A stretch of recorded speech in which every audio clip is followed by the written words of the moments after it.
The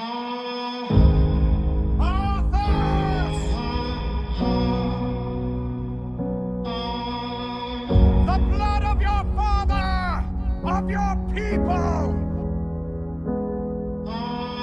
demands justice. Yeah, I'm gonna take my horse to the Come forth, coward, and answer for your crime.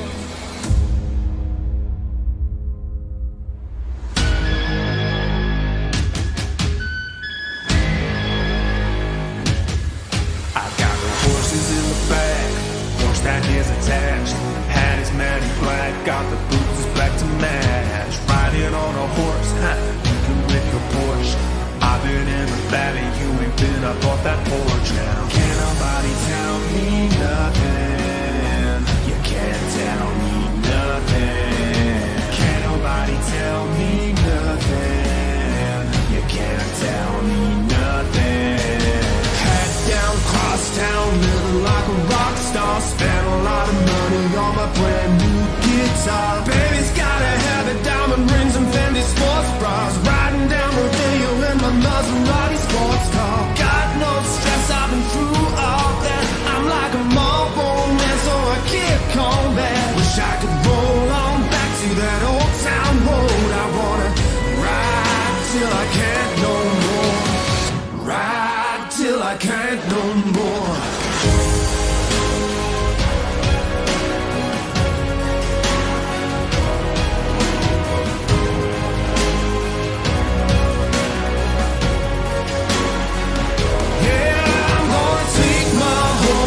Old town road, I'm gonna ride till I can't no more. I'm gonna take my horse to the old town road. I'm gonna ride till I can't no more. Can't nobody tell me nothing. I'm gonna ride till I can't no more. Can't nobody tell me nothing. I'm gonna ride till I can't no more.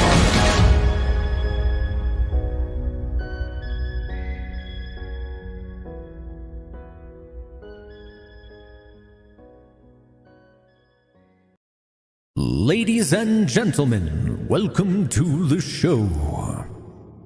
The Late Show, hosted by Colin. Much later than I intended. But on my freaking nose, I'm still really congested, but like all day today. This happens a few weeks every summer, where my allergies just really flare up. And, it doesn't help the apartment being like, really fucking hot during the day.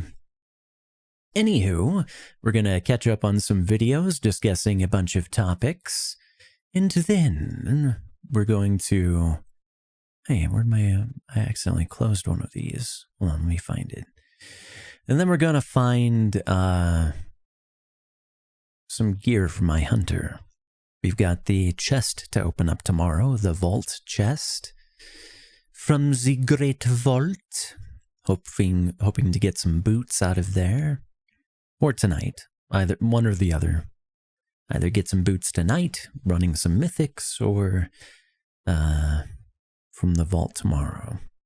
And then that should bring me past 270 high level. And then I'll do some raids and start grinding PvP. It's a lot less painful to go into PvP when your eye level's already high, instead of having to grind for the PvP gear when you're low level and you have like no chance. So, where is that one? There we go. So we'll watch, will we do this one last or first? We'll do this one last. We'll do this one first. So first we're going to watch a video by The Critical Drinker. It is called Obi-Wan Kenobi, Another One Bites the Dust. And I posted this in the Discord. But the drinker pretty much summed up my thoughts very well on Kenobi. I was posting sort of rants about every episode after I watched them. It started out as sharing my thoughts on like the first 1 to 2 episodes, and then it just straight turned into rants. But That's typically how my reviews go anyway. We're going to watch this from Drinker. I didn't even bother posting my thoughts on episode 5 and 6. I guess I'll be sharing my thoughts live today on how I felt about episode 5 and 6 of Kenobi. Angelo says, have you ever tried being a radio locutor? Interlocutor? No. That would be a fantastic job. Be a good job. In fact, one of the jobs that I always wanted to try was being like a radio DJ. You know, sharing good music, having good bits, good spots. But yes, I'm just a lowly streamer. All right. So let me link this in the chat here, so if anyone wants to find it for themselves, they can easily do so and land a like on it. I've already watched it, but it is, you know, people have periodically been asking me what my opinion is on episode 5 and 6 and just Kenobi in general, so we're going to go over that today. I shall share my thoughts as we watch this. You know, these days I've become pretty desensitized to the idea that new Star Wars shows are probably gonna suck. It's just the natural state of affairs now, so solidly reliable and self-evident that it'd be like questioning whether the sun will rise in the morning, water will flow downhill, or Amy Schumer's new comedy routine will be about as funny as a cancer diagnosis. But this one was different, because as much as Disney has methodically humiliated and destroyed beloved characters like Han, Luke, Leia, Lando, and Boba Fett... Literally, period. They've done it almost like it's a top-down directed agenda. Hey, you must destroy all of these characters so we can replace them. There was one that stood tall amongst all this nihilistic postmodernist garbage. One final bastion of good characterization and heroic idealism that remained undefeated. One remaining link to the Star Wars of George Lucas before the fucking cartoon rodent got hold of it. Obi-Wan Kenobi, the wise mentor, the compassionate... Yeah, before the dark times, before the Disney empire. Angela says you have... Well, that's very kind of you, good sir. But yeah, you've seen how difficult it is for me to keep a schedule. It is not easy when you have untreated sleep apnea. Untreatable sleep apnea. What's the meaning of nihilistic? Nihilistic is basically where you don't believe that anything has value. There's nothing beyond the moment. You value pleasure over and things like that over anything. There's nothing of true meaning. Or you know, there's no God. There's no higher ideals. There's no honor. There's no anything like that. You know, that's nihilism. Just not caring about anything except for maybe your own pleasure. Jedi, the skilled warrior, the seasoned adventurer, the... In fact, let's look it up together. Let's see what the 100% official definitions are. Rejecting all religious and moral principles in the belief that life is meaningless. So that's one. Where's Miriam? Wait, was that Miriam drawn from? It was Oxford. According to Miriam, a doctrine that denies any objective ground of truth, and especially of moral truths. So basically, moral relativists are closer to nihilists than objectivists like myself. Also, a doctrine or belief that conditions in the social organization are so bad as to make destruction desirable for its own sake, independent of any constructive program or possibility.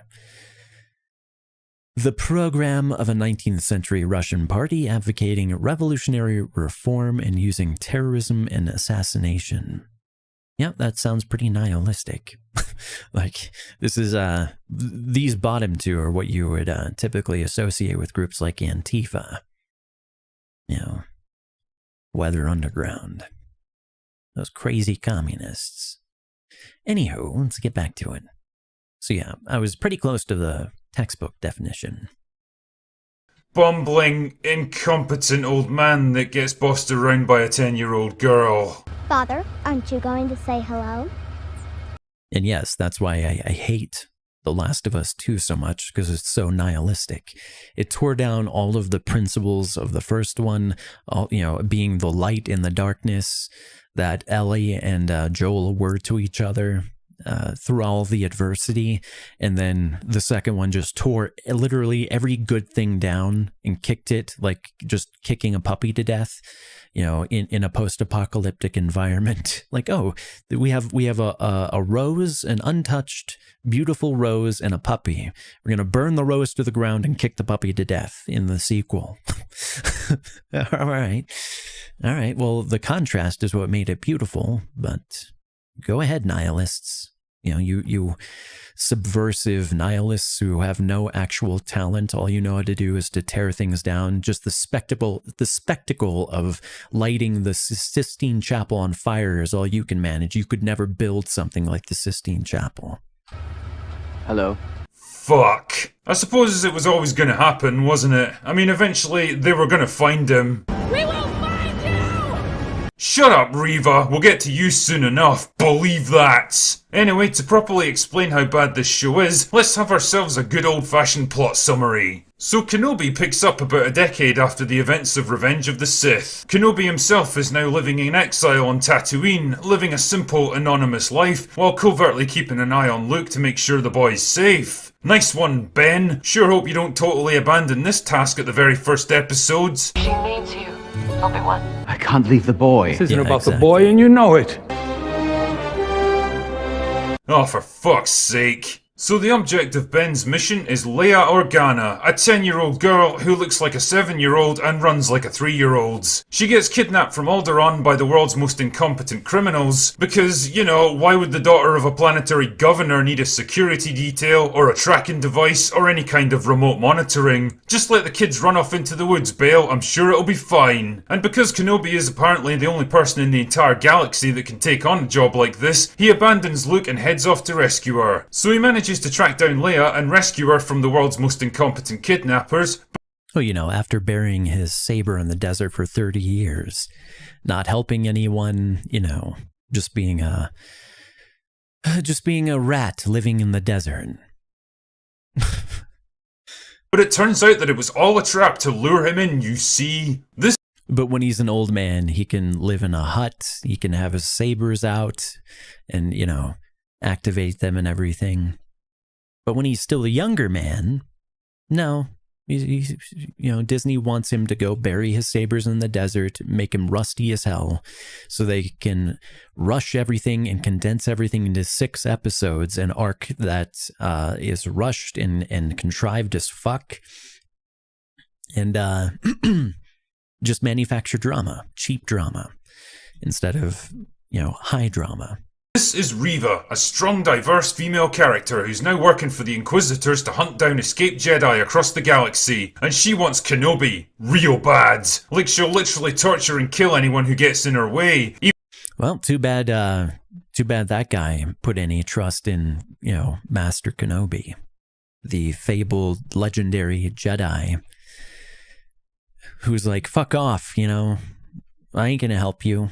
I'm basically Jake Skywalker light. You ain't gonna find any help He's here. now working for the Inquisitors to hunt down escaped Jedi. Injustice all around him, but no, I'm not gonna do anything because, I gotta stalk this kid. Fuck these writers. Jedi across the galaxy. They don't understand anything about heroism. They don't know how to create heroes. They only know how to tear down heroes in order to build up their shittier characters. Like Reva, and how to build up Leia at Kenobi's expense. Let's make Kenobi look stupid. Let's make Kenobi look incompetent so we can build up Reva, so we can build up Leia, so we can build up Vader at Kenobi's expense, rather than building all of them up independently and synergistically with each other without interfering or harming, other characters. But no, Disney's entire pattern of behavior ever since they took over Star Wars is destroy legacy characters, destroy all the characters that came before. Even ones like Inquisitor. They tore down Inquisitor in this show specifically so Reva could climb over his body, and that, you know, this supposed Kenobi show could be mostly about her bullshit arc. That makes no sense. There's no stakes in the show anymore. There are 3 impalings that would have severed the spines of every single person that got impaled. Would have fucking melted their spines. Not to mention all of the other internal organs that they had. There's a reason Qui-Gon died when he got impaled.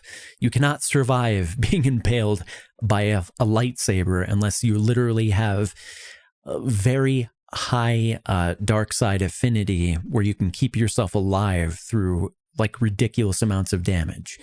And the only ones that are in canon right now who can do that are alive or that are in, you know, the current time period is Vader and Maul. So you can't have fucking Reva doing it. She's not even dark side aligned enough for that to happen. But there's no way she's a good guy. And of course, that's probably what they're going to do with her, is try to make her a good guy for like the Ahsoka show, bring her back or some bullshit. No one wants more Reva. She's a terrible character. It's nothing to do with her race. It has to do with you guys making another shitty character. Just like Rey, you guys tore down the legacy characters to build up Rey. You know, you made her the best at everything. You made her inherit everything. You know, she was the inheritor of Han, and she was a better pilot than him. She could shoot better. She could do everything better. She can speak all languages. She can fix the Falcon when Han can't. She can do all things. She is God. Because the Force is female. Because this is an agenda-driven franchise now. Because it's not about Kenobi, it's about Reva. It's about how Reva, she's so strong, she's so brave, you'll never know what she sacrificed, just like Scarlet Witch in her show, by, you know, holding a town hostage, torturing them, torturing children. But, you know, the government, when they tried to stop her, the men who tried to stop her were wrong because they had guns. That was her argument. Well, I'm not the one with guns. I might be holding a town hostage, but I'm not the one with guns. Disney doesn't know anything about morals, about teaching moral stories anymore, or having an arc for characters that makes sense, that's logical, that has actual character development. It's just social engineering. That's all it is for them now. It's only social engineering. It's only programming. It's only cultural Marxism. It's only trying to tear down the elements of culture that they don't like and try to build up the ones that they favor. That's all that they do now. It's not about quality entertainment. It's not about anything like that. Star Wars is dead. Long live Star Wars. Galaxy, and she wants Kenobi real bad. And rip to Marvel as well. Because everything that companies like Disney everything that companies like Disney buy dies over time. You know, it's just when a company is as big and as evil and soulless as Disney has become over time, when they're like EA, when they're like Activision, you know, and they end up buying these smaller companies, like when Disney bought Marvel. Marvel used to be able to make good stuff, but over time, all of their creativity got sucked out. All of their passion for making good stuff got sucked out, and it got replaced by top-down mandates for DEI, diversity, equity, and inclusion, for increased investment from the stock market, from people's 401ks, so that they could get trillions of extra dollars in investment money. They don't care about telling good stories anymore. They don't care about anything other than kowtowing to China, kowtowing to communist China, and being as PC as possible so they can get investment money. Completely soulless. You know, Pixar's the same way. Pixar used to be able to make good projects. Disney bought them out, and then over time, their products have gotten worse and worse and worse. You know, when EA bought BioWare used to be like one of the very best game companies. They could do isometric RPGs. They could do role-playing games. They could do stuff like BioShock. They were so so versatile, and then EA buys them, and they can't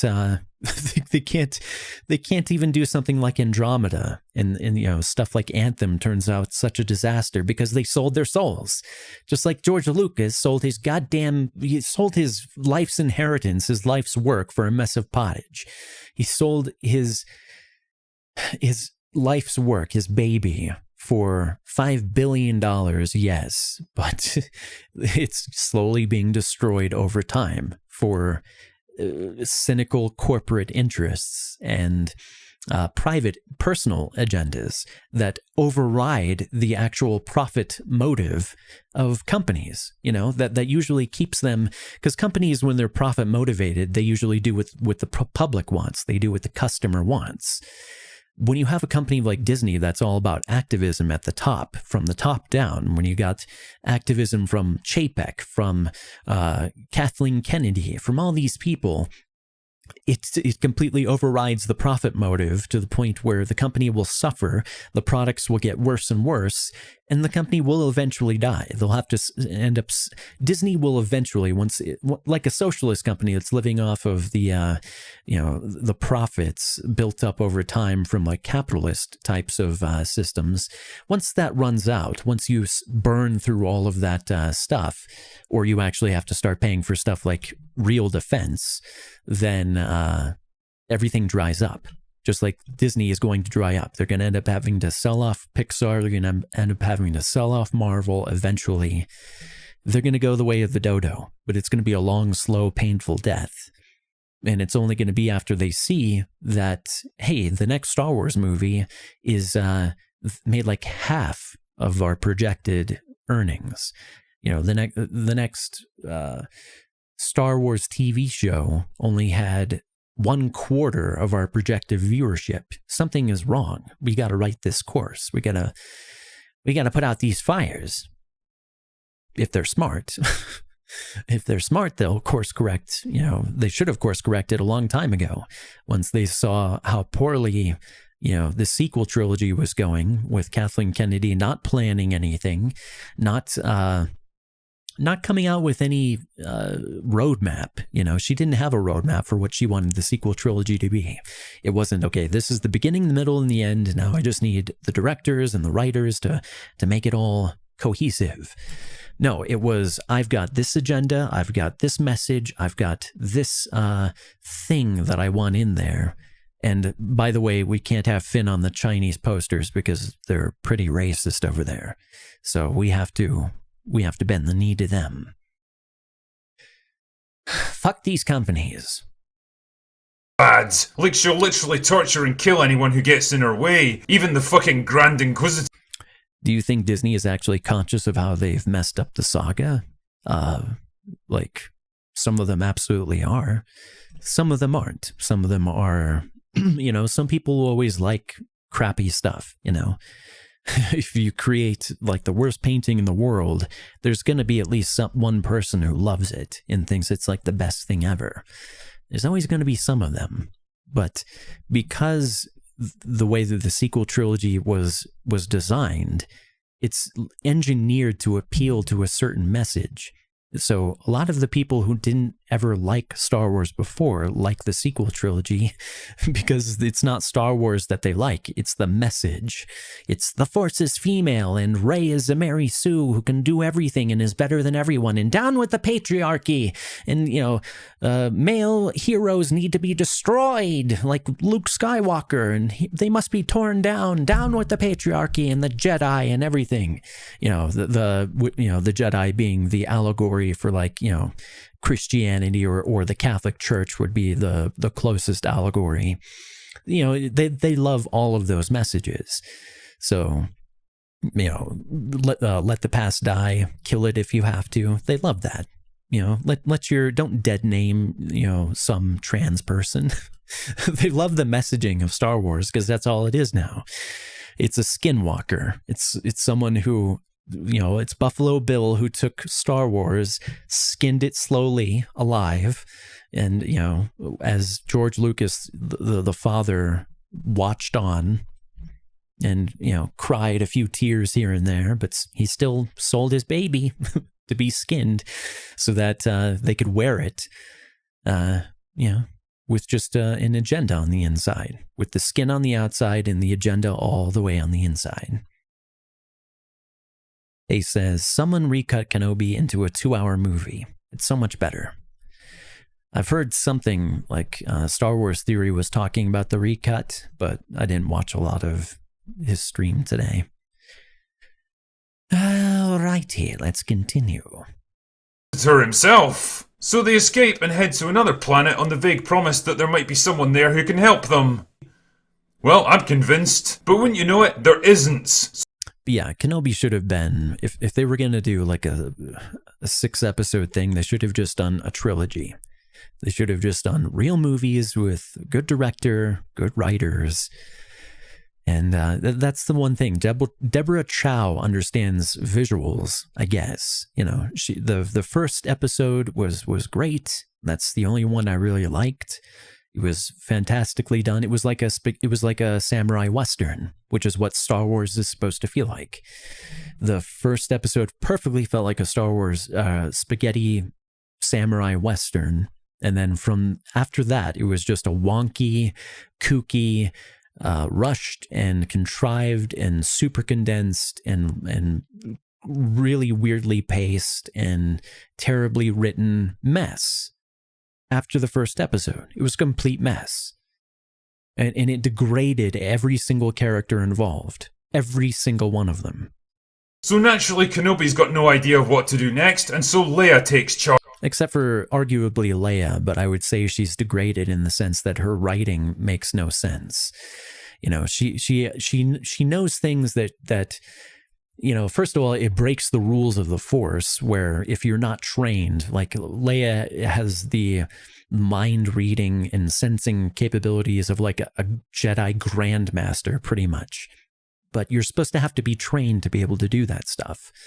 So, you know, it's just like, okay, let's break the rules of Star Wars. Let's break the rules of the Force. That's not how the Force works. But they don't care. They just need to go with the message. And the message is that girls rock, even little girls, and old men suck. Old white men suck, little girls rock.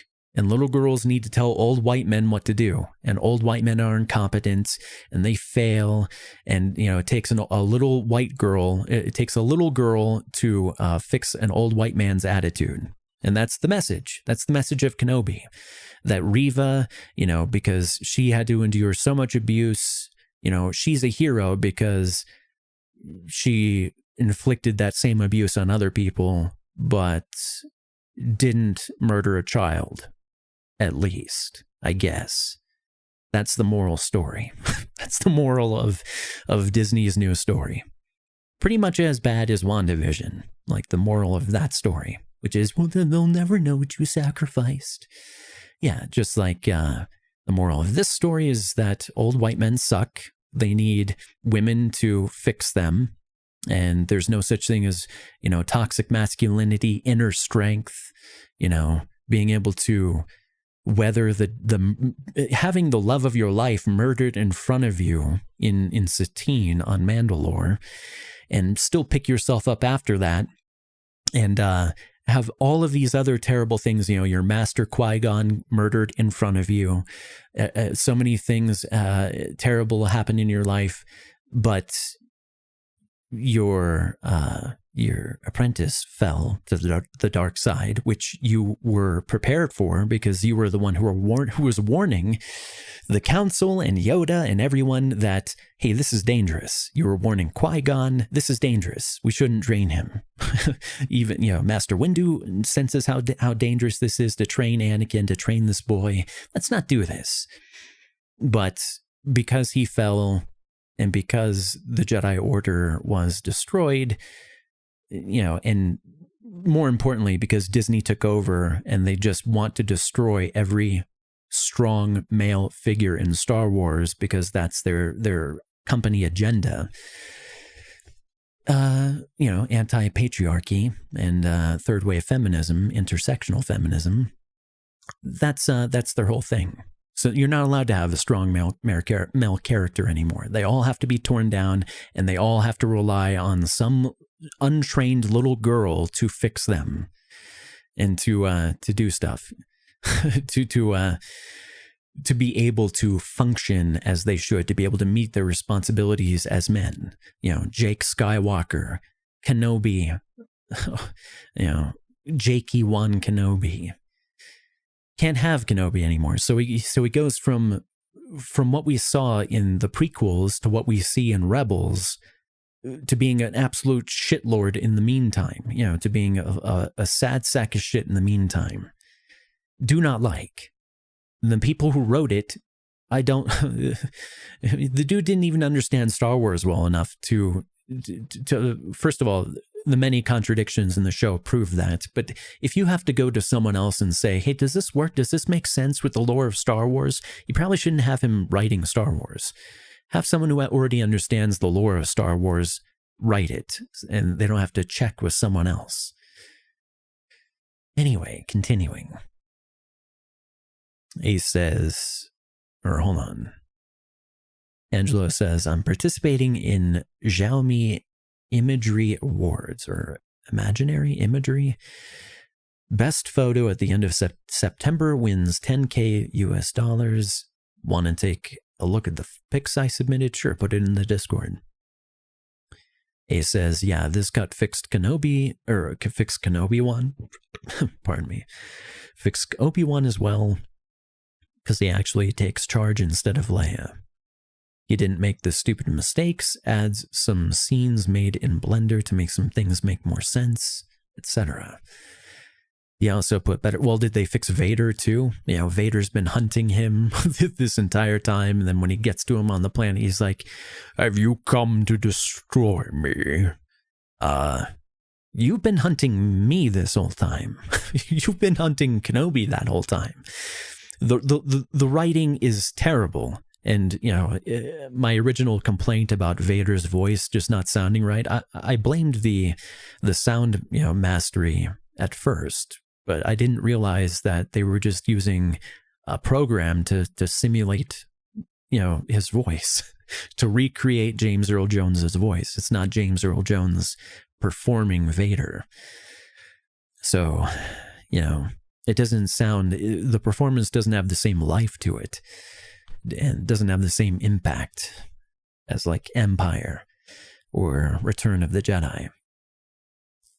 So, and it's still, you know, the sound mastery, you know, the way that they made his voice sound is still off, but the program isn't able to do, because James Earl Jones, especially as Vader, the way he speaks is very, very unique. He puts a lot of emotion and a lot of emphasis in certain words, and his cadence and his tonality he has a very unique way of speaking. And that robot, the machine, the program that they have trying to recreate his performance is nowhere near James Earl Jones. So that's a problem. You know, it's just like in The Mandalorian, or was it not The Mandalorian? It was Boba. There was Book of Booby Feet. You know, you've got Skinwalker Luke, who sounds very weird. You know, it technically sounds like Mark Hamill, but it sounds like a dead Skinwalker version of Mark Hamill.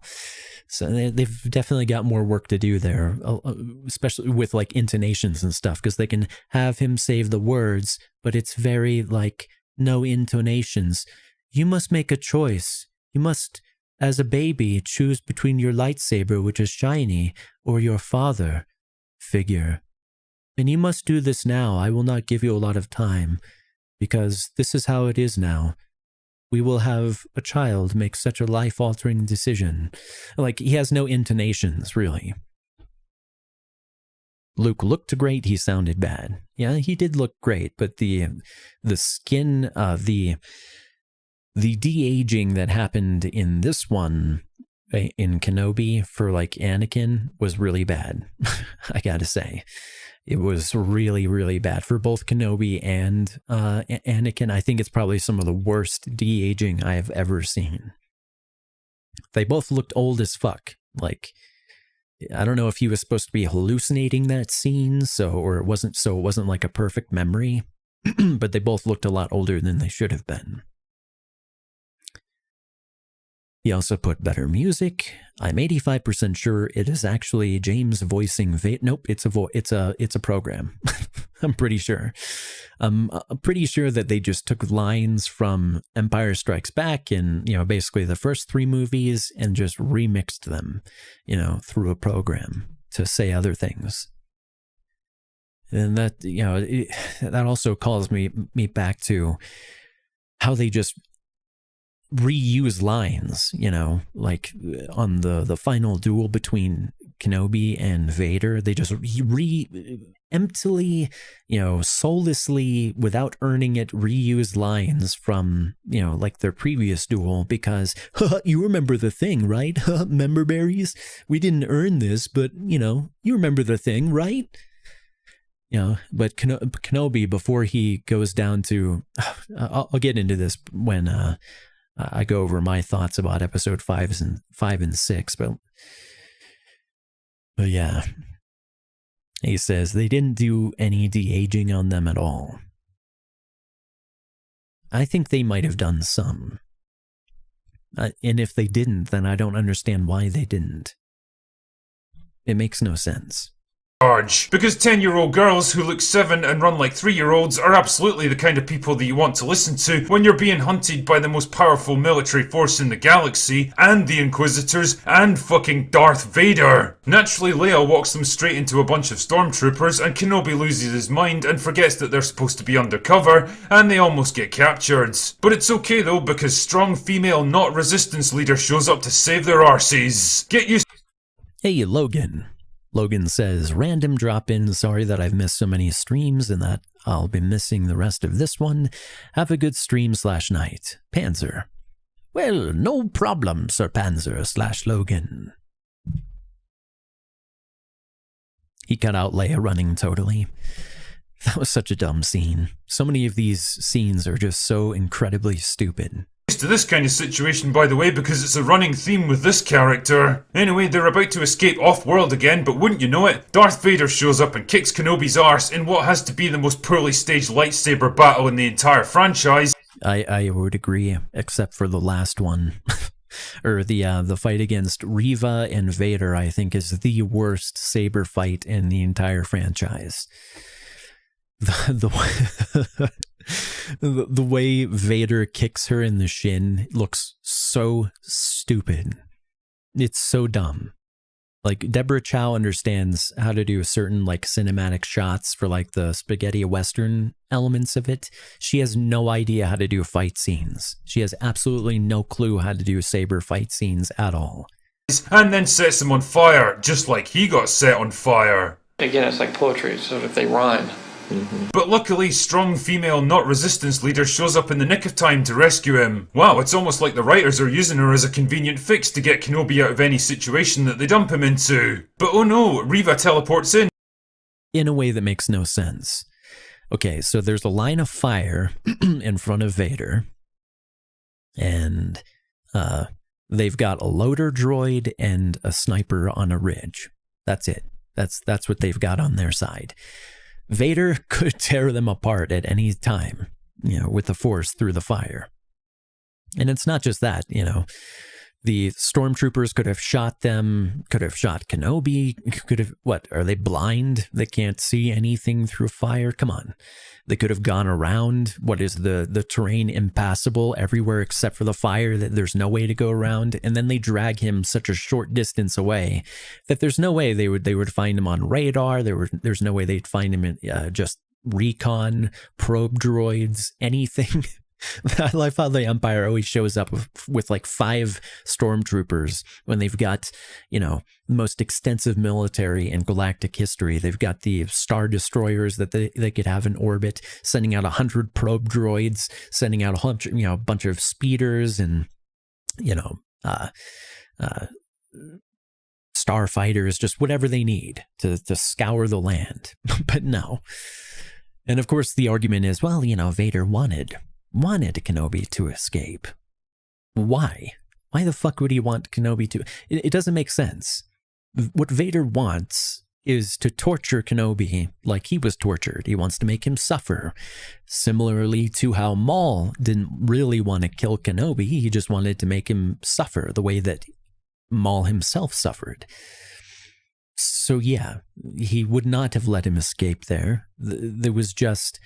The only reason they wrote that stupid fucking scene to begin with was just for the fan service, was just so they could show, so they could tease it off, so they could do some leaks to generate hype, all that bullshit. It goes down to this whole thing where they're not writing for a good story. They're writing for hype, and they're writing for PCness and towing the party line. That's all they do. That's all they care about.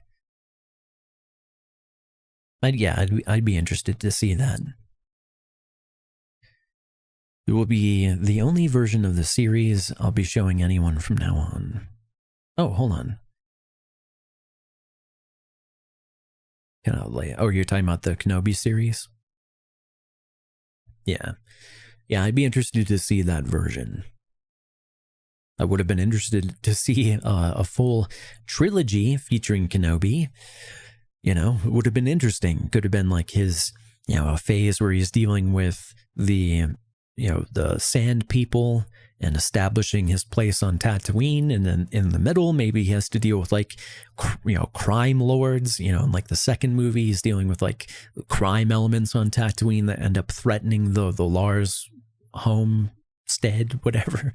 And then in the third movie, because of all of the stuff that's gone on previously, the Empire maybe hears about Kenobi, so Vader comes looking, and of course, that means that Kenobi has to leave Tatooine to draw Vader and the hunt off. And then, he runs eventually into Hondo Anaka. Probably met him in the previous movie while fighting the crime elements on Tatooine.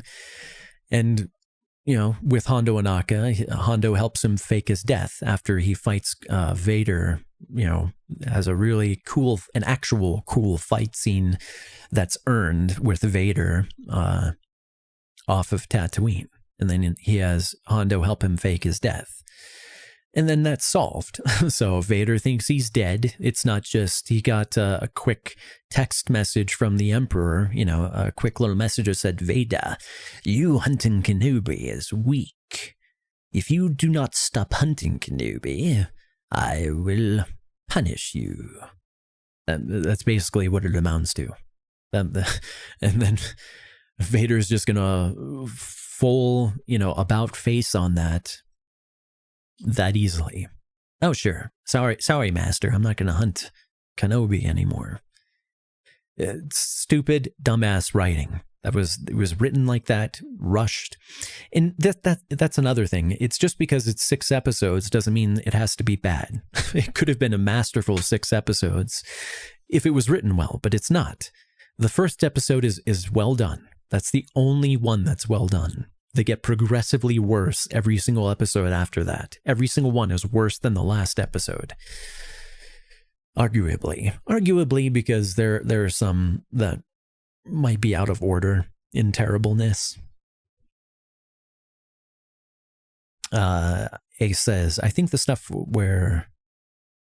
hold on, Angela says... What browser do you use? I use a Brave browser that's modified, with some add-ons and stuff, which is why it looks like that. And Ace says... I think the stuff where he packs up till the end is what the entire show should have been. He was wearing the comic-accurate outfit, which means they fit it into the continuity well. I don't like the bottom part. I don't like his shoes/pants, like the bottom of his pants. Otherwise, I liked his outfit. I did tell you Palpatine would show up as a hollow, though, did I not? You did. You did correctly predict that. And I correctly predicted that there was some badness surrounding the show. Like, I sensed that even Ewan McGregor and what's his face, Hayden Christensen, like, did not feel so good about this project. I really think that like, they understand how far short of its potential this show fell. Like, you had Hayden Christensen, they did the same. They have no idea how to use people. They have no idea how to, like, when you have Harrison Ford and, you know, Mark Hamill and, you know, Coke Lady, you know, if you don't have them all in a scene together, they have no idea how to use their resources, how to use their actors. Even Riva, like, there's a few scenes where she actually proved that she knows how to act instead of overacting all the time. You know, like, she knows how to act on a AAA studio film project rather than a middle school theater stage. But unfortunately, they don't know how to use Riva. This entire character is just a mess. Completely out of place, stealing the thunder of everyone, the Inquisitors, especially the Grand Inquisitor, Vader, you know, until she gets unceremoniously smacked down without any consequences, without any stakes whatsoever, because apparently she's a superwoman who can be impaled multiple times, even as a child, with a full lightsaber, and it does not melt her fucking spine and explode her stomach and spleen and boil her blood, turn her into a gaseous state. You know, I can understand, like, some science videos say, hey, well, you know, if a lightsaber hit you, you would probably pop like a balloon. Yeah, maybe. But you're thinking of just the plasma, not the electromagnetic field that's shaping the plasma. Like, could work differently. Could be like the magnetic field that's cutting you, and the plasma on the inside is just like a result of that incredibly powerful electromagnetic field. Who knows? But, you know, that's the only way they're not popping or whatever. But there's no fucking way in any case that she would survive getting impaled multiple times, especially as a child, in the stomach. It's just bullshit. Written by mental midgets, you know, children who don't understand stakes in storytelling. Hey, well, you know, Maul was chopped in half and he survived. He's a fucking different species, for one thing, and he was highly trained by Palpatine himself to survive things like that. Just like Vader is highly trained by Palpatine himself to survive things like that. Riva is just an Inquisitor. She can't do that.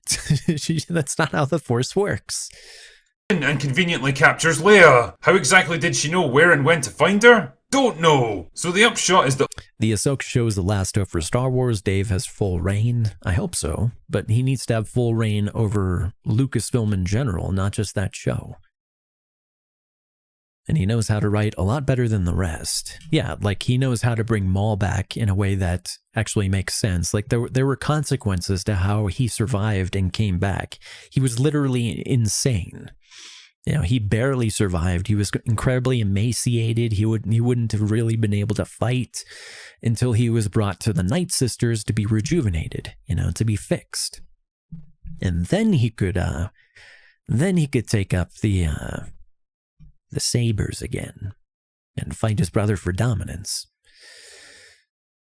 and track down Kenobi. But yeah, there's no stakes for Riva. She gets impaled one scene, and then the next scene she's hobbling after Luke. You know, it's like, all right, fine. Why would Vader and the Inquisitor leave her alive in the first place? And how the fuck would she know?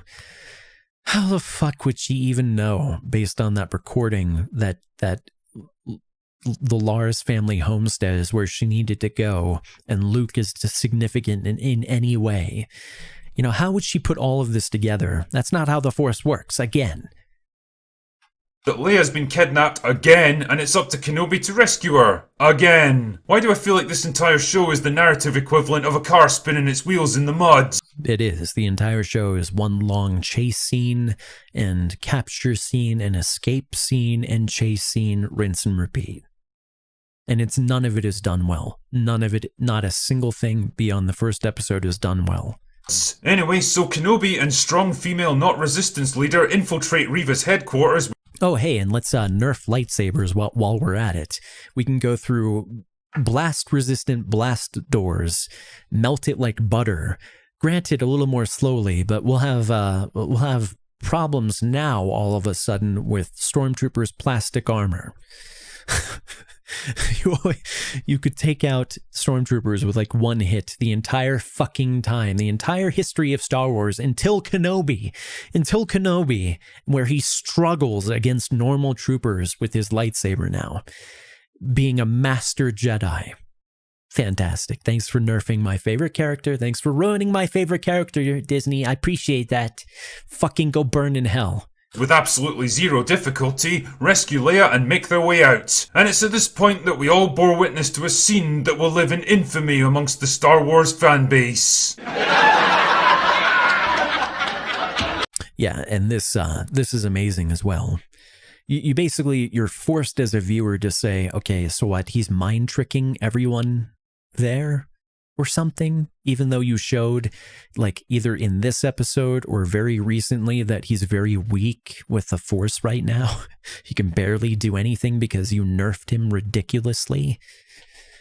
And they do this thing. They nerf him on the one hand in a contrived, ridiculous way, which erodes his character. And when I say his character, I mean in the sense of, like, his quality as a character. Like, he walked away from his responsibility to actually be able to protect Luke. Sure, he's been stalking Luke, but would he actually be able to protect him when he's not been training for 10 years, when his lightsaber is buried God knows where in the desert? He knows, but how long would it take him to get there? If Luke was attacked on the farm, or if Luke was attacked somewhere else or hijacked by sand people, the fuck is he gonna do? He could barely save Leia after he had his lightsaber, and after, he could barely catch her with the Force in time because he was too cut off from the Force. He didn't even do any Force training. He didn't even find a cave under Tatooine or somewhere where he couldn't be or wouldn't be seen without sensing someone, and be able to train regularly with his saber and with his Force powers as he should have, as was his responsibility to be able to protect Luke if need be. But no, because they want to build up some cheap drama, they have him bury his saber in the desert, cut off his connection to the Force. They basically jaked him. They turned him into Jake Skywalker Light. Hate it if you want. I hate it more than anyone, but that's the reality. They turned him into Jake Skywalker Light. Not quite as bad as Luke Skywalker in The Last Jedi. Not quite, but almost. Because that is their through line. That's Disney's agenda now. You must tear down the old white guys. You must tear down all old white people. All old white men are either incompetent or evil. They're either Palpatines or they're Jake Skywalkers you can't count on. You have to teach those old pathetic men a lesson. You have to, put some spirit back into them. You gotta teach them. You gotta help them. It's not the other way around. You can't have Kenobi being an actual real mentor to Leia. You can't have Luke Skywalker be a real mentor to Rey and teach her not only how to be, a good Jedi, but how to be like a responsible adult, a good person. You can't have him do any of that. He has to be a complete piece of shit. Kenobi has to be nominally useless. He's he slowly gets his mojo back over time until, like, there's a huge anime style power up where literally a Rey Mary Sue style power up where he does her fucking boulder levitation move, only throws it as well. So basically he pulled a Rey move somehow when he has not been training. Again, just going against the Star Wars moral of you have to earn it. You have to work hard for it. You have to earn it. The dark side is the path, the easy path, where you can just have things come to you without working for it, without training, without the blood, the sweat, and the tears. But that's Star Wars now. Everything is just for convenience, as long as you can get the message through, as long as the agenda is, is strong in this story. Nope, nothing to see here, just a monstrously deformed hobo with 2 sets of legs wearing a trench coat that's several sizes too big. Don't challenge him or report this to your superiors, guys. Just carry on with your day like nothing. Yeah, so he must be mind tricking everyone, even though his connection to the Force is kind of weak still. It's happening. You know, she's... And he never would have been able to mind trick every fucking person in that hangar. There's no way. Anakin would have struggled with that if he even could. pretty small. You could probably have put her inside a droid, or a cargo container, or a fucking... That's the thing. They could have come up with so many ways that made sense for them to get her out of there. But no. Just the way that they write things proves that they don't care. They don't give a fuck about Star Wars. They don't care. They don't care about the fans. They don't care about any of it. All they care about is cultural engineering, social engineering, and cultural Marxism. That's all they care about. Duffel bag. And using as a fucking vehicle, a parasitic vehicle. It would have looked a lot more natural than this shit. When did the Empire go from being a terrifying, intimidating force to a bunch of absolute fucking jokers? So anyway, the Not Resistance rescue Leia with a bunch of snowspeeders because nostalgia, and take her back to their Not Resistance base. Well, after having a protracted mourning sequence for Wade, a speeder pilot that's on screen for all of 10 seconds before he got killed that I guess we're supposed to care about. But oh no, Reva put a tracking device on her. Shame that her fucking dad never thought to do that. And before you...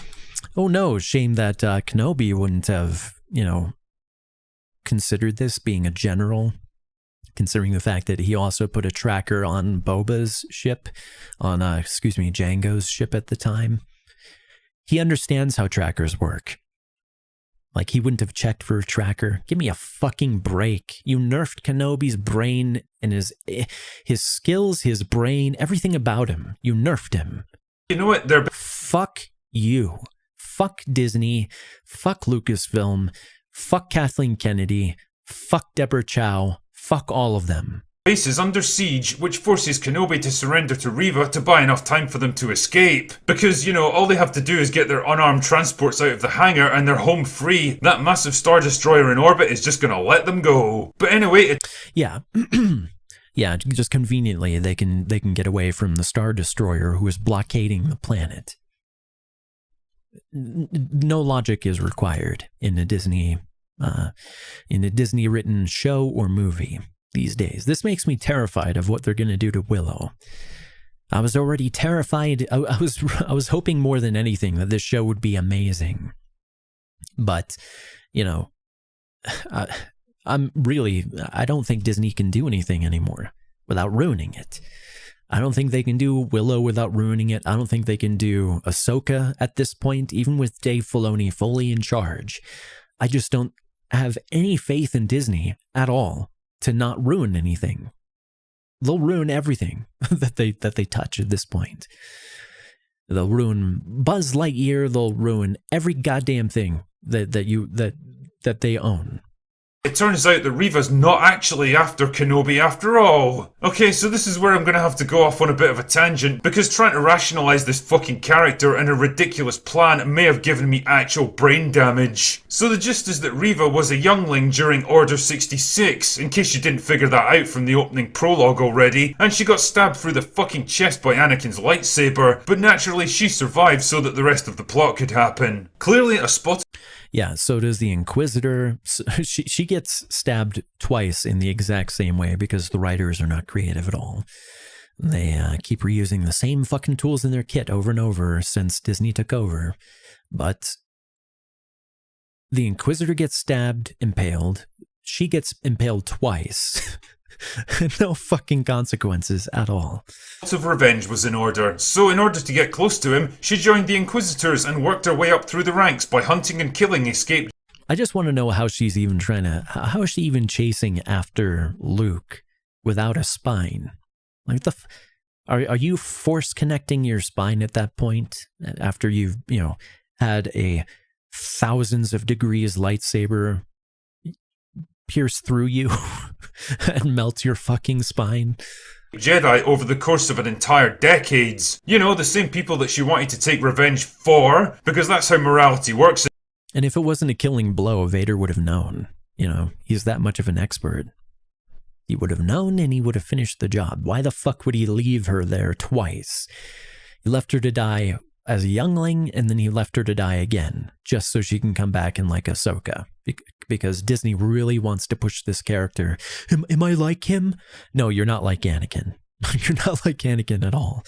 No one likes you. I don't even understand why people like Anakin's character. I never did. So, I've always liked Kenobi. See, he's the one that that people should have liked, that Disney should have treated with respect. But no. She's got plot armor thicker than bantha hide. In the real world, don't you know? But then she somehow discovered a link between Bail Organa and Kenobi. How exactly did she discover this? I found a link between him and Organa in the archives. Oh, the archives, eh? Those archives which are accessible to all of the... Yeah, too bad Vader doesn't have access to those archives, and he wouldn't be poring over things, and he wasn't trained as an investigator. Yeah.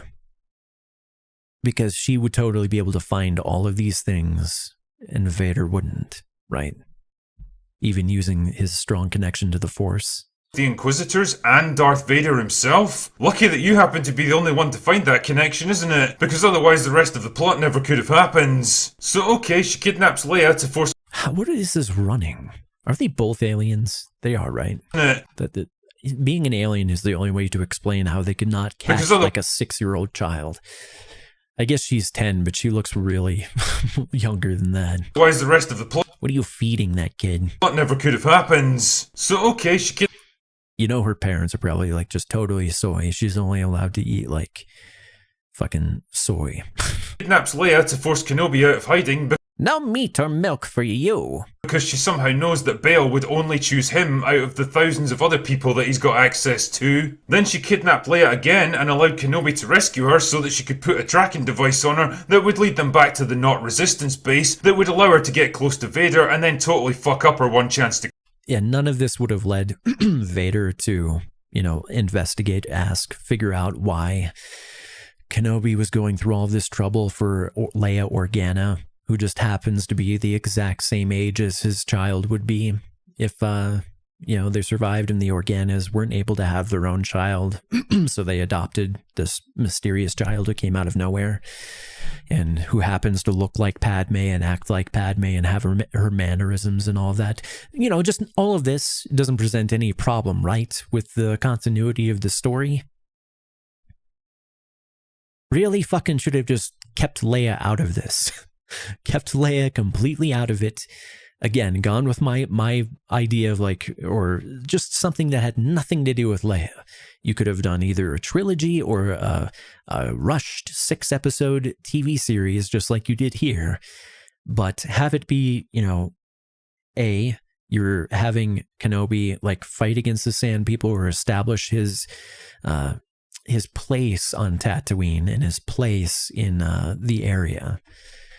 And do like the comic story where he had to fight like a Force-sensitive sand person, and do you know, him fighting criminal elements in Tatooine, and show us why he was so familiar with how Mos Eisley is a hive of scum and villainy by having him take on the criminal elements in order to protect Luke. But you know, maybe they're trying to take over all the water on the planet or something like that.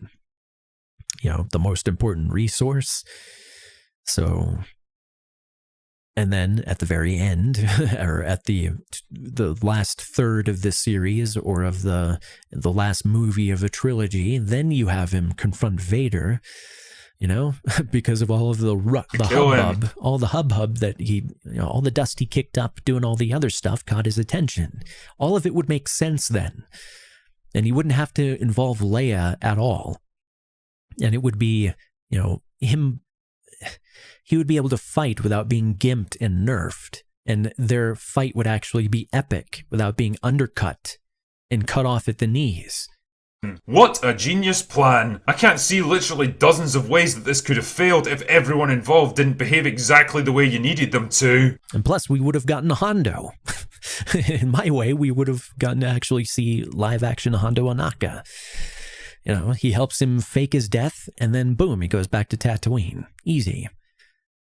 Convenience is a wonderful thing, isn't it? Anyway, wouldn't you know it, she fails to kill the character that's clearly still alive in the next movie. Who knew? Then Vader shoves his lightsaber through her chest, again, leaves her to die, again, but she miraculously survives, again. Jesus, you'd think Vader of all people would appreciate the danger of walking away and leaving apparently defeated opponents still alive. Shit man, even the Grand Inquisitor comes... No, not only that, he not only doesn't learn from old mistakes. Hold on, let me take a drink here. Not only that, but before he even goes down there, he's talking to himself in the cargo bay, the cargo hold, and he's saying, Master Qui-Gon, or some shit. He's saying, essentially, that either he has to die or Vader has to die. He's going down there to kill Vader, 100%. He says, either way, one of us has to die. Today. And then he goes down there, waits for Vader. Vader comes. First thing that Vader says, have you come to destroy me? Makes no sense. Probably just because that's all they could have the fucking program say. It was dumb. But the dumbest part is that after Kenobi says, I'm going down there, one of us has to die, he doesn't kill, and you know he can't kill Vader. So why the goddamn motherfucker would you even put that line in there when you know you can't pay it off? And you know you're not going to make it make sense in the interaction that they have on the planet or moon or whatever the fuck it was. Their interaction does not make that line make sense. Why the fuck would he let him live? Oh, okay, so... You're telling me after I defeat you with a crazy powered-up anime-style Rey rock throw, which, he didn't defeat him with his martial prowess, his skill in Suresu, the way he defeated Maul with, basically mind-fucked him, baited him with the same move that he used to kill Qui-Gon, but that was just baiting him for a counter to that attack. Didn't use anything like that. He just used a cheap-ass Rey I win button. Literally just Rey's move. But of course, Rey isn't Kenobi, even though she uses his moves and she dresses like him, she talks like him, whatever. Fuck you all. Fuck all of you people in charge of Star Wars, just seriously. But he doesn't kill him. He doesn't kill Vader. And why? Because, Vader, why? Because Vader absolves Kenobi for some reason or somehow when Kenobi shouldn't even feel the way that he does, to that extent at this point, 10 years later. It's ridiculous. He can pick himself up after Satine's murdered in front of him again. He can pick himself up after Qui-Gon, his master, is murdered in front of him.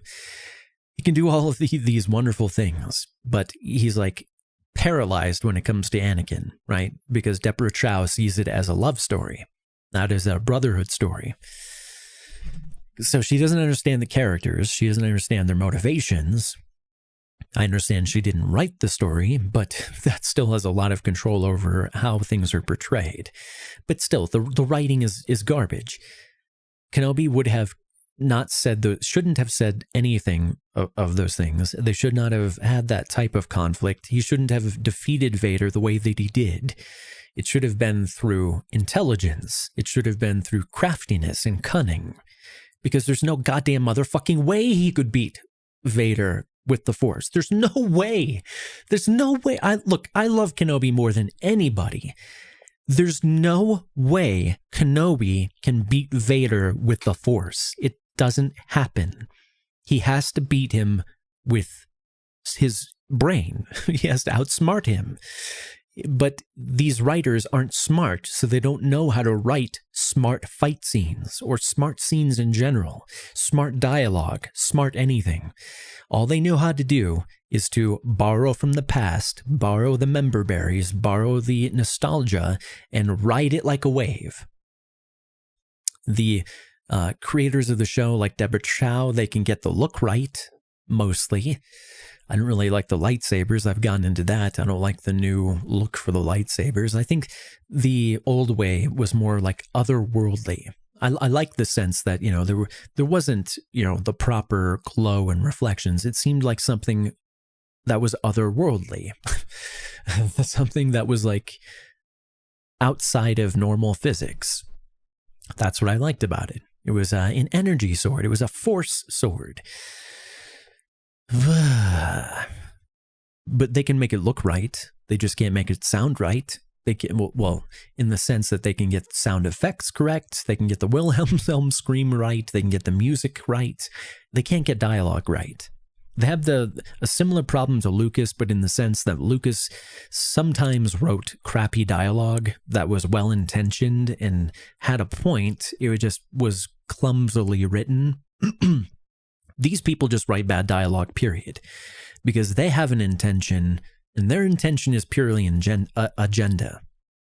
100% of the time with Disney now. Unless it's someone like Dave Filoni who's really writing a story because he loves Star Wars, it's not because, you know what, we really need to show how a 10-year-old girl is better than an old man, especially an old white man. So we need to make him bumbling and have her be very witty and show him who's boss and all of that, and lead him around because he's so helpless and old. It's a complete reversal of how it should be. Kenobi should be the adult in charge who's competent, not only competent like a normal human earthling adult, but ultra competent like a fucking Jedi master. They don't understand this. They only understand tearing things down rather than building things up. They don't understand how to create a hero. They only understand how to destroy heroes and try to create anti-heroes like Reva, like Kylo, who they completely fail at because, again, they're terrible writers. They don't understand what makes a good anti-hero, like Vegeta, a good anti-hero like Spike or Angel, you know, those types of things. Lay it on me, drinker. Back all of a sudden. He says, I have zero hope in the Percy Jackson show after seeing the casting. You know, it's funny, the only character who looks like their book description is the klepto bully. She was described as Ginger. Yeah, well, I don't have any hope for Percy Jackson. I don't think I ever had any hope for that. Like, I saw the original first Percy Jackson movie. It was really bad. It was quite bad. So yeah. Damn, people are just walking off lightsaber impalements like they're nothing now. Anyway, the stage is now set for the final. And that's the same problem that author of Percy Jackson has. He's not about telling good stories anymore. He's only about agendas. You know, the dude says, I would rewrite my old stories to bring them in line with modern sensibilities. That's a direct quote from him. That means that your work has no artistic integrity. It's just wishy-washy, and you just want to be PC and popular. You're not really telling us anything. You're not really teaching anything. You're not really edifying. You're not telling a great story. You're not entertaining. You're just pandering. That's all you're doing. That's all you're trying to do. You're trying to socially engineer and pander. That's all you're doing. And that's why people are tuning out. No one likes to be preached to, especially not poorly and over such an extended period of time. But now you can't look at any piece of entertainment without getting preached to by the most immoral, amoral SJW snowflakes that you have ever met in your entire life and that have ever existed throughout all of history. The most entitled fucking snowflakes ever in all of history, who believe that they still deserve more and that things should all be their way and everything should be left should be right and up should be down and cold should be hot. You know, everything should be reverso bizarro world because, hey, if I can alter your reality and your definition of things, then I control you. If I can alter how you think a word is or what a word means or how you use a word, which doesn't really mean that thing, then I control you. It's all just a system of control. Slow boil, froggy. Final confrontation. Control. Kenobi heads to generic Dark Planet number 57 to draw Darth Vader in and give the Not Resistance time to escape from the completely incompetent Star Destroyer that's been pursuing them. Because I guess TIE fighters, long-range interceptors, or even other Star Destroyers. I really love the design of the Star Destroyers. Like, whoever did that, I don't know if that was Ralph McQuarrie who did the ships as well. I think it was a different guy. But whoever did that, fucking amazing job. He should have gotten, like, an Academy Award for that. Destroyers just don't exist in this show. Meanwhile, Reva heads to Tatooine to kill Luke Skywalker. How did she know that Luke was Vader's son? Don't know. So there's a bunch of different fighting where the cinematography is so fucking dark and murky that I could barely even make it. Yeah, it's another problem. Hey, let's have the primary lighting be the LARPing fake-ass looking lightsabers that looks like what they are, just fake lightsabers with an LED inside, instead of what they used to look like. And then you were able to have much better lighting. I hate those things. Even they didn't like them. You know, it's a lot better when they can have the metal rods attached where they can really whack at each other and the fight scenes look a lot more impactful. Like in the Revenge of the Sith. Their fight scene there was so much better. It looked so much better. The sabers looked much better. They actually had real impacts.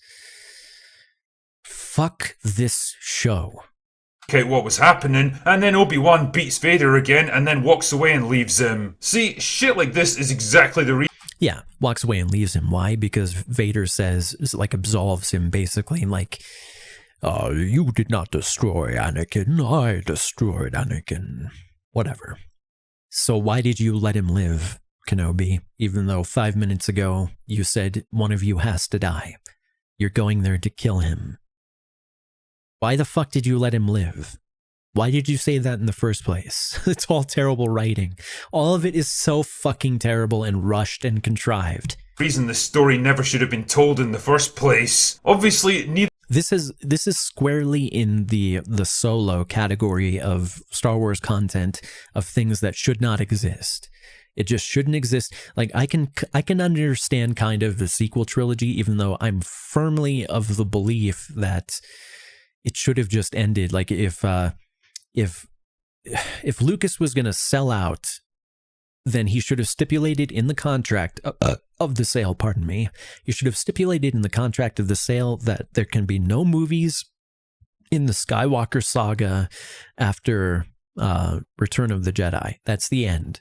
That's the end of that whole story. Like, I know he had 3 more movies planned, so it could be a 9 movie series.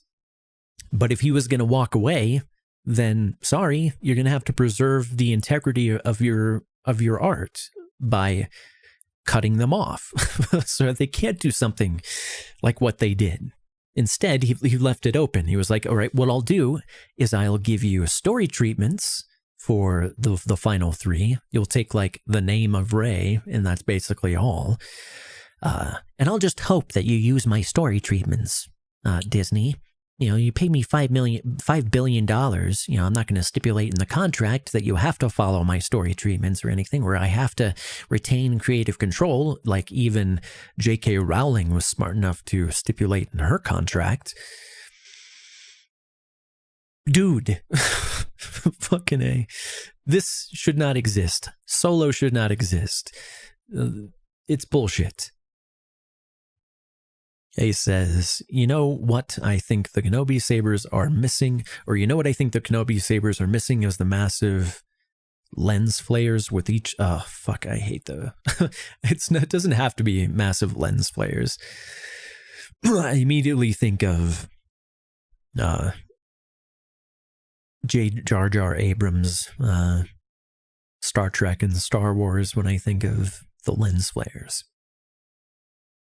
Now they get barely anything, plus some sparks. Like the sparks, they have some sparks, but it's not, I don't think it's the lens flares that matter. I think it's just like the rotoscope type effect that looks, that's how it was established to look. I think, when you do it digitally, it's like, it's the same thing, or it's very similar. It's like an enhanced version of the same effect. When you do it like this, where you're just relying on an LED, it's like the opposite of the rules of practical effects. Mostly practical effects are the way to go, and they look the best, and they're the least uncanny. But when you have an effect like this, like imagine it's like the same as trying to recreate lightning either digitally or with real, like, plastic, like with real practical effects like plastic. You can't do it as well. An energy effect is something you cannot do as well with practical effects as you can with digital effects, not something like plasma, because this is just going to look like an LED light. It's not going to look like burning hot plasma. It looks like a LARPer. They don't know how to make it look like plasma. They should have just done it digitally or rotoscoped or whatever the fuck they want to do. But yeah, digitally is how they should have done it.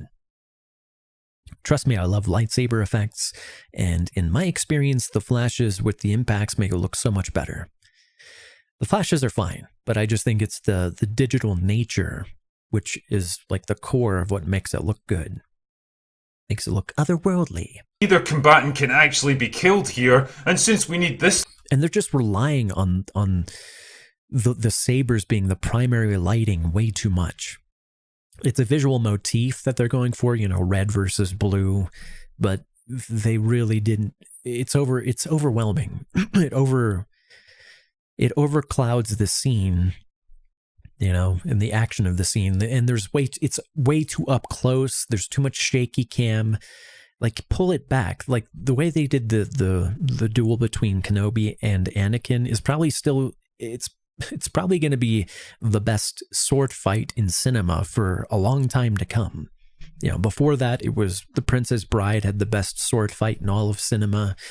Then it was Revenge of the Sith.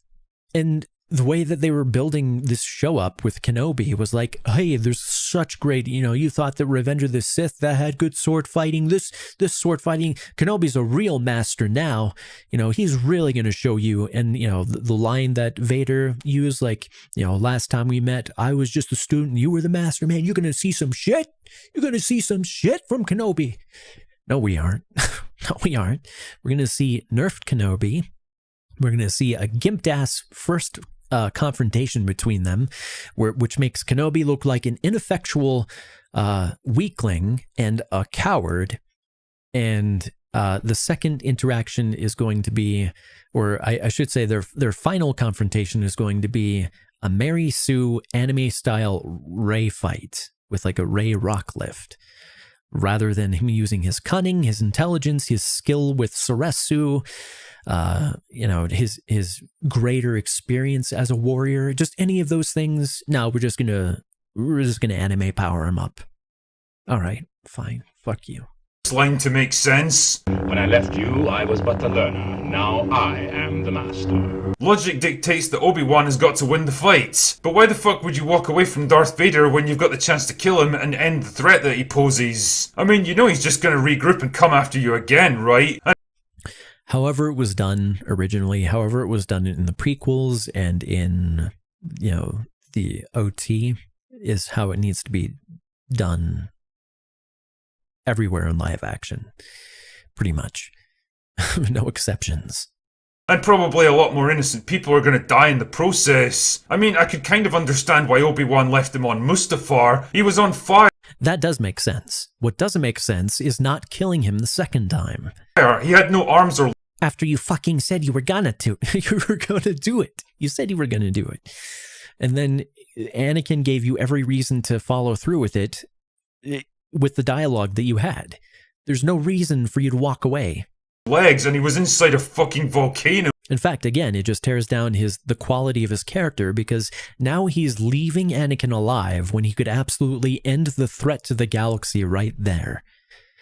He could end the threat to Luke and Leia and everything he holds dear and have a much better chance of like restoring the Jedi if he just killed Vader right there. But no, he'll shirk his responsibilities just like he shirked his responsibilities to, stay fit and combat ready. It doesn't matter though, because that's not what Disney cares about. Disney just cares about the cheap ass stuff. Just make it look good. Just make it look like Star Wars. Just make it sound like Star Wars. Doesn't have to make sense. Doesn't have to be logical. Doesn't have to be a good story. People don't care about that no more. Well, the sequels proved it. We don't have to spend time with any of that anymore. We just have to rush out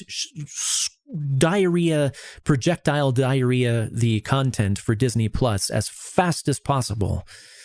Because, we need to compete with Netflix, even though we were not ready to launch Disney Plus because we didn't have the content, and now we're rushing our minds off to try to catch up, and it's degrading the quality of everything. It would be pretty reasonable to assume that he wasn't going to make it out of there. This time though, he's damaged and weakened, but still very much in the fight. It would absolutely make sense to finish him now while you've got the chance. But nope, he walks away and leaves one of the most dangerous men in the galaxy to fight another day. What's a dick? Speaking of characters acting like dicks, Reva manages to track down... Yeah, just like he's a dick to Leia. Kenobi was charming. That was one of his defining characteristics. Kenobi was charming, suave, clever. What is he towards Leia? Like, mostly crouchy. He acts like Jake Kenobi. Just like Jake is a crouchy, crabby old man. Kenobi acts like a crabby old man towards Leia. They follow the same formulas over and over and over again. I'm so sick of Disney's formulas. Luke and has him at her mercy. I love how they conveniently knock him out for this scene so that they can still pretend he's never seen or heard of a lightsaber in A New Hope. But wouldn't you know it, she has a last minute change of heart because she literally sees herself as Luke Skywalker, and that's when she realises, in trying to take revenge against Anakin, she's actually becoming him. Again, it's like poetry, so if they rhyme. Fuck off, George. Yeah, maybe the worst version of him. It's your fault that this is even happening in the first place. So Reva relents and carries Luke back to Uncle Owen's farm through miles of desert while heavily wounded, and Kenobi conveniently shows up just in time to do absolutely nothing. With a severed spine. Then he tells her that she's a good person now because she spared one life, and that totally wipes out the dozens if not hundreds of other people she's killed over the years. Tell that to the lady who you literally unarmed or dishanded. Poor woman. I'm sure that'll be of great comfort to their families, Obi-Wan. Seriously though, one single act of compassion does not undo a lifetime of evil deeds. If Anakin had somehow survived the events of Return of the Jedi, then he would still absolutely have to answer for everything he'd done up until that point. At the very least, he would have been tried as a war criminal and spent the rest of his life in prison. He wouldn't just be allowed to go free like nothing happened. But nah, the script expects us to completely change our view of Reva because of this one decision.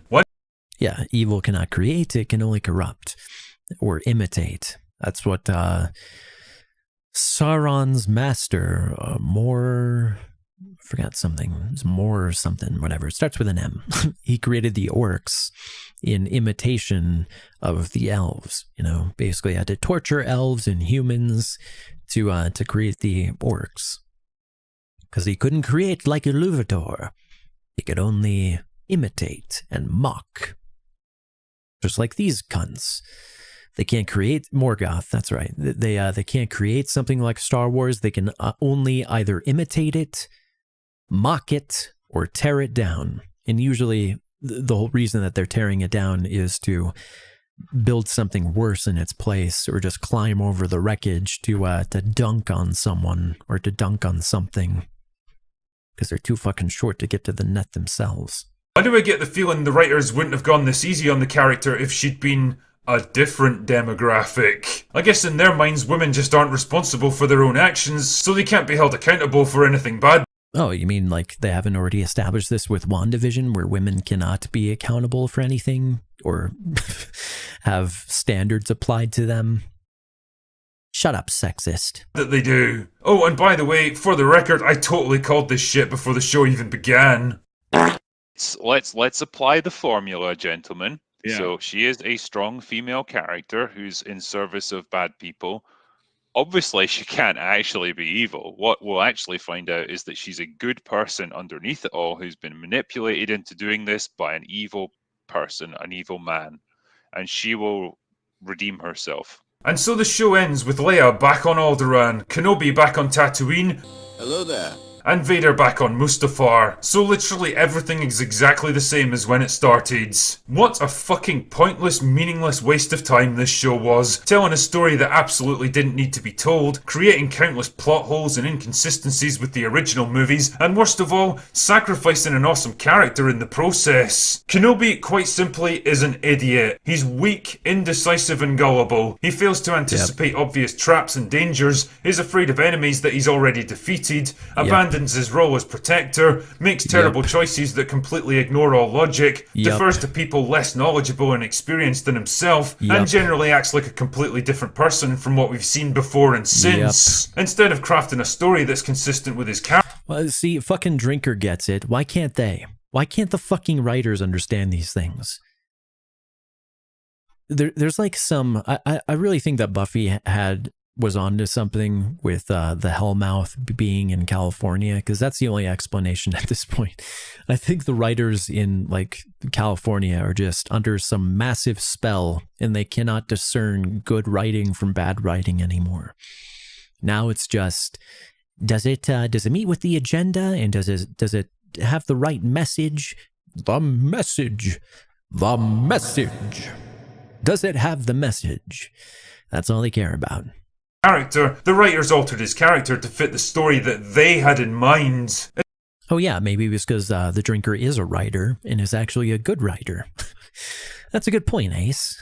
Maybe they should just hire the Drinker to make the next Star Wars show.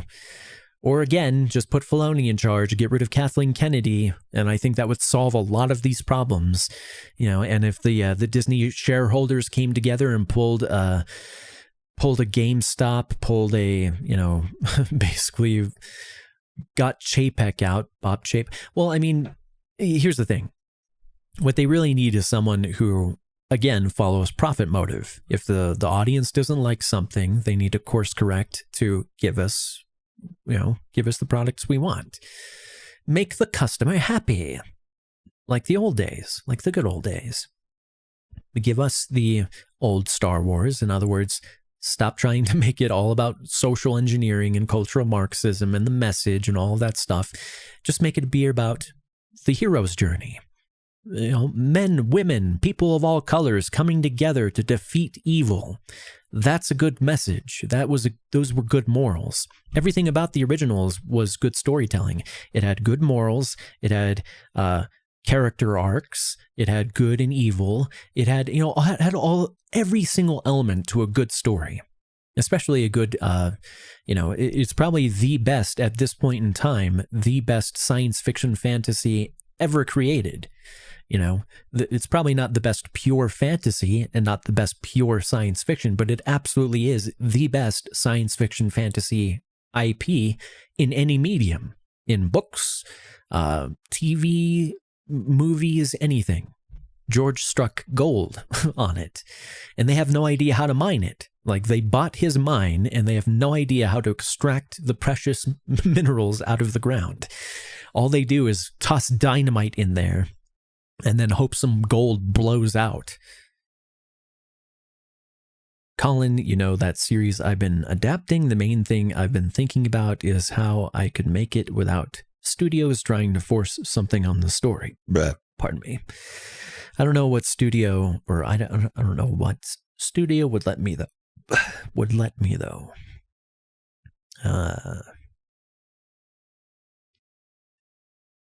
Oh, you're talking about the book with like Central Park and underground and rat people and stuff? I don't know. Is that in the public domain? When you'd have to buy the rights from the author and then you would have to shop it around? It'd be helpful to make like a pilot project, sort of show investors what the flavor of the project is. But yes. Sure, I'd help write a Kenobi thing. But it's a deep wound. It's a deep, fresh wound right now. Everything about Kenobi. It's all about them, you see. It's all about what they want to do, the story they want to tell, the things they want to do with their characters. Make no fucking mistake here, this show is very much Reva's story. She's the driving force behind the entire narrative. Her arc and her decisions are what defines the beginning, middle and end of this plot. Kenobi himself is just there to react to it. The writers wanted to tell her story, but they also knew that nobody would really care about it, and so they attached it to Kenobi like some kind of fucking parasite to suck the life out of it. They desperately wanted to build Reva up as a fascinating, tragic anti-hero shaped by a lifetime of suffering who redeems herself at the crucial moments, and in turn makes you like her, or else. Unfortunately, neither the writers nor the actress were you're a racist.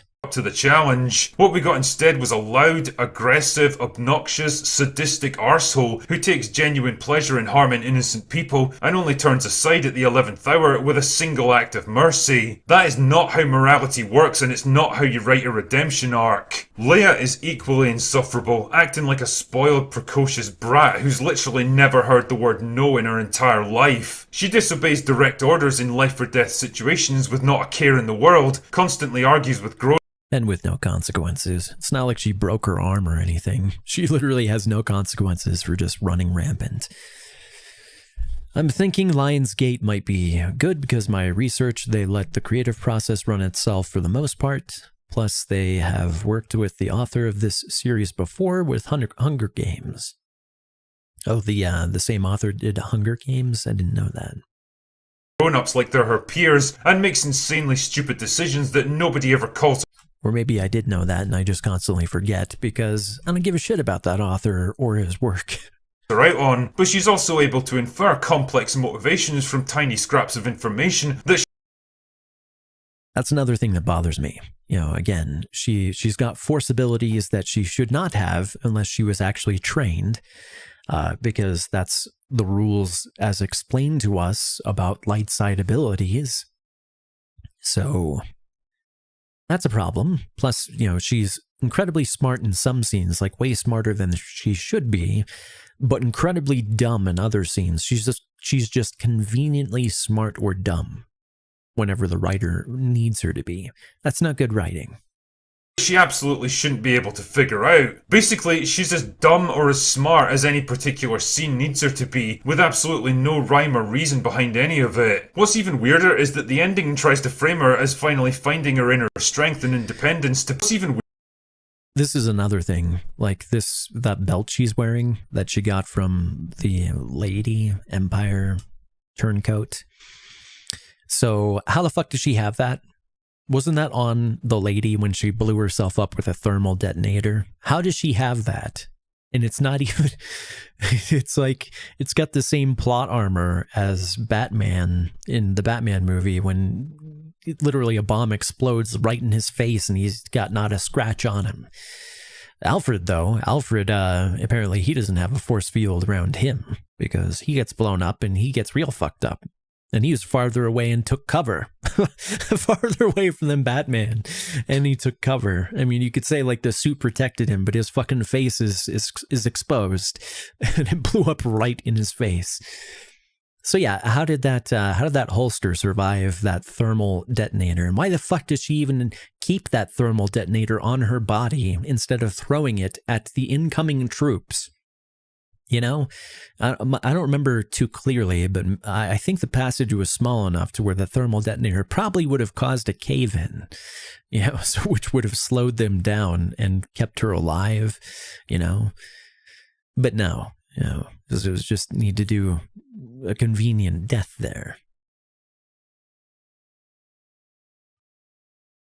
I guess she was just, you know, if you want to play a devil's advocate for the writers, then maybe she was so scared of being taken by the Empire because she was a traitor, you know, a turncoat, that she kept the grenade as a last resort so they couldn't take her alive. Maybe. But still, how the fuck's that holster there then? It doesn't matter.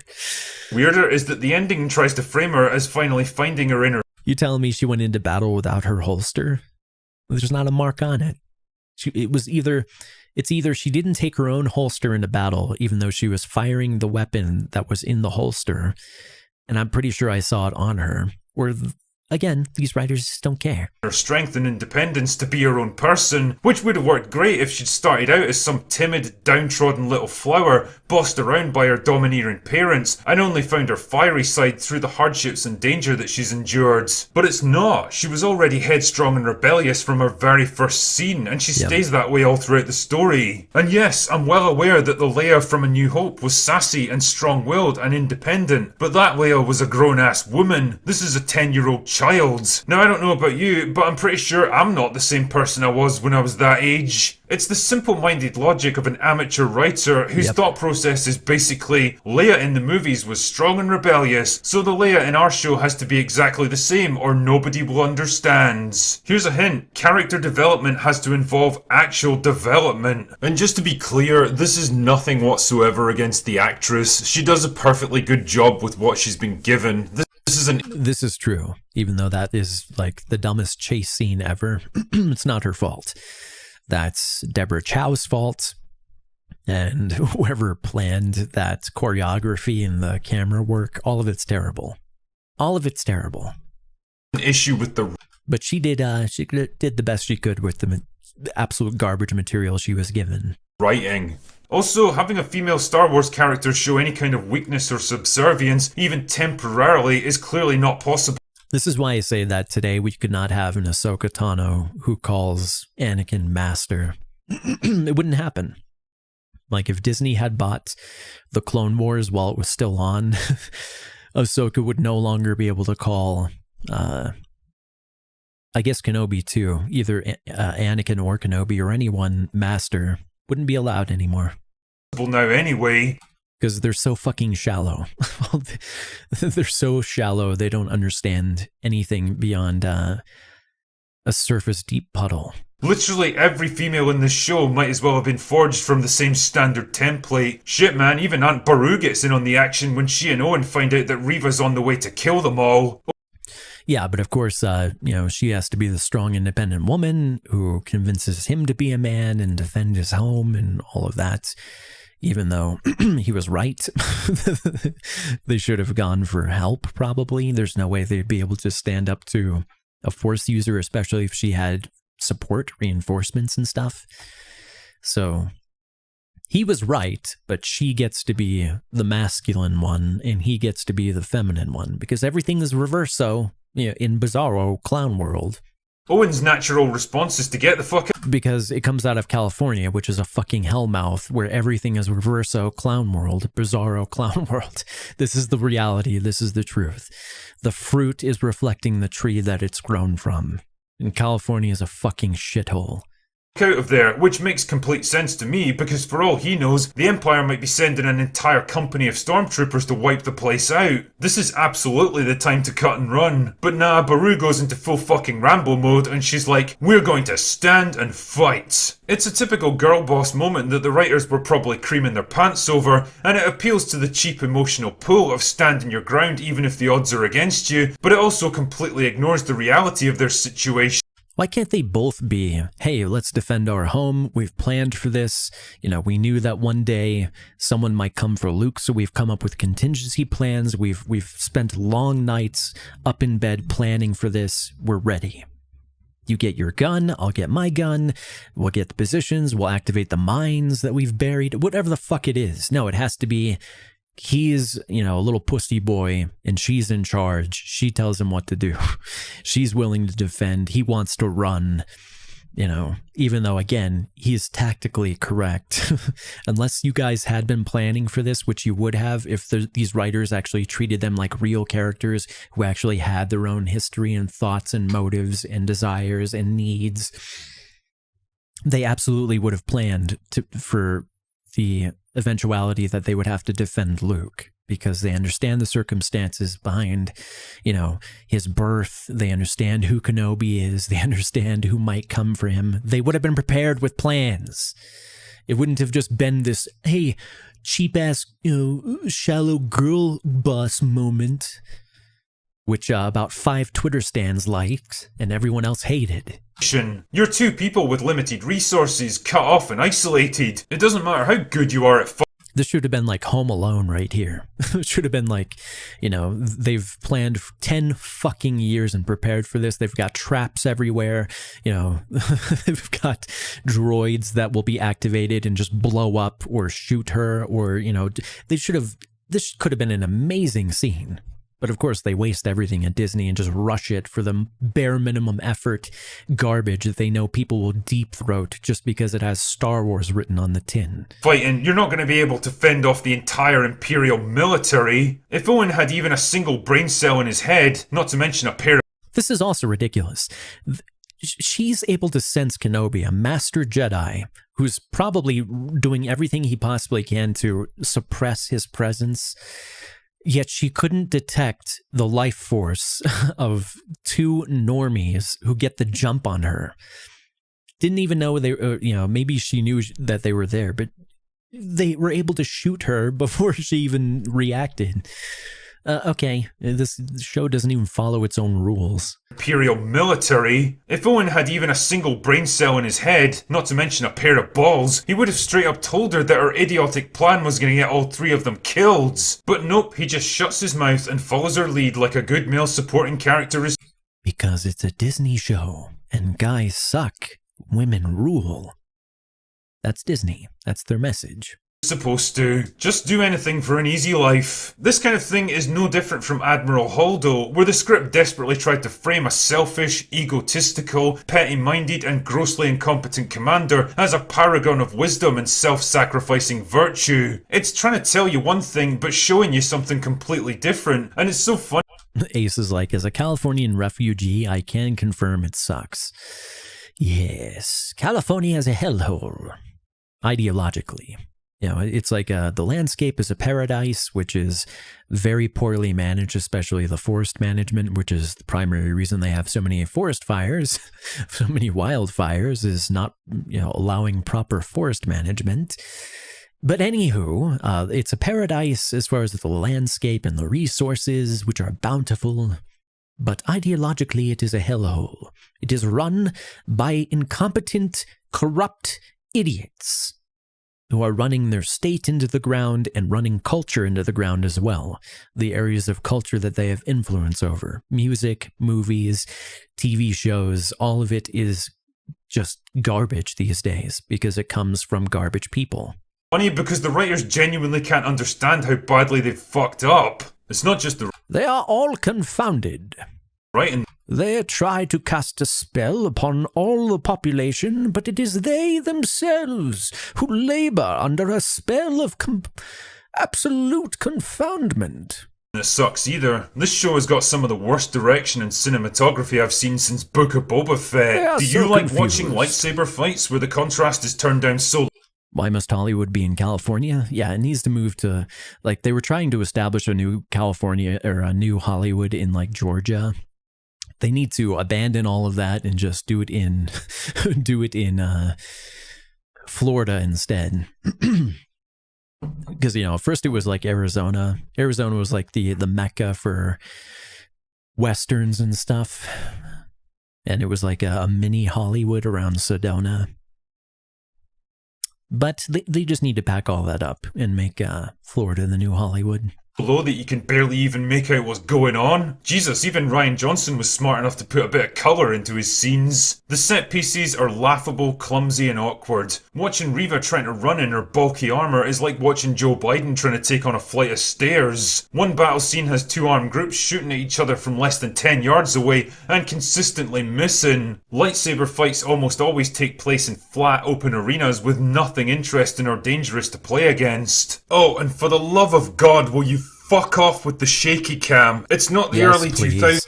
What is it with Deborah Chow being so highly praised, and this is the kind of garbage that these are the kind of shitty scenes that she comes out with? The worst fight scenes I've ever seen in Star Wars, seriously, and Reva v. Vader being the absolute worst of all of them. She doesn't know how to do a fight scene except, oh, shaky cam. She doesn't know how to do anything other than you know, long shots and scenic panning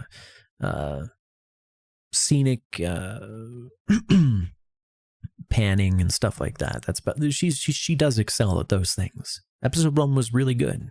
And this isn't a fucking Michael Bay movie. Flashback scenes featuring Obi-Wan and Anakin make it ridiculously obvious that both actors have aged 20. They must have used some de-aging, like his skin has been smoothed out. So yeah, he's been digitized, but they should have fully de-aged him. Years since they last did this stuff. I mean, seriously, you couldn't spend a few dollars digitally removing some lines and wrinkles from Hayden Christensen? All of it has this weirdly cheap, rushed feel about it, like it had to be done as quickly and efficiently as possible so they could clear out. That's every show on Disney Plus. That's Moon Knight. That's Kenobi. That's how they're approaching everything on Disney Plus. Because again, they're just trying to crank out the content as fast as possible with the smallest budget as possible. I mean, they're huge budgets for Disney, but something like this, like Kenobi, should not have been this rushed. This should have been something that they worked on with tender love and care for 2 years if they needed to. But they rushed it.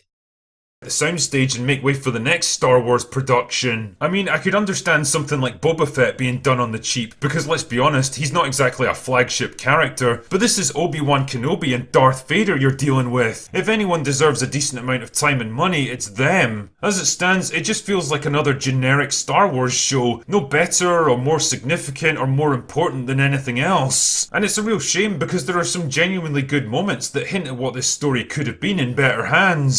True. There are some good scenes and good moments, but all of that is overshadowed by how terrible the bad stuff is. You know, how much it tears Kenobi down as a character, how much it tries to climb over his body to build up characters like Reva, like Vader, like Leia, all at his expense in his own goddamn show. Stop doing this, Disney.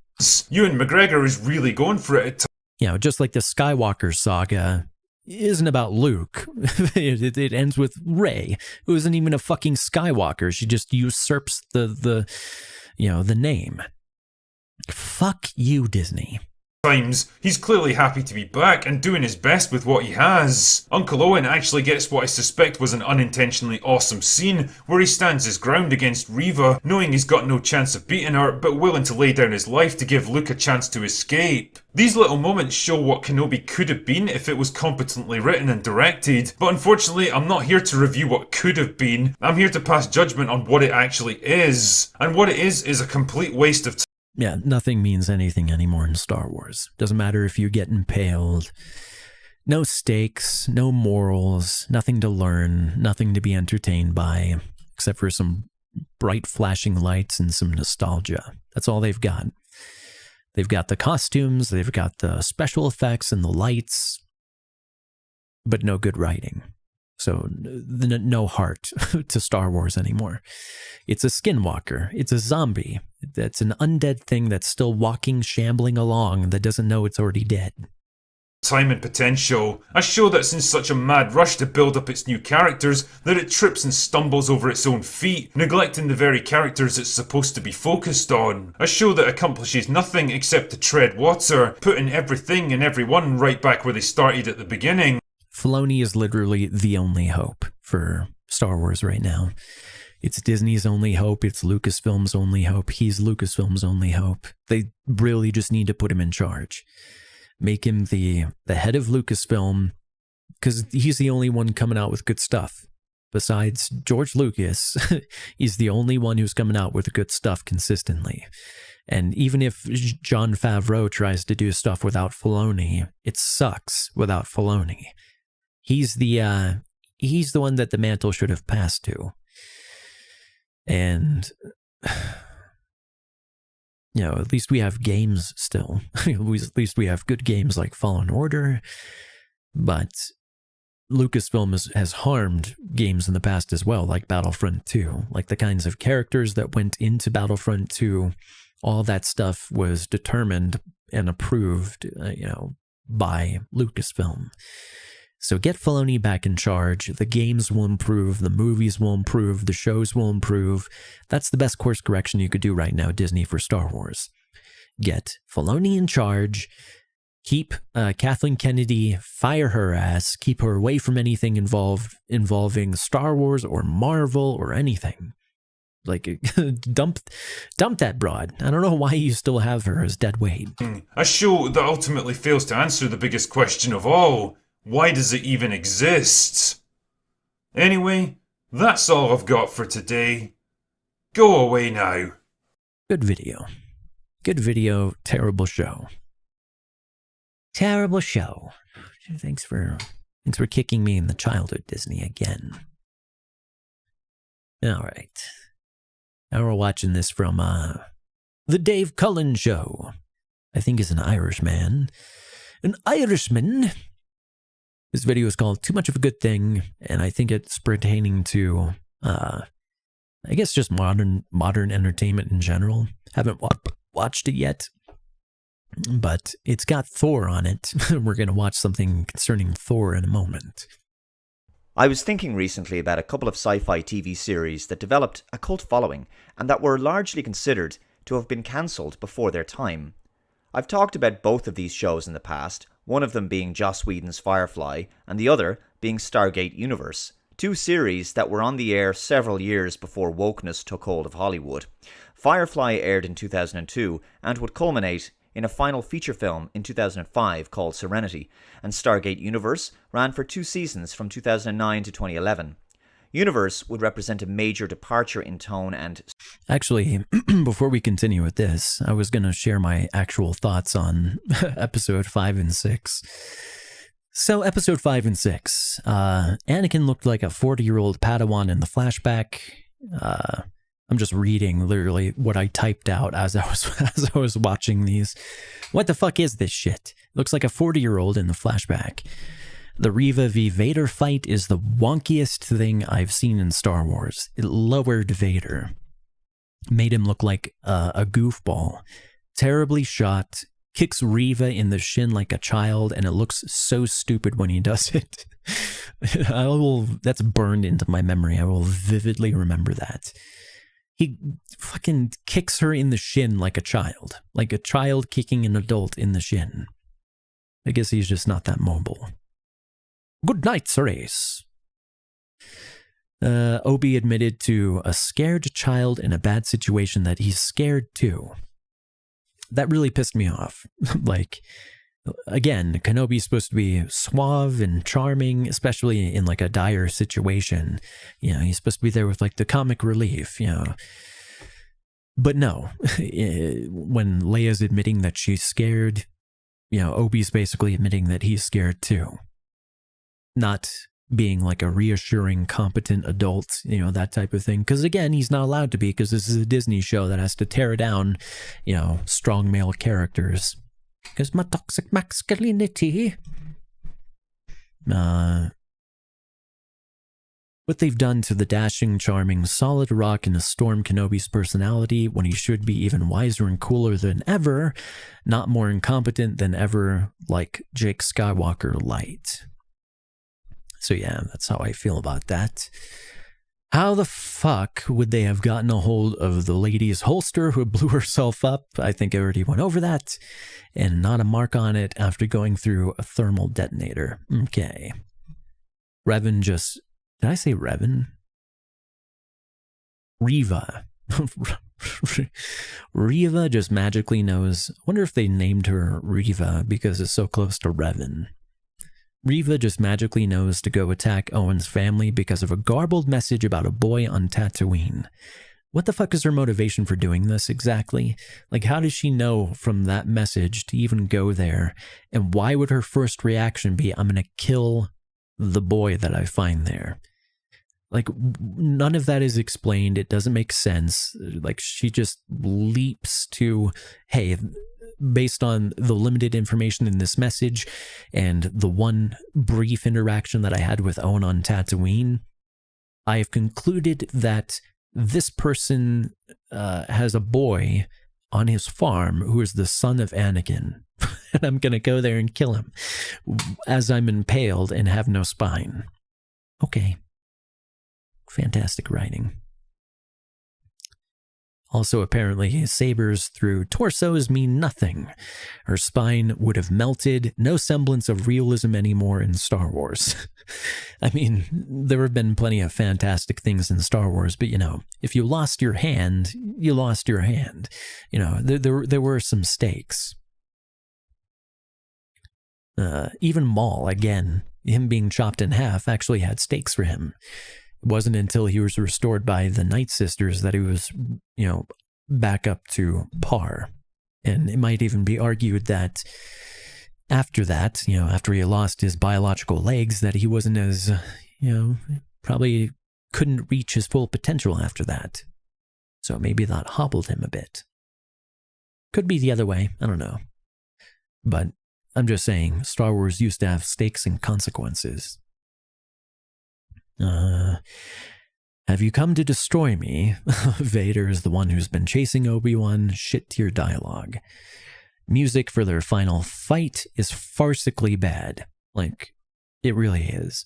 The John Williams theme for Kenobi is it's fun. I don't think it's his best work or anything. But it's fine, it's serviceable, but their actual final fight scene music is really just terribly bad. It makes me mad to think about how bad it is. It's nothing like Duel of the Fates or the Mustafar theme or anything like that. Nowhere in the ballpark. Owen and Beru can't shoot for shit. They're basically point blank and they have the drop on Reva, but they still couldn't shoot her from that close. They had the drop on her, they were so close and still missed. Reva's plot armor is ridiculous. She also magically knew to go there and could sense, she could sense Kenobi's presence, but couldn't feel the two plebs a few feet away until they opened fire. Fuck the show. They had him go from practically useless and cut off from the Force to literally pulling array rock rays. Fuck these writers. The worst camera and effects work for any saber fight scene in all of Star Wars. I'm referring to Vader v Kenobi, Vader v Reva here, I think. Reva, whatever. Deborah Chow has no idea how to do saber fight scenes. This fight scene was just copying their last, and this one's Vader v Kenobi. This fight scene was just copying their last fight scene, or their last fight and dialogue in a worse way. And that's basically what it was. Their final matchup against each other was just copying Revenge of the Sith in a much worse way. It's like a child doodling from a perfect printout.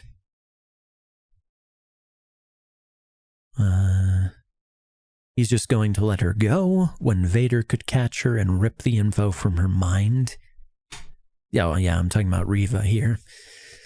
So yeah, Kenobi for some reason lets Reva live when she's proven to be unstable. She could change her mind at any point. She could be captured by the Empire and the information could be tortured out of her, or Vader could rip the info from her mind even from across the vastness of space.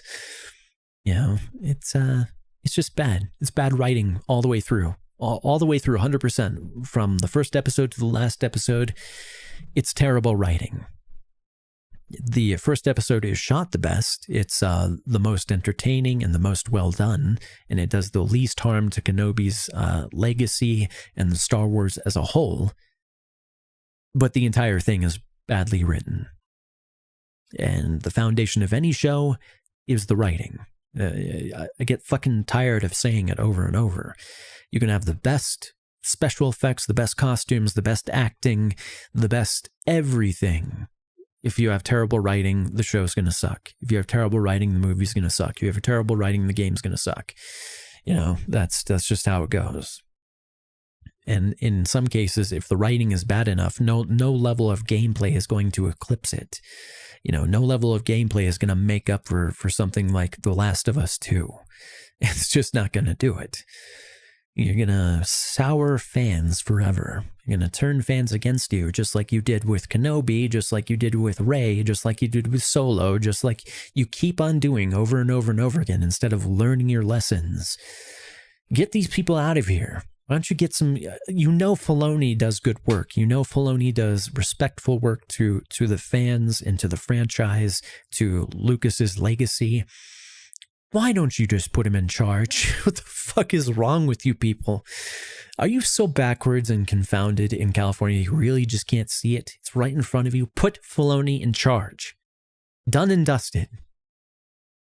Cinematography when compared to other Stargate series, and was often compared to Battlestar Galactica. Nevertheless, I really liked Universe, and found it to be the most believable and human of the Stargate shows. What made Universe's cancellation so egregious is the fact that it ended on a major cliffhanger. Over the years, fan communities have hoped that these series would return. As the years went on, following the cancellation of these shows, it became apparent that they weren't ever going to return, as too much time has now passed, with actors having very noticeably aged. It wouldn't be possible to resurrect the shows without some very elaborate explanations. Suffice to say, these series had their moment, and although they were cut short, they will always be remembered for being good series, or series that got the axe right when they were at the height of their creative quality. There's something to be said for the legacy of a prematurely cancelled series, because it means that it never stayed on the air for too long. It never declined in quality. It never went downhill and became a shadow of its former self. It will always be remembered for being at its best, or potentially being canned right before it was about to achieve even better things. Anyway, we're going to continue on this subject right after this. Before we go very much further, it's time now for a word from our partner for this video, NordVPN, a virtual private network that will keep you secure and safe online. Your activity and personal information on the internet these days is becoming increasingly more visible to others, and for that reason, you need to take steps to protect your data and privacy. NordVPN provides you with next-generation security features that allows you to do just that. It provides advanced protection against cyber attacks, malware, and trackers, and lets you block intrusive ads so that you are in full control of your web browsing experience. In addition to that, you can protect all of your devices on a single subscription. Nord works on Mac, PC, Linux, iOS, Android, and even your Wi-Fi. I went to go get a drink, and of course he's shilling for NordVPN. All right, NordVPN, excellent. Let me... Oops, wrong one. Let me share the link to his video here so it's easy for people to find. Go ahead and drop a like if you like. Router. Some VPNs really slow down your connection. VPN. And promo, welcome back. Already been talking for 2 hours, haven't even started playing yet. I'll get through this video, do the halfway break, and proceed. But I have to say, as the years go on, the fact that a really good show is cancelled too soon only further adds to its legacy and cultural impact. If the show had stayed on the air and continued for years, it might have been remembered as just another sci-fi show and grown tired, mundane, and forgettable as time passed. We might want to believe that our favourite short-lived series would have continued to be awesome for years to come, but this is of course unrealistic. In reality, any series that runs too long inevitably passes its sell-by date, like The X-Files or Buffy the Vampire Slayer or Game of Thrones in their final seasons. Of course, the same fate can befall a popular film franchise. We saw that with the truly awful Terminator sequels. Terminator 3, Salvation, and especially Genesis and Dark Fate were a grave disservice to the legacy of the first two films, adding nothing to the franchise, only undermining it, and proving that Hollywood simply doesn't know. I think 5 seasons is probably, I don't know, the outside of what really works. 7 seems a little too long most of the time, like things lose their way over that amount of time, but 5 seasons seems Goldilocks zone. You know, like telling a story in 5 acts, 1 act per season. Oh, when to call it a day when it comes to some stories. That film series should have ended after the second film. As for another popular film franchise, Thor Love and Thunder. 4 seems pretty perfect too. Like Avatar had, I think, 4 seasons planned, but only got 3, I think. And some of those were cut short. Would have been fantastic. I mean, that's something that Nickelodeon could do, and I wouldn't complain about if they actually did the 4th planned season. might be hard to get them to sound the same. But I think they're older then. I really want to know, I want them to continue like the comic story. A new Marvel Cinematic Universe film is currently hitting cinemas, and the reviews are predictably mixed, with the plot breakdown sounding very meh indeed. The Marvel Cinematic Universe was already in creative decline prior to 2019's Endgame. That same year, the truly abysmal Captain Marvel had been released after all. The MCU probably should have ended after Endgame. To make matters worse, the franchise, like most big properties these days, has succumbed. Honestly, don't think it had to. It's one of those things you just have to have good stories. That's it. And they certainly have enough to draw from. It's not like they don't have decades of good comics stories to already draw from. Their problem is they're trying to reinvent the wheel. You know, they'll draw from some things, but just inexplicably alter them to make them worse. It's like, why don't you just make it faithfully? If you're going to draw on it in the first place, recreate it faithfully. What's so hard about this? To pandering to wokeness. It was probably made that way for a reason, because making it other ways was worse, was lesser. So just stick with what the fucking original... Though the last two Spider-Man films were actually decent enough, the general trend since Endgame has been a decline in quality. Shang-Chi, Black Widow, The Eternals, they were terrible. And Doctor Strange and the Multiverse of Madness. Yeah, I still haven't seen the Spider-Man one with Mysterio. Still haven't seen that one. Madness was a mess. The various TV series from Falcon and the Winter Soldier to Loki, Didn't care. WandaVision were also very poor. For a franchise that was basically... Dear Lord, WandaVision, Loki, it's literally... These days, a quality MCU film or TV show is the exception rather than the rule. I think the one thing that all franchises that have passed their prime have in common is that their primary story arc has been told, and therefore their reason for existing is finished, it's over. There were lots of mysteries for Fox Mulder to try to figure out on the X-Files, but once the main alien invasion plot had been explained, no other major mysteries could really compare, and so the show had no real reason to return. And yet, return it did, unfortunately. Star Trek had produced hundreds of hours of television from the late 80s to the early 2000s, along with 10 feature films. There really was no reason to bring the franchise back in 2009, let alone reboot it. A giant reset for the franchise.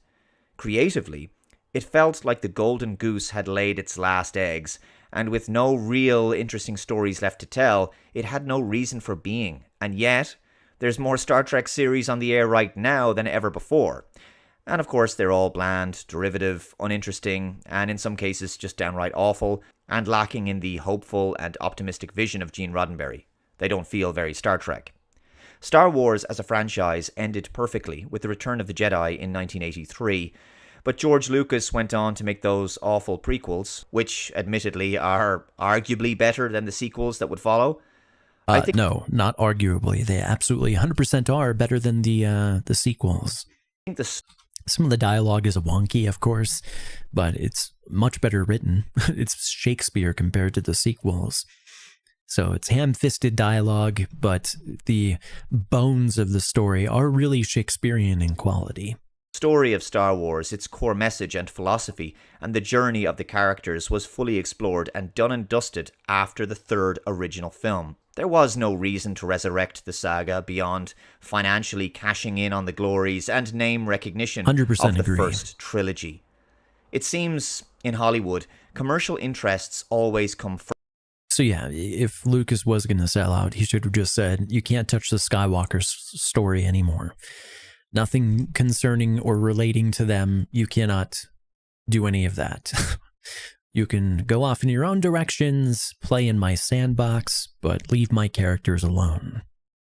First, over quality of artistic expression. When we look at the sorry state of most big franchises that have clearly gone on way too long, that should have been put out to pasture and permanently retired years ago, one has to be grateful that some of our favourite series got the axe prematurely. After all, it's preferable to go out on a high than fade away due to the failure to understand that you can have too much of a good thing. Good video. So, links in the chat if you want to check that out for yourself. Alright, so now we've got a review from Critical Drinker of Thor Love and Thunder, which again I have not seen yet. So, I will go through... Actually, yeah, we'll go through this video first, and then I'll take my halfway break. And the one after this is about Diablo. So that'll lead right into the game. Thor Love and Thunder is the gayest Marvel movie yet, written and directed by a man with the mind of a 7-year-old. And that's not even my take on the movie, that's what the people responsible for selling it to us are saying. Chris Hemsworth believes Thor 4 was made by a 7-year-old. Huh, that's funny. That's almost exactly what my assessment was of Thor Love and Thunder after just watching the trailer. That Taika Waititi should stick to comedy and not be directing. Like, how was he helming? How did he go from indie comedies, like obscure indie comedies in New Zealand, to helming Titanic Marvel movies? The fuck? Dude must have the right opinions, that's all I gotta say. I mean, really, you know, he certainly knows the right people. He's in good with, like, the Amber Heards of the world. This is why, you know, characters like Valkyrie get the keys to the kingdom instead of ones like Sif, who absolutely earned the regency. You know, if Thor has to abscond from his duties, you know, walk away from the throne for a while to get his head straight or something, then he should have put Sif in charge, not Valkyrie. You know, the former slaver. But because, hey, she meets the right identity politics, you know, we'll put her in charge even though she's a former slaver and hasn't earned it, and we just met her 5 minutes ago, you know, rather than someone like Sif. Why do you do this to our characters? How is this not cultural destruction? We'll look back like 100 years from now after the world is destroyed and be like, huh, I wonder if the degradation of culture had anything to do with how people just ended up turning out worse and worse as generations went on. Because, like, all the morals flew out the window and, well, you know, facts flew out the window in lieu of flattery, you know, being able to control people so easily based on PC opinions and, you know, political correctness and, you know, using different words for different things that don't mean what people want them to mean. Whatever, who cares? Really, if that doesn't get arses in seats, then I just don't know what will. Flick too hard, damn it! That being said, if I was asked to sum this film up... Why is it that he also has to grow up in every fucking movie? Like, since the first Thor movie, Thor's character arc has been him being a man-child who needs to grow up. I'd say that it's... Who needs to mature. You know, it's got to learn the lessons of being a mature adult, of being a good ruler, a good leader. And then he learns those lessons by the end of the movie, and then it resets so that the next movie he can learn how to grow up, be a responsible leader, and then now again he walks away from his throne. Odin would be slapping him. He would be telling him again, just like in the first movie, "You are unworthy," and he would strip him of his mantle. He would strip him of Mjolnir or his new axe or whatever, and because he's not worthy. Because again, every single time he walks away from his duties, he walked away from his throne. He should never have done that, first of all. Second of all, when he did walk away from his throne, his responsibilities, just like Kenobi did, because this is all that Disney does, this is the only formula they know. When he walked away from his responsibilities, it should have been Sif that he made the regent, because she earned it. She's proven she's reliable, that she is smart. You know, if you didn't want to make it a male, and you just wanted to make a statement of putting a woman in charge when Thor left, because that's literally all Disney is doing, is making a statement. But no, because Taika Waititi is, again, third wave intersectional feminist, who's in good with Amber Heard and the actress who played Valkyrie. He'll put Valkyrie in charge, even though it makes no sense.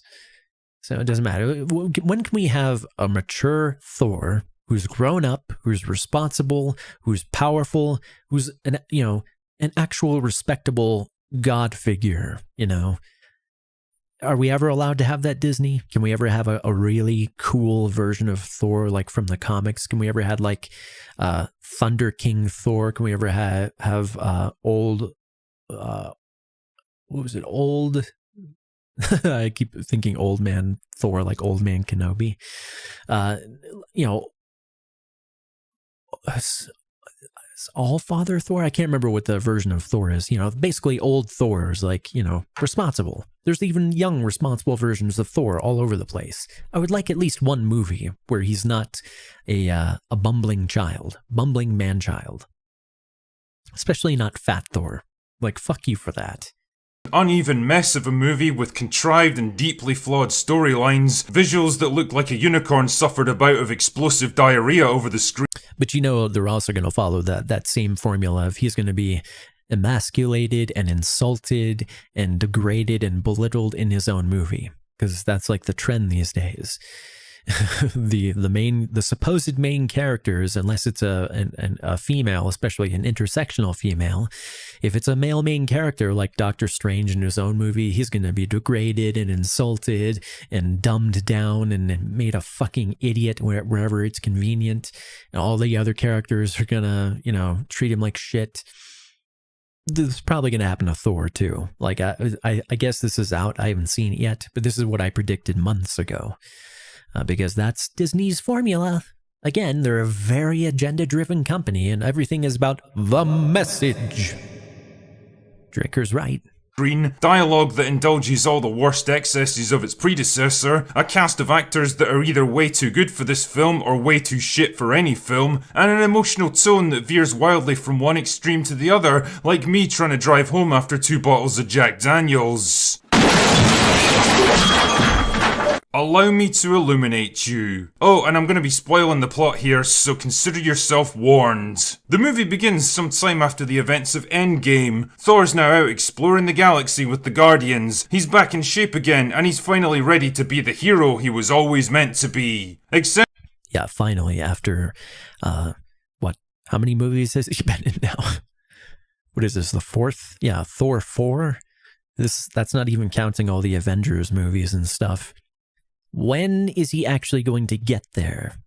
Like, can he have a character arc? Can it not be constantly reset? Except he isn't. Imagine my shock. It turns out that he's lost his passion for battle and adventure, so he quits the Guardians to go and find himself or whatever. How very millennial of him. Anyway, wouldn't you know it, he gets a distress call from Sif. You remember Sif, don't you?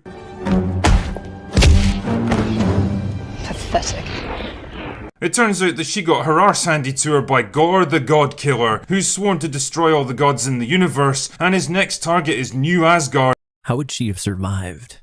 On Earth. No way! Wow, what are the odds, eh? Speaking of New Asgard, Valkyrie is now king, which makes no sense to me because you can't be a king if you're not a man, but whatever. The point is, her job isn't exactly the non-stop thrill ride that she'd hoped for. Basically, she's just a bureaucrat mired in red. Again, should have been Sif. Makes no sense that Valkyrie is the quote-unquote king. Red tape and pointless meetings she doesn't care about. Unfortunately, Tessa Thompson is able to convey this emotion perfectly. Luckily, Jane Foster shows up to brighten her day. And by brighten, I mean beg for help. See, it turns out that Jane's got cancer and she only has a few months to live, so she's hoping the Asgardians can use their advanced technology to help her out. But oh no, then Gore shows up to attack the place, and then Thor shows up to stop. I like how they included the most unpopular version of Thor in all of the comics history. I'm pretty sure that female cancer-ridden Thor is the most unpopular, worst-selling run of Thor ever. And they thought, hey, since it failed so spectacularly in the comics, you know, trying to replace Thor, you know, and we see that trying to replace characters in comics with other characters, it's rejected by fans.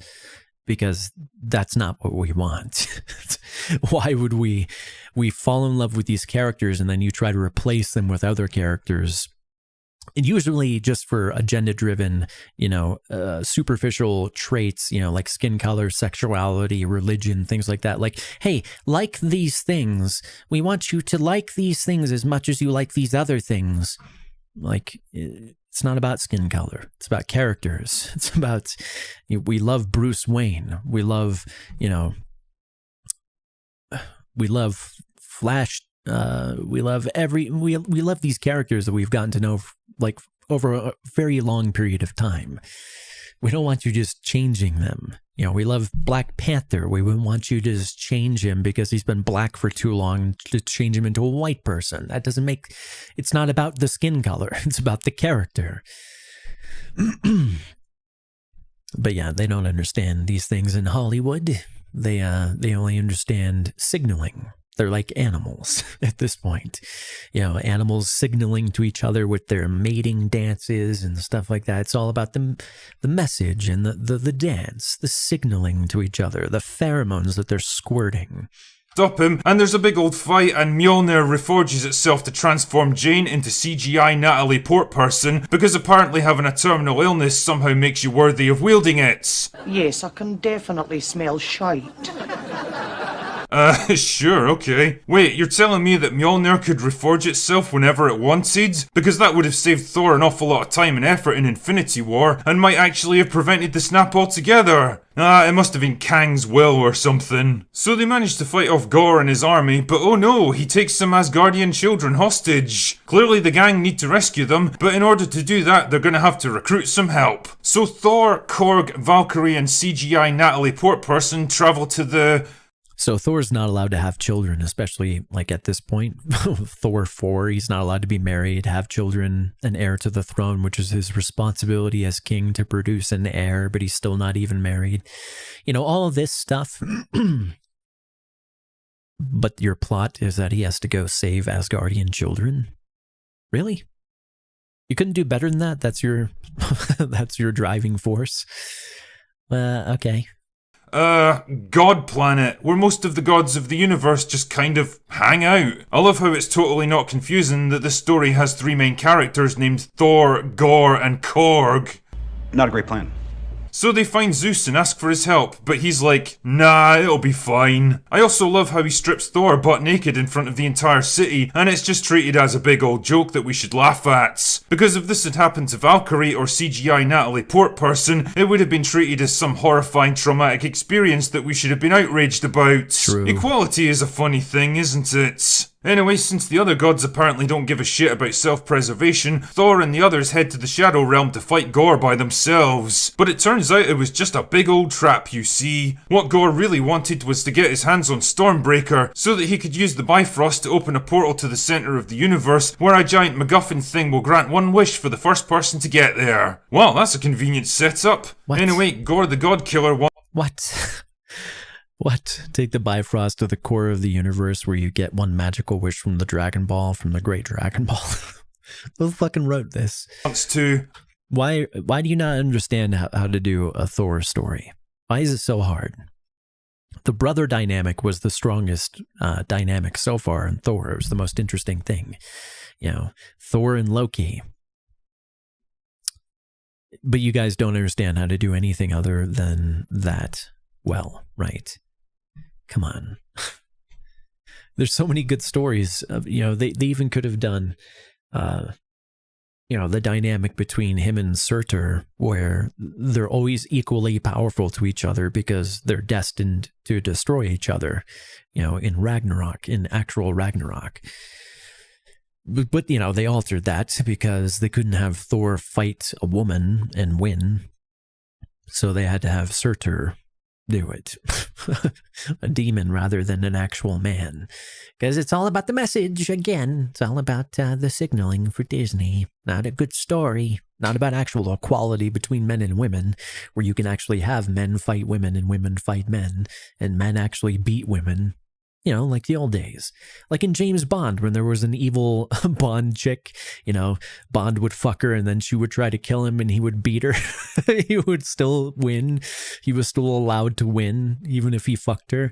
You know, those rules don't apply anymore. You know, that actual equality there, you know, each sex using their strongest suits, you know, women using their seductive quality as their allure to lower the defenses of men and manipulate them and, you know, gain power over entire kingdoms this way, over entire nations this way. And men using his brawn. You know, sex is playing to their strengths. Not allowed to do that these days. Now it has to be the woman is the strong, you know, the physically strong one, the one who's gung-ho, and the male is effeminate and weak and, you know, I don't want to be confrontational, even if it's in defense of the family or anything like that, you know. Gotta love modern Hollywood. Fuck it can all burn down. Kill all the gods in the universe, because apparently one of them let his daughter get killed. Imagine not taking a personal interest in one particular life out of uncountable trillions throughout the universe. You know, I've got a few questions. Life out of uncountable worlds. Imagine not taking a personal interest in the universe, because apparently one of them— Wait a minute, what? Will grant one wish for the first person to get there. Well, that's a convenient setup. Anyway, Gore the God Killer wants to, kill all the gods in the universe, because apparently one of them let his daughter get killed. Imagine not taking a personal interest in one particular life out of uncountable trillions throughout the universe. You know, I've got a few questions about this one. If the Bifrost allows you to get to the giant MacGuffin thing and have your wish granted, then how come nobody else has ever gone there before? Why did Thor and the others not use it to get there first and wish for the power to stop Gore, or for Gore to drop dead, or to have never even existed in the first place? You see the problem? And why didn't they use it against Thanos? Problems it creates when you introduce a mechanism that allows literally anything to happen. Why didn't Thanos kill Thor and use this thing to fulfill his plan instead of doing all that? Yeah, who the fuck needs those stones? Infinity Stone crap. What does Kang the Conqueror think about all this? How many CGI artists did it take to animate Natalie Portman's arms? Who fucking cares? So they go to the Shadow Realm and fight Gore, but he totally kicks their ass, so Thor turns the kids into mini Thors because apparently that's a thing that he can do. Again, I might suggest that this kind of skill would have been of great use fighting Thanos, but whatever. Then CGI Natalie Portman uses the last of her power to break Gore's evil demon sword before deciding that she's too awesome for this world and dies. Goodbye, CGI Natalie Portman. It's been real. Then Thor convinces Gore to use his wish to bring his dead daughter back to life instead of killing all the gods in the universe. By George, he's a genius. So his daughter comes back to life and then he dies and Thor agrees to look after her and then everything goes back to normal again. What? And that's it, that's the plot for Love and Thunder. That is a terrible story. That really does seem like it was written by a 7-year-old. You know, one of my big takeaways from this film was that it really exposes Taika Waititi as a one-trick pony when it comes to setting the emotional tone. His trademark style of showing dark and serious events through a light-hearted comedic lens was undeniably effective in Jojo Rabbit, because that film was viewed from the perspective of a small child who couldn't rationalise things any other way. It worked again to a lesser extent in Ragnarok, mostly because after the stodgy, self-important seriousness of Dark World, it was refreshing to see Thor in what was basically a goofy buddy comedy. But the thing is, that's the kind of card you can only really play once. Love and Thunder isn't a story told from a child's point of view, and making it all into a joke isn't new or fun anymore. What it is tired and played out, like an aging rock star half-heartedly performing his greatest hits because it's what's expected of him. Even the jokes and dialogue aren't particularly good this time around, feeling forced and laboured rather than breezy and effortless. And Jesus Christ, at least Ragnarok gave its scenes a little breathing room. When Odin died, it felt impactful because the movie was smart enough to hold off on the jokes for a while and let the emotions sink in. But here, almost every serious scene has to be undercut by some goofy joke or witty put down. It's like trying to deliver the eulogy at your grand's funeral while some drunken asshole lights his farts on fire in the background. And believe me, we've all been there. And what's frustrating is that there's plenty of fertile ground for serious dramatic moments in this movie. Gore's introduction in the first few minutes of the film hit particularly hard and almost lured me into believing this was going to be more than just a breezy action movie with comedic overtones. It's the same story with Jane's cancer, which is presented as more of a thorny problem to be solved rather than a tragic countdown to her inevitable demise. There's no hint of the anger or sadness that a relatively young person would feel at having their life cut short. None of the existential dread of being suddenly confronted with your own mortality. She's as chipper and optimistic while dying of a terminal illness as she was when we met her a decade earlier, and it just feels wrong somehow, like this shit deserves more than just a fleeting mention. There's an almost frantic desperation to turn everything into a joke, and it just feels cheap. It's the same with the visuals, which take everything from Ragnarok and dial it up to 11. Visually, Love and Thunder is a film that I could best describe as an assault upon the senses, and not in a good way. It's so overdone and oversaturated that it was actually starting to give me a headache at times. And if you need an example of this, just take a look at Thor's outfit. It's like it was coloured in by a small child. What the hell? That's more colors than ever. That's like 3 different shades of blue, 2 different shades of silver. That's ridiculous. It's just discovered crayons for the first time. Much like the emotional tone, the performances are all over the place. On the plus side, Chris Hemsworth delivers his usual easygoing charm and likability as Thor. He's been doing this shit forever, no matter what kind of ridiculous nonsense the scripts throw at him, and he wears the character like a comfortable old glove at this point. And if there's some kind of award in the movie industry for being a good sport, then Hemsworth absolutely deserves it. He's basically portrayed as a bumbling buffoon for most of the film, constantly fucking things up, trying and failing to have big grandiose heroic moments, and generally acting like a total parody of everything he once was. Oh, you mean like how they've been treating him for most of his cinematic, most of his cinematic run so far? He's got to be bumbling. I know you like your comedy, Taika, but honestly, do you have to mock every single facet of this character? Christian Bale is probably the highlight of the movie for me, bringing a serious, focused intensity.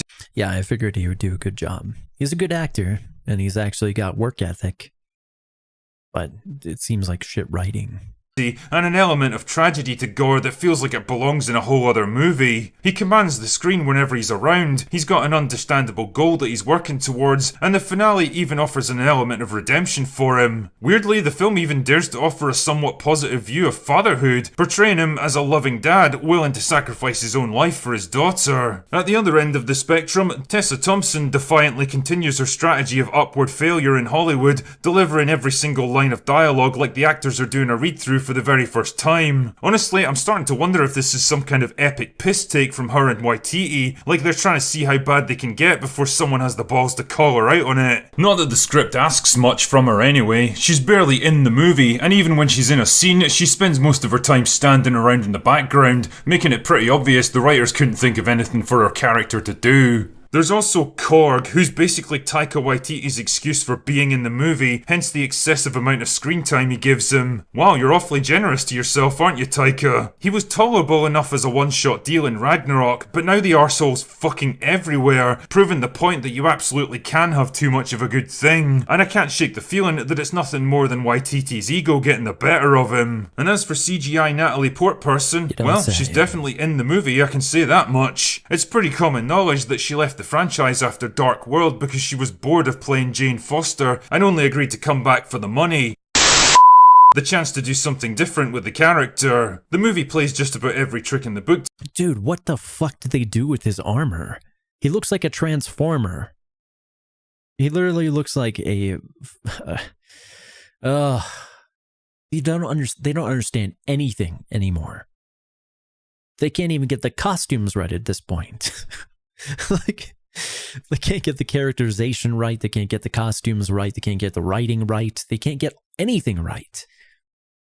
to get you to like her and portray her as Thor's equal in every way, even though he's been fighting and training for thousands of years and Hemsworth is literally twice her size. She looks kind of awkward and uncomfortable in her bulky armour, she can't fight in any meaningful way, and overall, watching her try to play a goddess of thunder is about as believable as watching Brie Larson trying to act like a realistic human being. On the plus side, they at least had the balls to kill her off, which genuinely surprised me considering how much emphasis they put on her in the trailers. Although in retrospect, trying to launch her as a replacement for Thor when Portman herself is 3 years old. So it seems my prediction of them turning Thor into like this bumbling, character and who's eclipsed by Jane's version of, Lady Thor because, men suck, women rule. Seems like that came true. Shocking, because it's not like Disney and all of their companies that they control. It's not like they all have a certain pattern of behavior when it comes to these IPs and the things that they do with them. Fucking sick of it. Everything, dude. Everything from He-Man to every Marvel thing. It's all Star Wars projects. It's like, stop it. Just put Filoni in charge of this and put Favreau in charge of Marvel. That's where Favreau should be, and that's where Filoni should be. Because, I tell you, the current asshole in charge of Marvel, he did a few good things in, I guess the beginning and the middle, but he's driving them straight off a cliff now. He's digging them directly into the into a pit. Just get him out of there. Older than Hemsworth wouldn't make a whole lot of sense. Like, he's the guy who pushed Captain Marvel, who pushed all these unsuccessful agendas.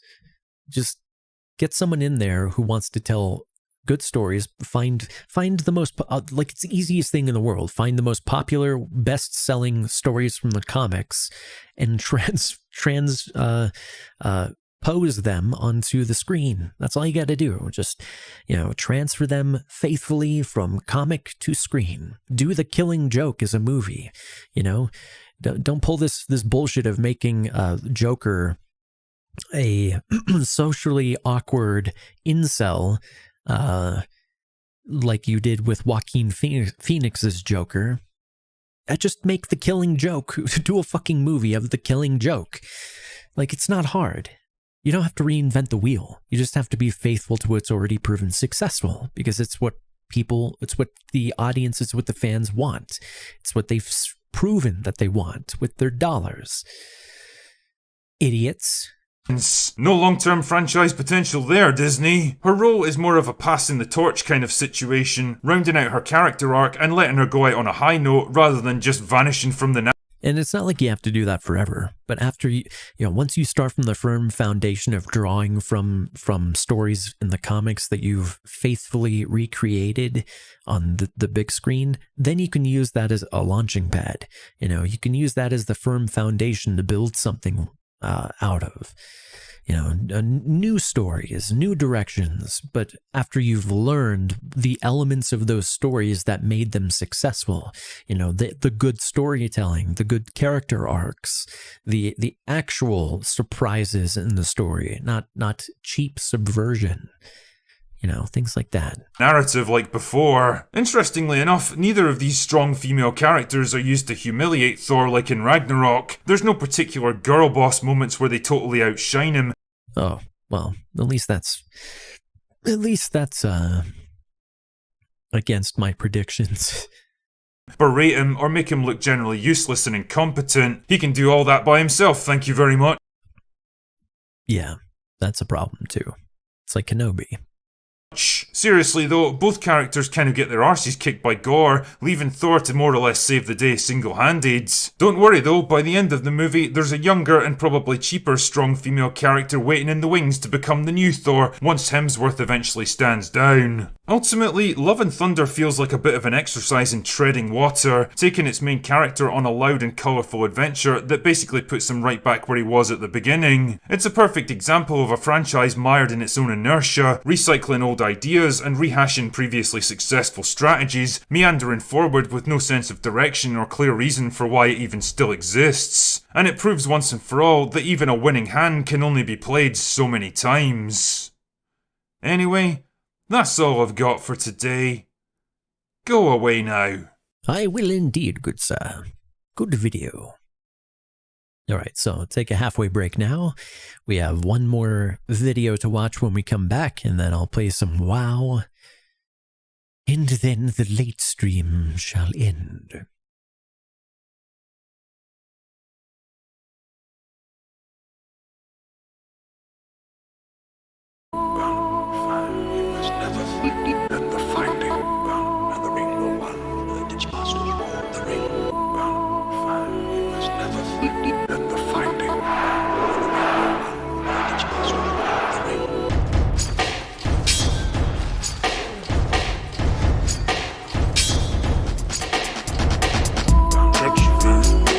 Just time in a minute. You do not know. What about in a minute? Lose 500. We do not stop riding. When you mean first Tetris. Just time in a minute. Just ease through down in a minute. Lose 500. We do not stop riding.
Those like the loyal.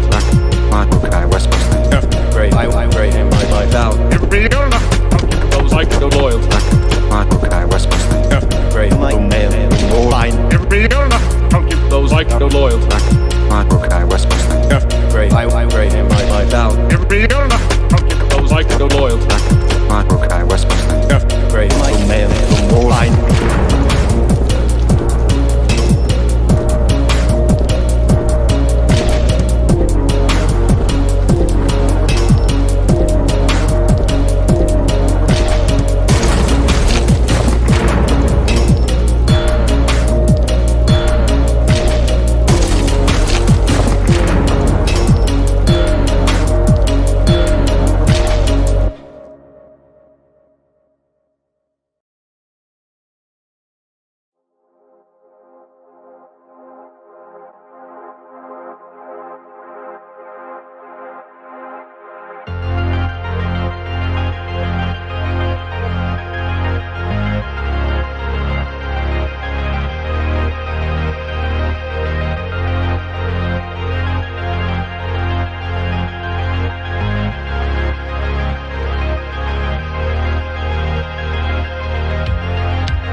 Welcome backumen. Hello, Sir Anakin. How's it going? Oh, also, I was going through my email earlier, and I found that I had a donation on July 4th. I guess it didn't show up in my alerts, but it showed up in my email. So, before I forget, thank you very much for the, I think it was about $6. Thank you very much for the $6 donation. Unfortunately, the name is in Asian characters that I can neither read nor probably pronounce if I could read those characters. So, whoever it was, thank you very much. I do appreciate. All right, let's watch this video called Diablo Immortal, Blizzard is Dead by Ricada Law. And for those who don't know, Diablo Immortal is the mobile game, the highly predatory mobile game that Blizzard Entertainment just came out with. And Blizzard is the company that developed the game we're going to be playing here in a few minutes called World of Warcraft. So let's see what they say about Diablo Immortal. Mike Ibarra is the guy's name. Hold on, let me link this in chat before I forget. Did I link the last one? GT. Yeah, linked that one. This is the link to this video by Ricada. All right. You seen this? You hear about this? So he did an interview with the LA Times. Blizzard's new boss wants to have fun with games, but first, his company is in a crisis. This guy is a giant fucking weirdo.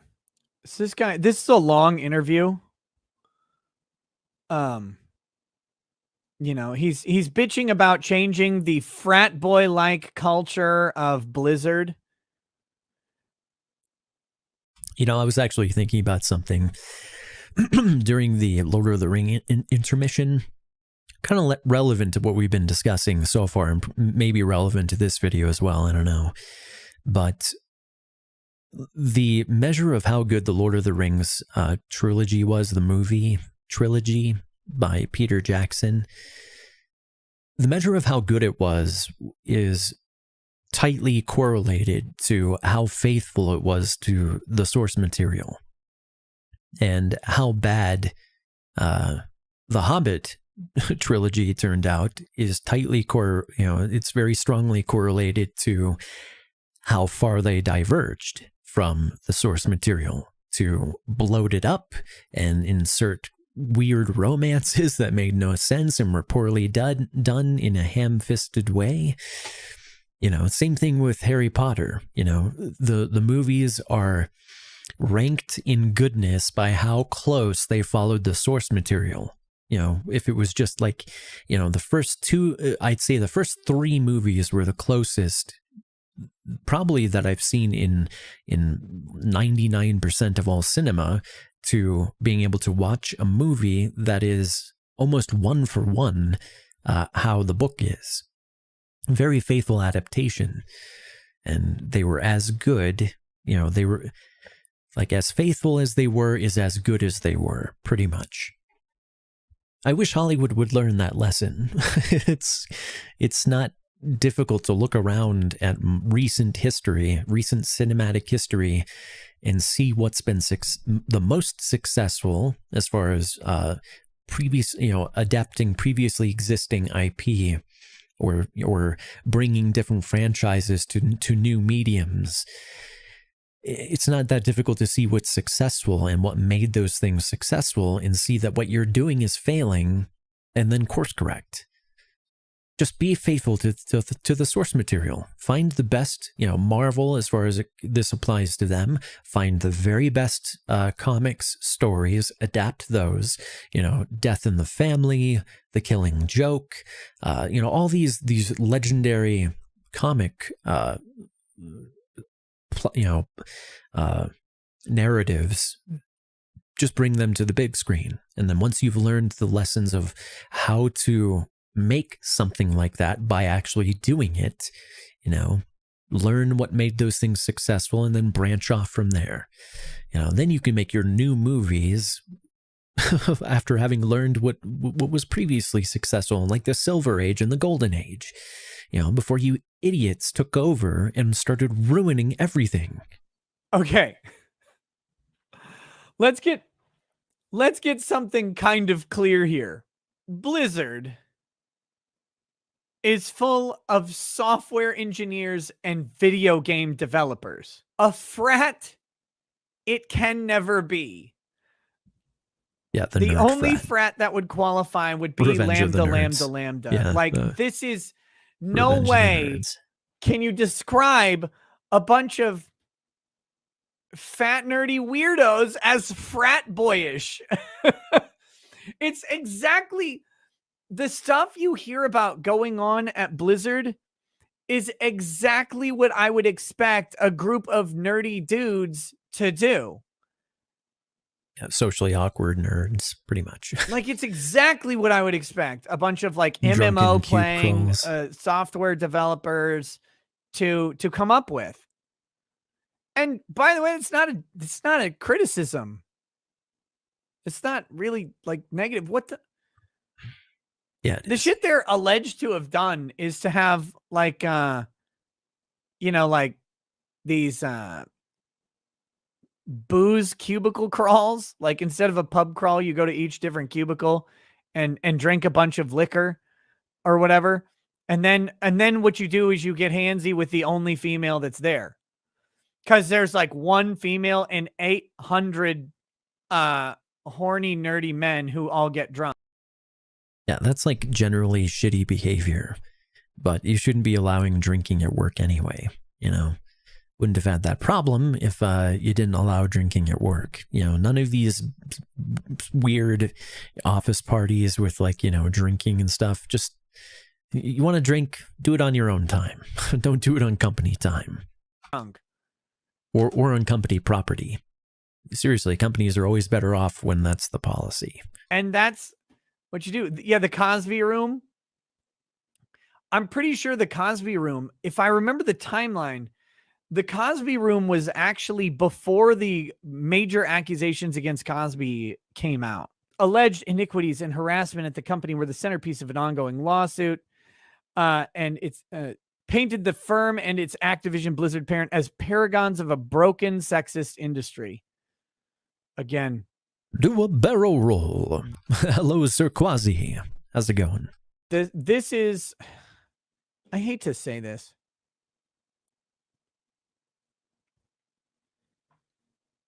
No, you don't, Nick. Just spit it out. The vilification of video games as a male-dominated industry and a male-dominated hobby has been going on for a very, very fucking long time. Since the birth of the industry, yeah.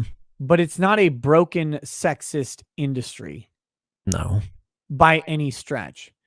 It's literally a nerd industry. It's made for nerds, largely. It's made by nerds, largely for nerds. It's a male-dominated. And yeah, most gamers are males. So big boobs, revealing clothing. And it's not like the males aren't, sexualized either. It's just sex sells. This is something that we know. It's human nature. It's appealing to human psychology and our biological imperatives. It's not some evil patriarchal conspiracy to control society or anything like. No, it's just normal biological urges and sex sells. Hobby. And companies want to make money, so they do what sells. Because women. And then, these fat, disgusting third-wave feminists come in and they ruin all the fun of everything. They literally ruin all the good aspects because it's all, at the end of the day, it's really, their outrage mobbery is just all about controlling your behavior. I'm offended, therefore you should moderate your behavior on my behalf because I supersede you. No, you don't. I don't give a fuck if you're offended. Be offended all you want. That's your right to be offended.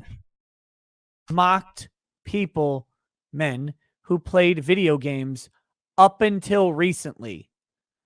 The reason that video games were a male-dominated hobby was because women openly scorned, harassed, ridiculed, and mocked the fucking gay nerds who played video games. Not just women, most of society. Like, a lot of society still looks down on quote unquote gamers, especially if you're a degenerate streamer. If you're some degenerate streamer, game streamer, those are like the untouchables of society. Or used to be. It's a little, unless you're in the top 1% of actual successful streamers. But it certainly wasn't just the women who ostracize gamers.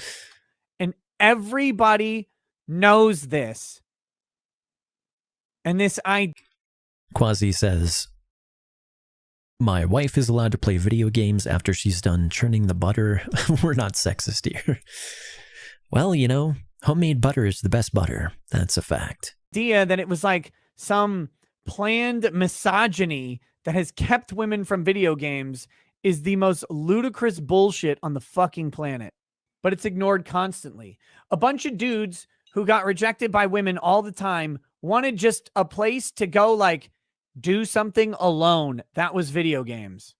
Yeah, wanted some escapism that wasn't being programmed by Hollywood and bullshit like that, where we could have like true escapism. Like GTA back in the day was so risque and controversial because it allowed you freedom that you couldn't, and the type of storytelling, the type of narratives that you could experience that you couldn't experience in tightly regulated TV or tightly regulated movies or anything like that.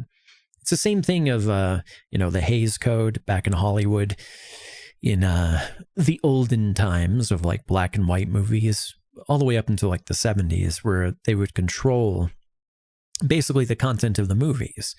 So it wasn't just like a ratings system rating what was in it. It was saying you cannot have this thing, you cannot have, this is too sexual, this is too racially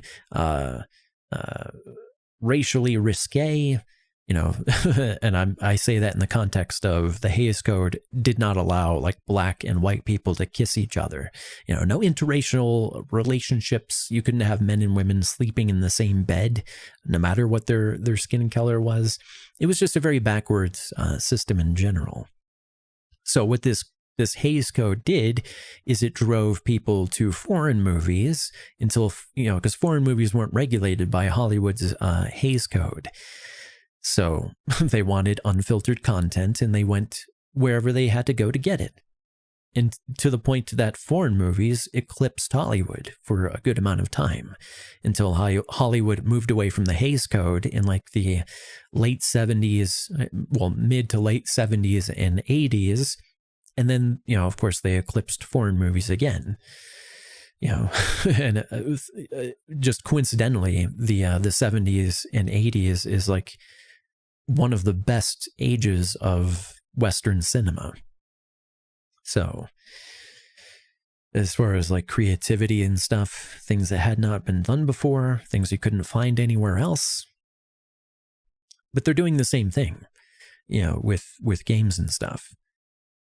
They're doing the same thing with modern content but only in the context of wokeism. The new Hays Code, as far as you can't be too sexual, you can't, is the wokeism code. It's the woke code designed by the most the most corrupt snowflakes you can possibly imagine that have ever existed in all of history, and they're the ones coming up with the standards of what's acceptable and what's approved, what's PC.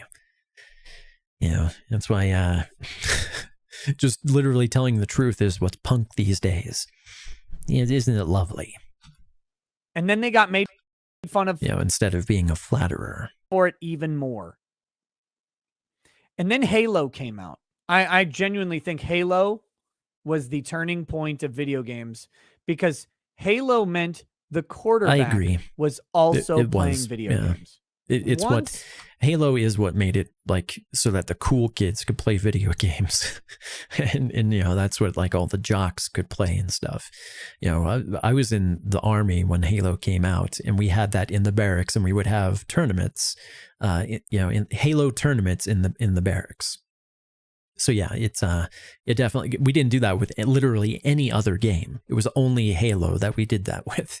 We would all play our own individual games. Like we would go back and play like Resident Evil 5, I think it was, that came out at that time on the GameCube. We'd play that in our own rooms, but in the common room, we would have like the Halo tournaments.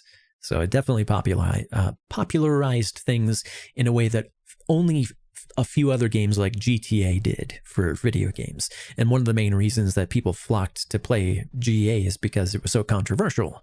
You know, it's the effect, you know, you try to censor something. It's not just the Streisand effect. It goes beyond, you know, anytime you try to censor anything, especially in a video game, it's going to make people want to find out what the big deal is about. That transition started to take place. Suddenly, socially acceptable guys were playing video games.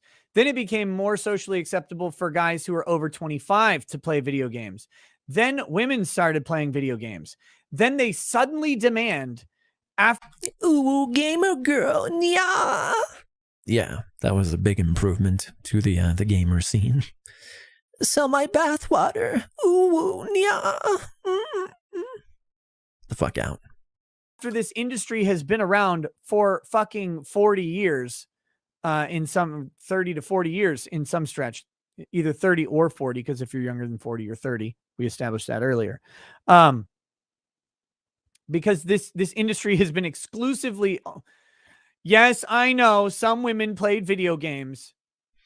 Some women don't just play video games. Some women can make more money in an hour of selling their farts in jars, calling themselves, you know, gamer girls on Twitch, than I have made in 6 years of streaming. They can make it in 10 minutes of selling their bathwater after a jacuzzi, you know, bathtub stream or hot tub stream. And that's considered, you know, they put so much effort into that, so much creativity. It's not an unfair system at all, but yet they're treated unfairly, even though they have so much preference given to them by platforms like Twitch. And they get so much money from their pay piggies for doing pretty much nothing, for having a vajayjay and tits. Oh Lord, to be a woman streamer, it would be so much easier. Cute. But this has been an exclusively male. Quasi says, I cannot stand these woke folks in any aspect. They're online on the game, and now they've invaded my workplace. I know they're invading everything and trying to control everything, literally. And these people who flock to these woke mobs, you know, they're afraid of being destroyed by the mobs, so they go along with it. But they're like, these mobs are full of the most corrupt people who are trying to control your behavior, when if you shined the light on them, they would probably be 10 times worse. That's why that's why the mob has so much power over them. It's because they're terrified of standing up to the mob. It's like Kenobi says, you know, back when Star Wars used to teach real life lessons and real morals. You know, the dark side, you know, Maul's like, you don't know the power of the dark side. And Kenobi's like, yeah, well, the dark side's powerful, but the light side's even more powerful. Those who stand up to the dark side are more powerful than you'll ever be. Because the weak give in to the dark side, but it takes strength to fight it. It takes strength to fight the mob. It's easy to just give in and just do whatever they say. You know, use the language that they decree you must use. In some countries, by writ of law. Like, you know, even if you tell an offensive joke like Dankula, he had an update on his case the other day. The Human Rights Court in the EU rejected even looking at his case because they, you know, they violated his rights over a joke, over a silly meme that was meant to troll his girlfriend. And that's what happens when you let the mob control anything. literally anything. This is why Rome burned. You cannot let the mob take control of the republic. You can't let it happen. This is not a democracy. I love democracy. The U.S., I don't know where all my viewers are from, but the U.S. where I'm from is not a democracy. It's a representative constitutional republic. We vote democratically for our representatives, but it is a republic rather than a pure democracy like, the Greeks who went the way of the dodo. Anywho. You don't let the mob take control of anything, and you don't apologize to the mob ever. Industry for decades, and then women decide they like video games, and suddenly they're like, well, why isn't it equal? Well, I don't know, bitch. It takes time. It takes time for you to matriculate into the industry. Not everything has to be about you. If you're a woman, not everything has to be about you. If you're gay, not everything has to be about you. If you're a trans, disabled, gay, black person, not everything has to be about you. If you're a straight, white Christian man, not everything has to be about just whoever you are. And especially doesn't have to be about your identity. It doesn't have to be about your sexuality. These things are parts of a whole. And the only thing focusing on these individual aspects does is break us up into tribes so that you can get these tribes to oppose each other, so it's easier to manipulate and control people as a whole, populations as a whole. Because a united population who, wasn't broken up into tribes and looked at the corrupt politicians, for instance, and we all united our attention on them instead of each other and started fixing things there, this is what they don't want to happen. They want us focusing on each other, not on them. This is from the people in charge of our culture, like the music creators, the TV show creators, all of this. They want you looking in certain places, not in other places. So they're directing your attention. They're socially engineering, and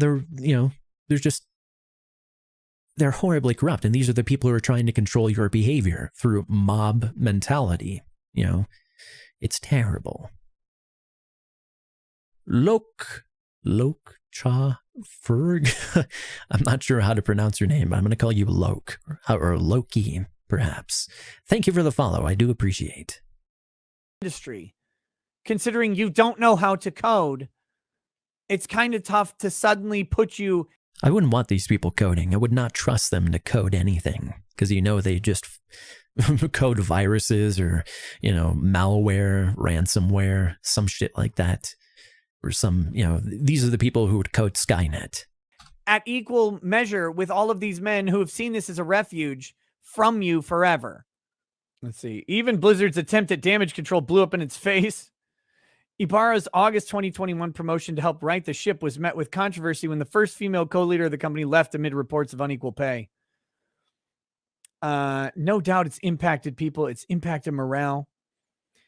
Some people are going to think that this is sexist, but I'm just saying, if she was the co-leader of the company and she had reports of unequal pay, wouldn't it be the good leader thing to do to stay to fight for whatever problem you perceived instead of just packing it up and quitting because you threw a temper tantrum because things were a certain way and you didn't do anything about it, even though you were the one in the position to do something about it?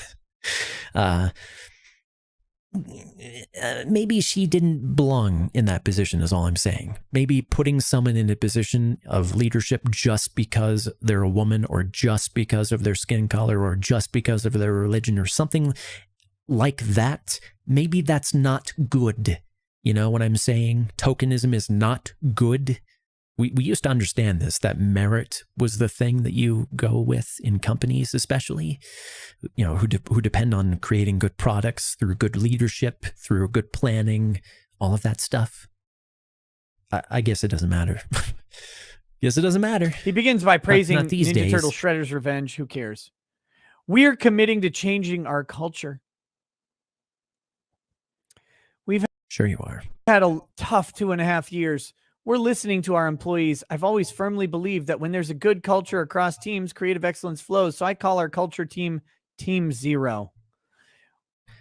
That sounds so dystopian to have a culture team, and there's probably not really a culture team, but if there is, that's dystopian as fuck. All right, guys, I want this is going to be the culture team of the company. Now, if anyone goes against the company culture, you let me know. You're going to be my Stasi. Well, if you ever wanted evidence that Blizzard is going straight to the fucking dumpster, this is it right there. No, you dumb motherfucker.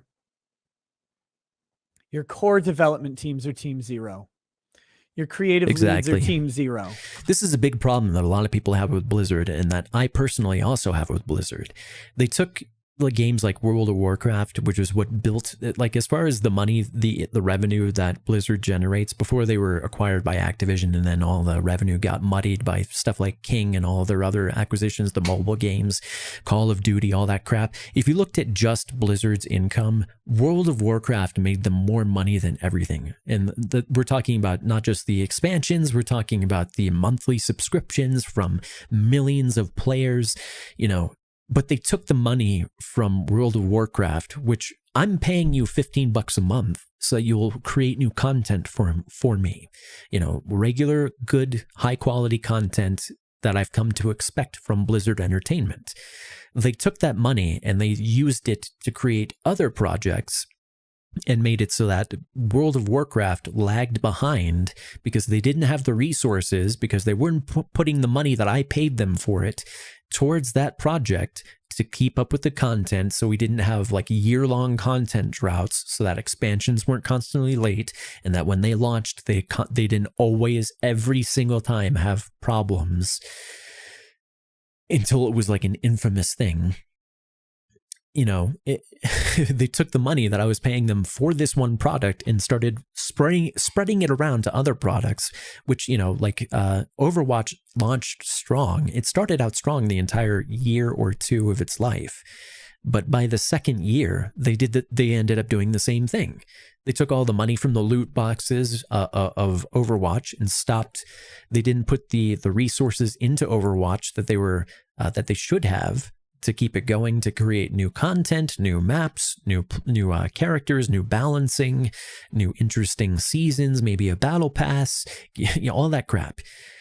They did a skeleton crew and then stopped with the updates. You know, I think the last hero they came out with was like a few years ago at this point.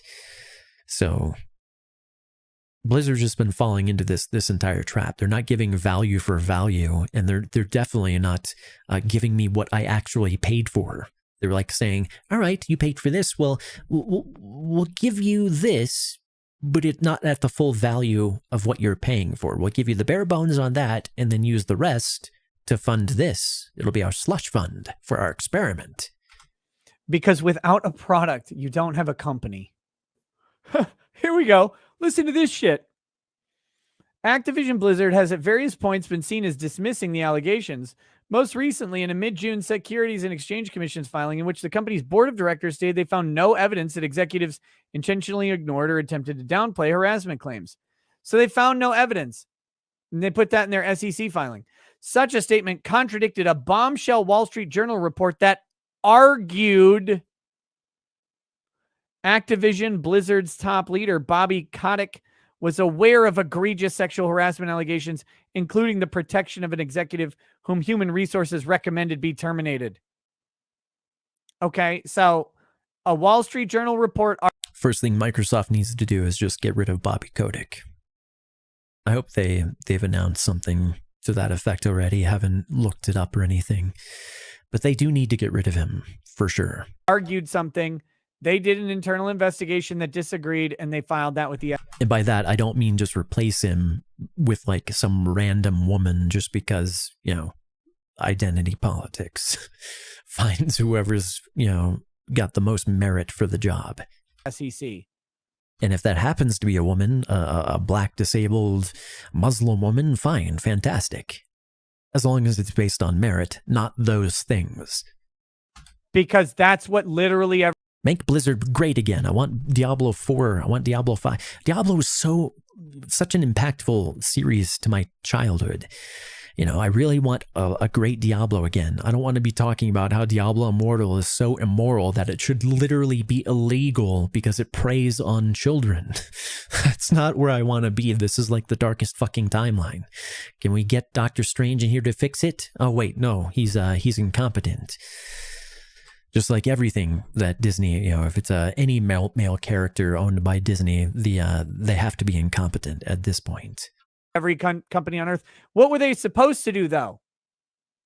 What were they supposed to do? Here we go. They could have been industry leaders in addressing entrenched issues that are industry-wide and not specific to the company. Oh, could they have? Could they have just torched their fucking brand? Yeah, exactly. The mob wants you to just self-immolate. Sure, let me get right on that. Could they have just tanked their stock price, admitted to wrongdoing, thrown themselves and their other executives directly into the meat grinder? Could they have done that instead? Says Carly. Oh, that fucking explains it. A video game historian and author. This should say everything you need to know. If this is your job description, find a bridge and jump off of it. Who is an associate professor of digital humanities and media studies at Illinois Institute of Technology. A sentence that makes me want to fucking die. But they took a more defensive posture. Their entire careers, lives, and millions of their own personal dollars are on the line. Yes, they took a defensive posture. They didn't run into the fucking garbage disposal with their penis first. These people are fucking morons. Actually, we did all of... Not just morons, spoiled, entitled, largely Zoomers, but also millennials and boomers. Just the most spoiled, entitled generation ever. And ignorant and misguided and indoctrinated and Marxist. Fucking, a lot of them are just fucking pure evil. And they're the ones who want to control culture and control everything you do. Down to what you say, down to just everything you do. Every aspect of your life they want to control. Of the stuff they're claiming in the lawsuit, and we would like to give them all of the money we've made in our entire lives and make ourselves social and professional pariahs until we die alone. Good fucking hell.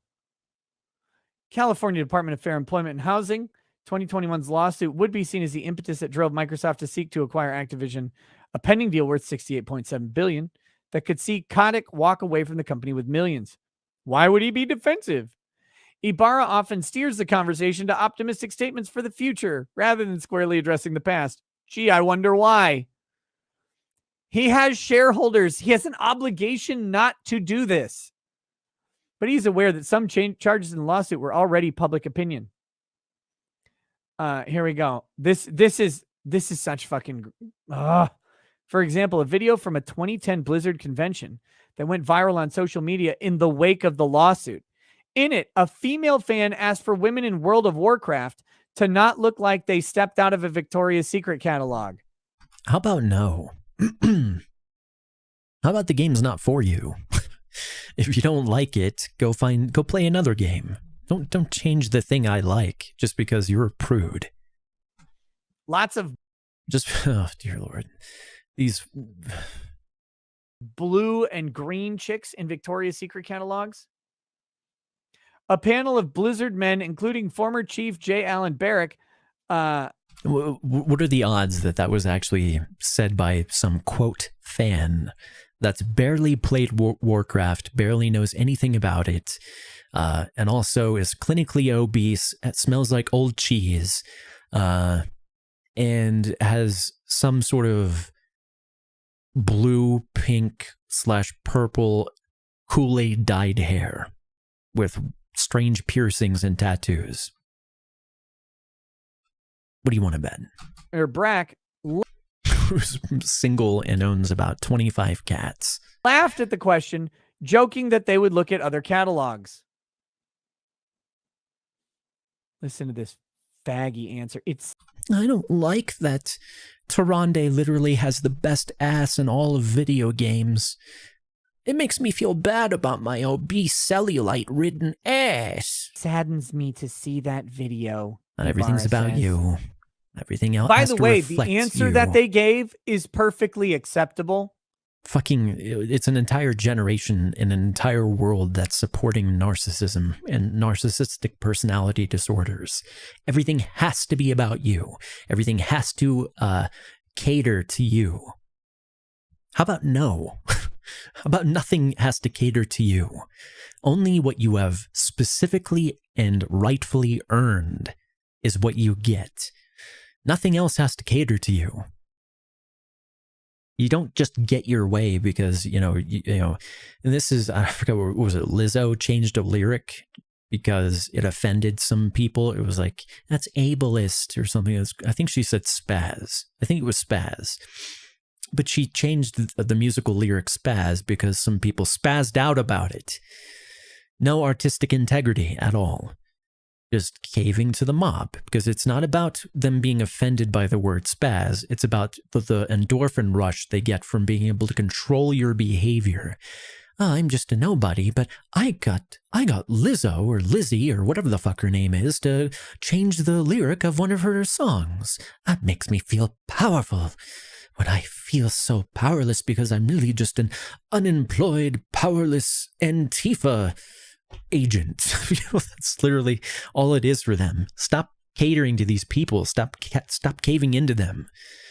If you're a company and you're like, you got Twitter outrage mob, be like, oh, one of your employees said something that was offensive to me.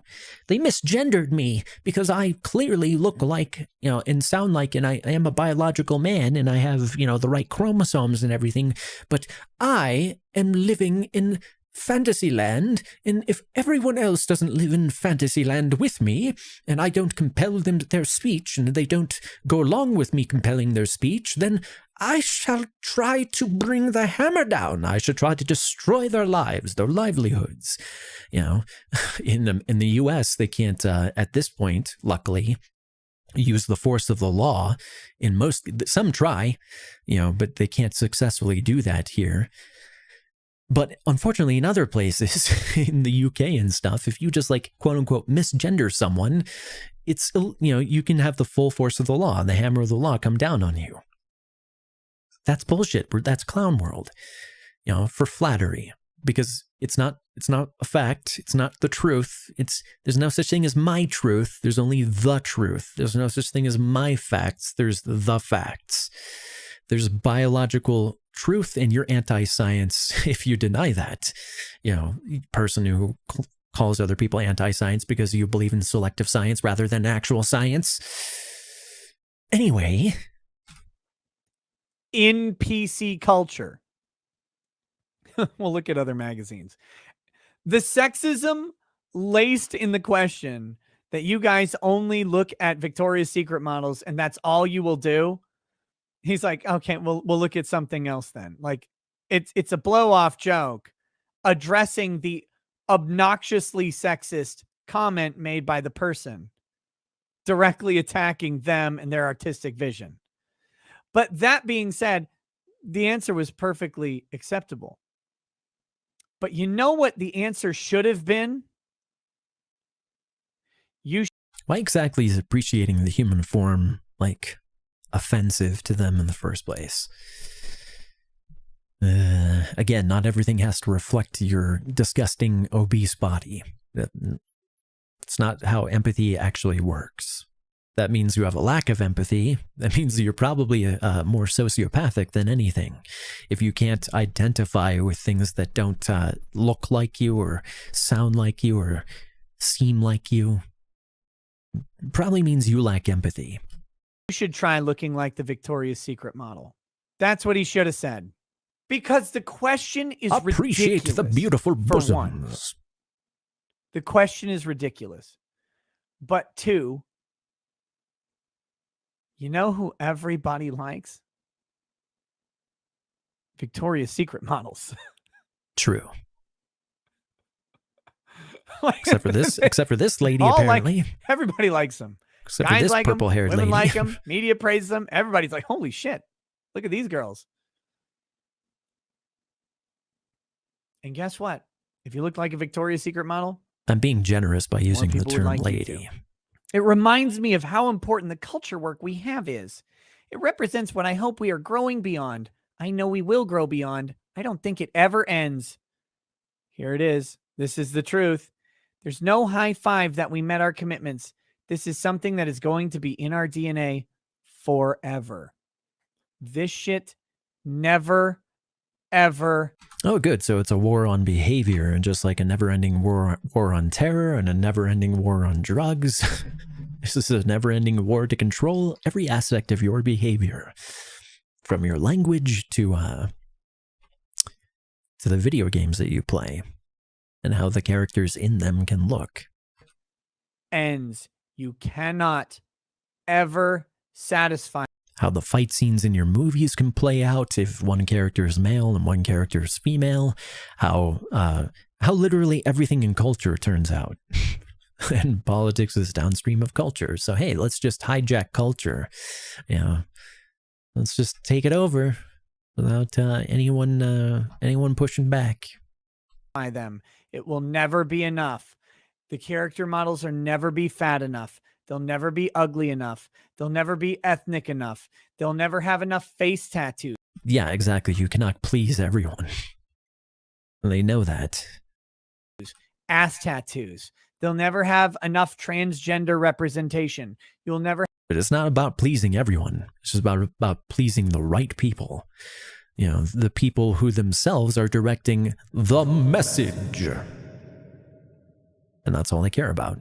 Kowtowing to the right people, the ones in power who want to push the right message. Oh, yeah, and China. Never have enough of them in drag. China. You will never have enough of them being flat-chested, overly busty. You'll never have enough of them that are old enough or young enough. You will never, ever, ever meet the quotas. It's impossible. It's designed to enslave you. Stop being a fucking slave to these shit opinions. Anybody who comes up to me and says, man, I really, like any woman, I'll warn you now, I really wish you wouldn't think all women should look like Victoria's Secret models. I'll say simply, I wish you did. I wish you looked like a Victoria's Secret model. I wish I looked like a Victoria's Secret model. You know? Or do they have male models? I will say that forever. Because stop trying to enslave people with your nebulous, vague vision of their art. Make your own if you don't like it. Exactly. But yours won't sell. But stop. This is a prison. And people who put these fucking weirdos, they keep committing themselves to prison. They're like, you know what I'm going to do? I'm going to go directly into someone else's concept of beauty, of aesthetic. And I'm going to put myself there, and they'll never be able to articulate what I'll never be able to satisfy. And I'm going to just do that forever. It's fucking dumb. You could do exactly what they ask, and they'll come up with a new request because they have you. They have you now. You are now imprisoned to them, and that is power. It's power that they don't have anywhere else. Ibarra has just overseen his first major launch as president.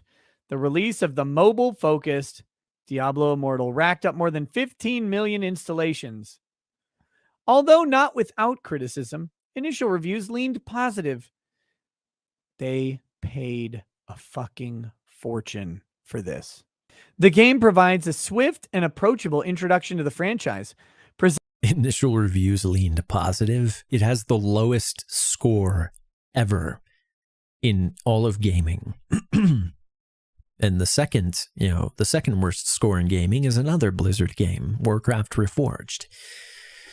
So yeah, I wonder how much they paid the Los Angeles Times for their positive publicity, their spin on this story. Presenting a heavily detailed hellscape that's full of life and death.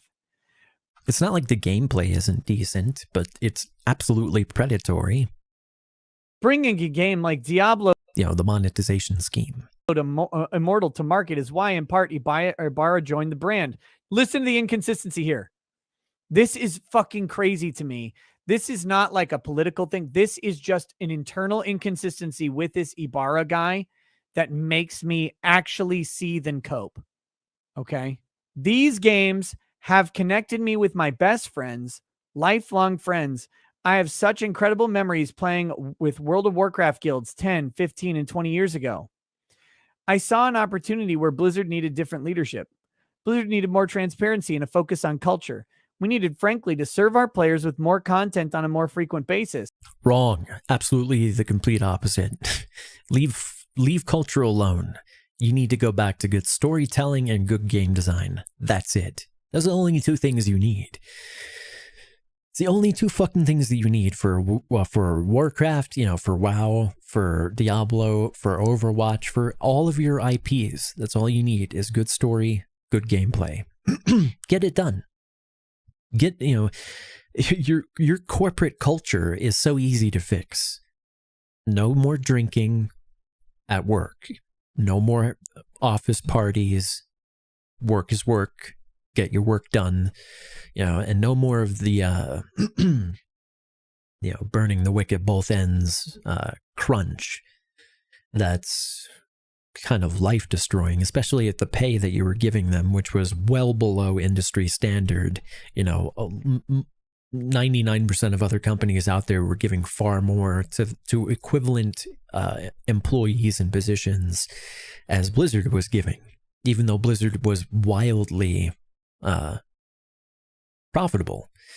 And in record profit years, they were laying off a bunch of people for one of their most popular games. And this is after they sold out to Activision. So this is with the parent company. Blizzard's a scummy company for many reasons. When the phone rang, it gave me an opportunity to do that. How can I make an impact? How can the games and Blizzard as a company make an impact for the next 20 years like it has for me? That's why I'm here. Make good games. That's it. It's fucking easy. That's all. So the question is, over the last 20 years, Blizzard has made a huge impact, specifically in this guy's life. Oh, and don't do things like banning Blitzchung for saying free Hong Kong, or ban the casters just because they happen to be there when he said free Hong Kong. Don't kowtow to communist China, which is the greatest abuser of human rights. And if you're, about all the pollution, then the biggest polluter in the world. And, all these things, how about not kowtowing to them while browbeating your customers with a social contract as though we're the scumbags when you're the scumbags in every single way. You are the Disney of the gaming world. On the one hand, you're the scummy assholes who are, rimming the asshole of communist China, of the CCP, while on the other hand, calling us racist bad people for not liking Riva and Kenobi, while you are the people who historically blocked Finn from Chinese posters because, they don't like black people. And, generally, and the CCP definitely does not like black people. So they're racists, and you're kowtowing to racists while browbeating, and then later browbeating us in the US for being racist because we didn't like Riva because she was terribly written character. Okay. Fucking hypocrites.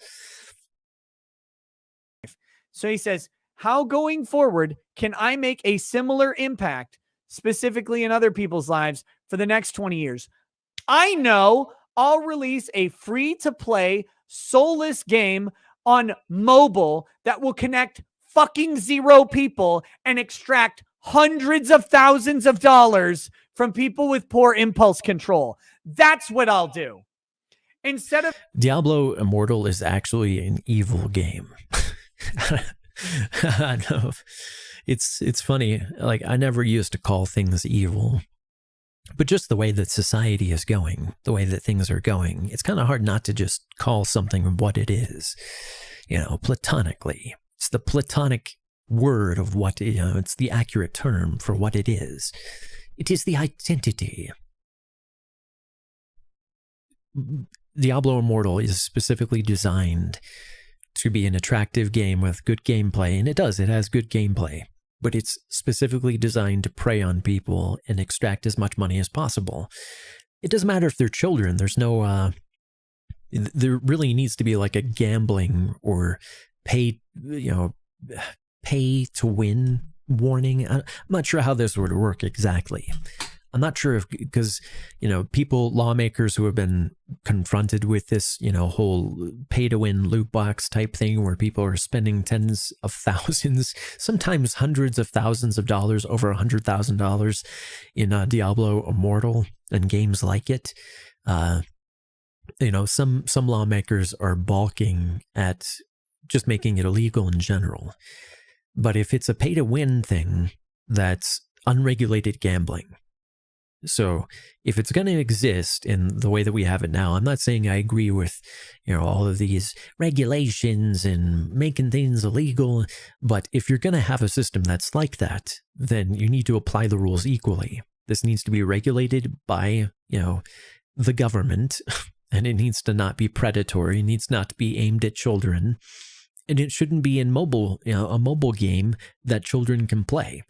If you have a monetary scheme like this, then the game needs to be rated M for mature, and you need to basically agree before you start playing the game that you're over 18 because of the monetization scheme. You cannot have, the under, I don't know, what is it now? It is 18, right? For it to go into like a casino. Is it 21? I don't even know. They're raising the age for a bunch of things now. You can go to war when you're 18, but you can't enjoy a beer or own your own rifle. Heaven forbid. Clown World. Of making occasional highest quality games that have 20-year fan bases that connect players for decades at a time, that literally create marriages and families and communities, I'm going to make the exact fucking soulless opposite for the purpose of pumping money into my rectum. And you would think that they'd have learned their lesson with Warcraft Reforged. Rather than doing that, they were like, hold my Everclear. That they were drinking right before their cube crawl. Fuck this guy. Fuck him right now. You thought that was bad. Wait until you get a load of this. Don't you own a phone, you stupid cuck? We know you pay piggies will just pay for anything we put out. It's just like Disney. Again, they are literally like the Disney of the game sphere. His fucking mouth. The only thing you need to do to make the next 20 years Doesn't matter is if it's to quality. look back on the last. And it's such a it's such a Stockholm syndrome that no matter how shit it is, some people will still defend it just because they love Star Wars so much. And so they get like Stockholm syndrome, that no matter how much they're beaten up and how much shit they're shoveled for dinner, they'll never complain. They won't demand any better. They won't hold it to any higher standard than the absolute substandard garbage that they're given now. And then that just leads to the more erosion, leads to even worse culture. Man, 20 years from now, it's just like 20 years ago, if people, if you described how culture would be today, it'd be like, get out of here. Like, holy shit, I hope I'm dead by then. 20 years from now, people now are going to feel like that because of the downward slippery slope that we're heading down right now. Because no standards and no truth, just my truth, which is bullshit. 20 years and go, holy shit, we did it right. Let's hit that magic as hard as fucking possible. But no, they do the opposite because it's a fucking lie. It was always a lie. These people are scum. They are chameleons. They are corporatists, and they are giving you what you want, and they are destroying all of the art that people have appreciated. True. And I'm so fucking tired of it.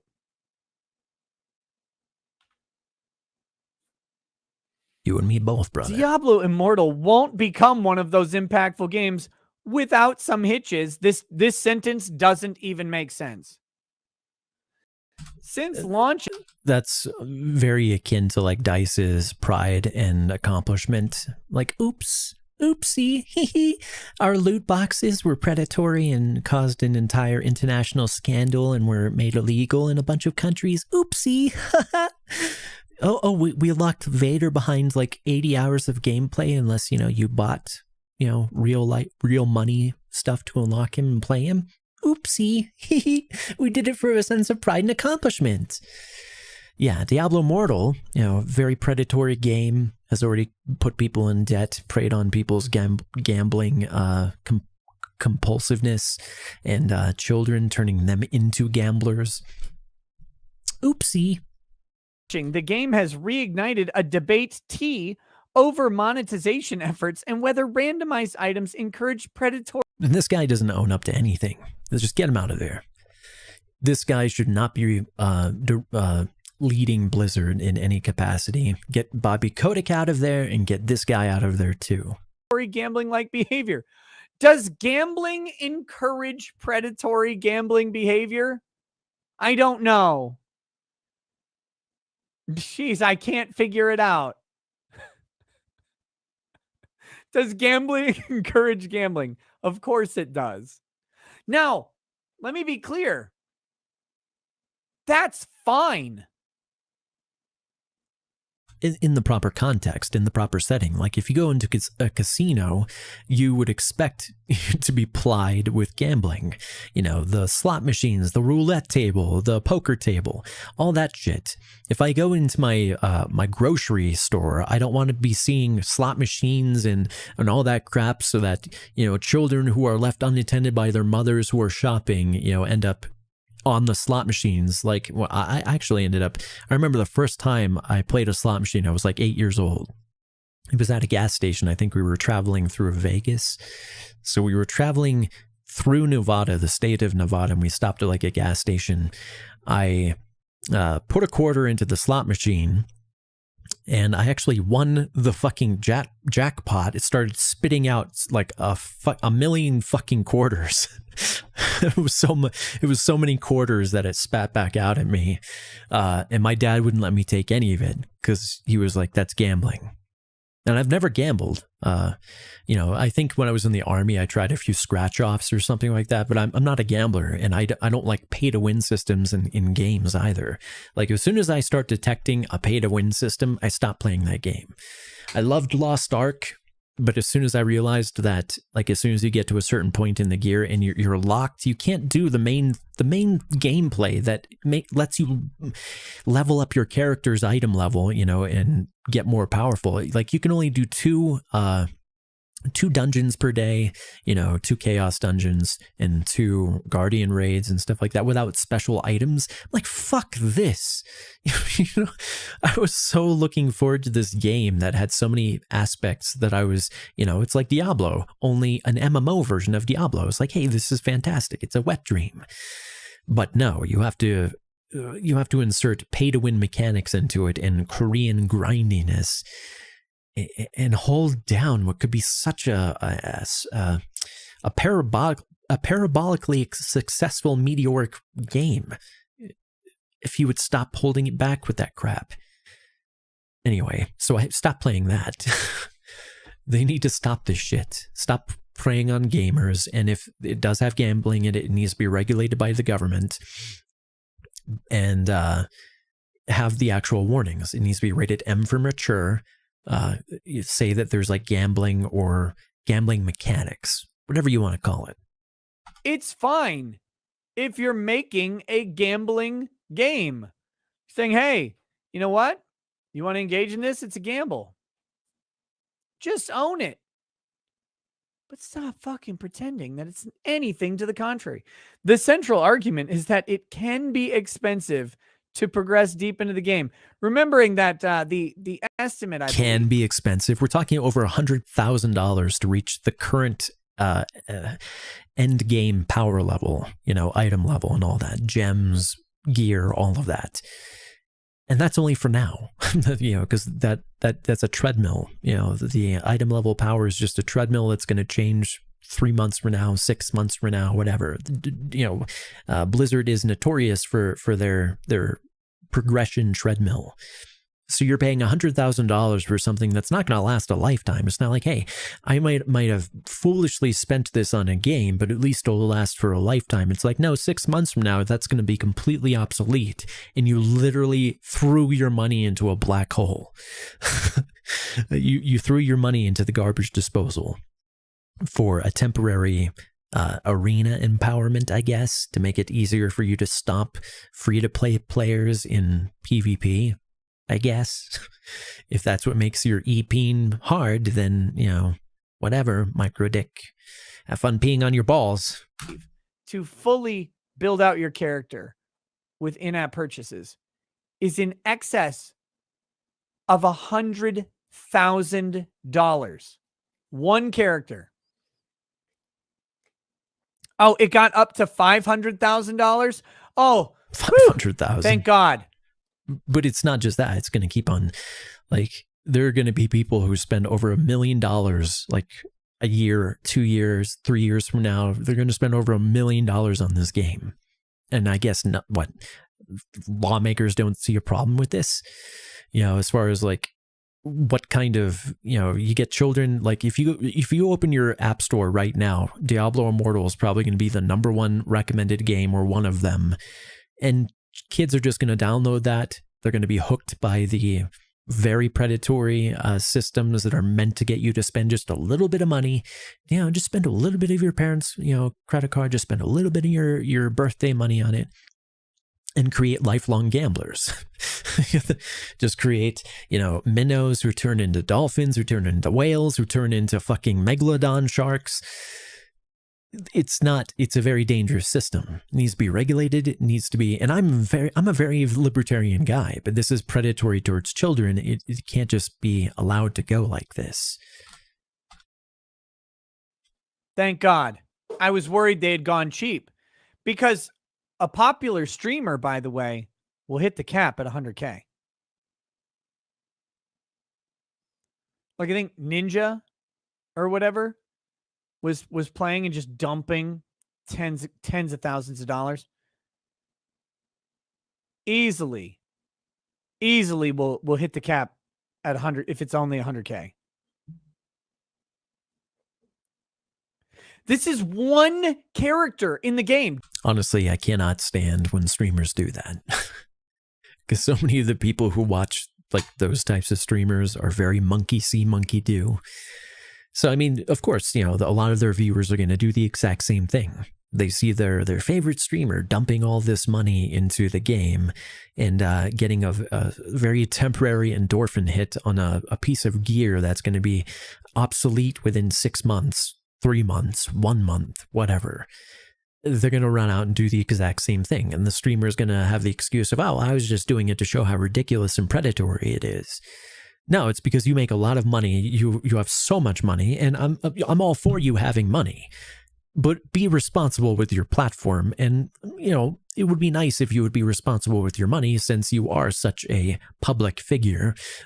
Be responsible, set a good example. Don't just have people donate you all that money just so you could piss it away in a predatory game and, support a cycle that's vicious and exploitative. Just one character, $500,000. What the fuck? Sure must be nice to have all that fucking disposable income, though. I'm a streamer who gets all these views, all these donations. I'm just gonna waste all this money and laugh it off when the economy is so bad. And that's very endearing.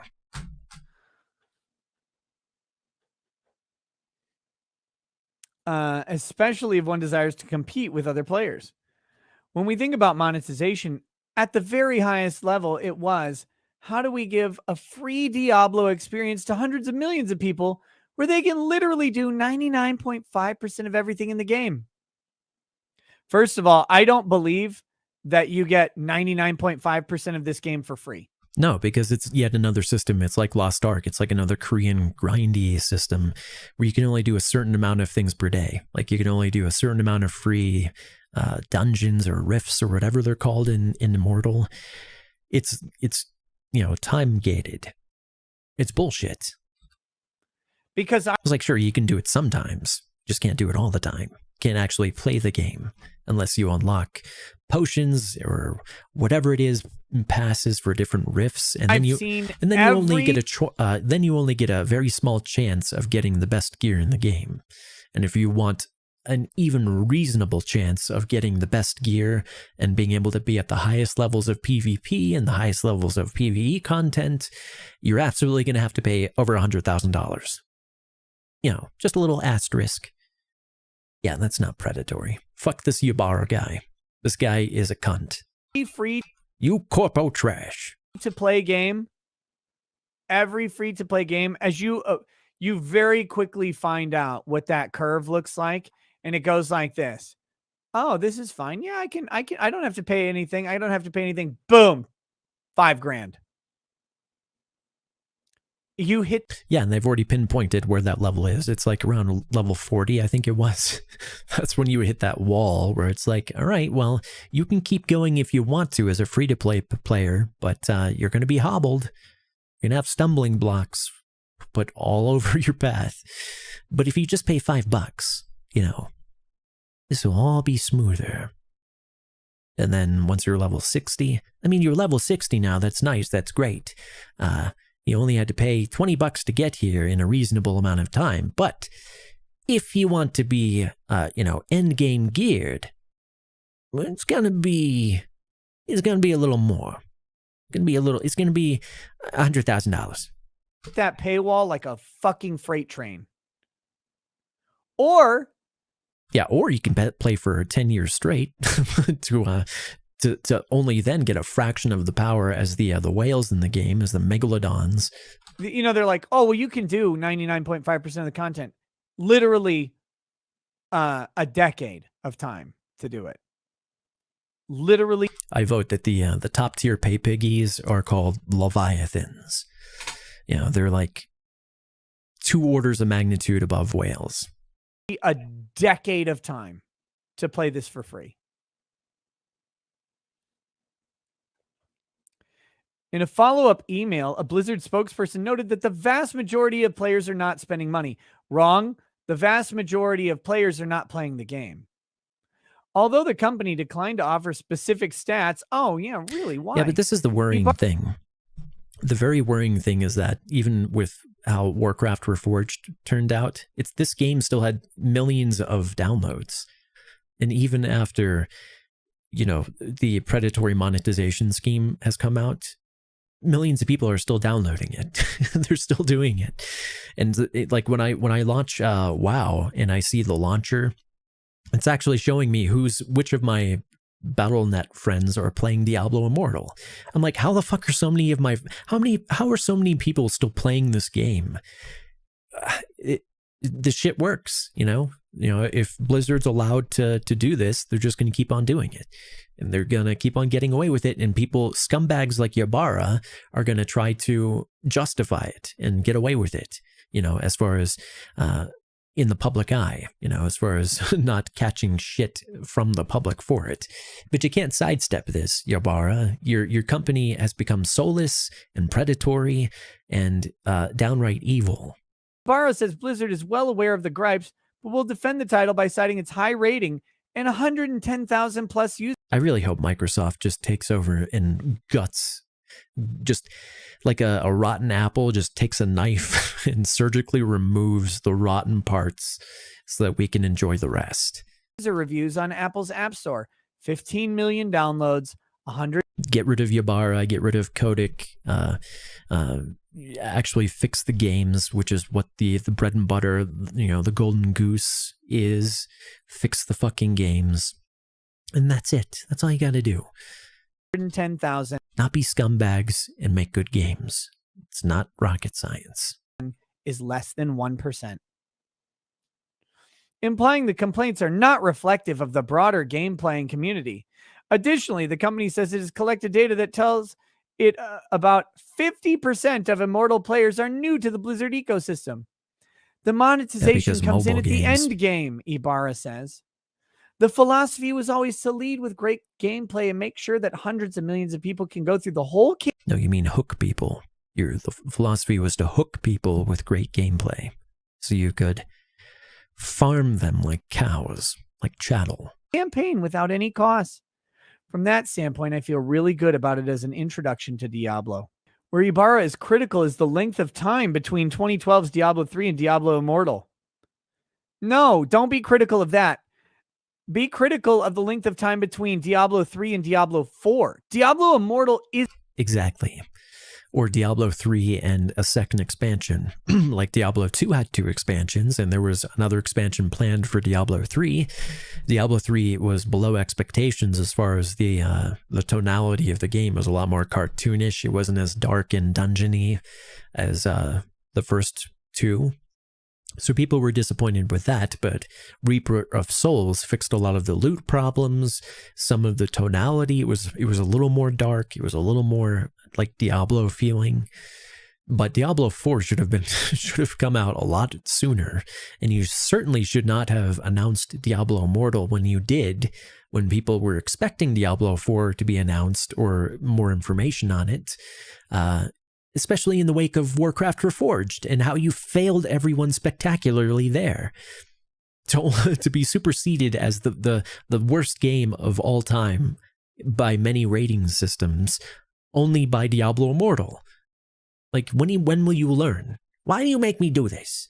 I really fucking hope that Microsoft just guts all the terrible aspects of the company that are leading them to disaster. Isn't Diablo. It just isn't. It's a different thing that you've called Diablo, but you cannot put it in the ecosystem of Diablo because it looks, smells, plays, and most importantly, pays nothing like Diablo 1, 2, or 3, as different as all of those are. But Justin Saojun says it perfectly. Campaign lol. Endgame is where it's at. Anybody who has played Diablo for any appreciable amount of time knows the campaign is the thing you get through to play the end of the game. And that's the truth. And that's why Diablo 1, 2, and 3. But that's a completely shit game loop when it's pay to win. That's the fact, Jack. Unless you're a rich kid. You know, it kind of pissed me off. I think it was on Twitter the other day, and I actually saw a meme. There was a rich person saying something is for poor people, unironically. It was this spoiled rich lady on a personal jet, drinking like $1,000 bottle of water or something like that. Yeah, that's annoying. Unironically, saying it's for poor people. Well, you know what?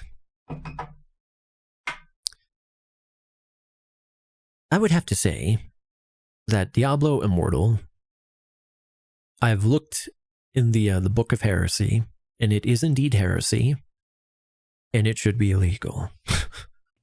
Outlasted a ton of other isometric action RPGs.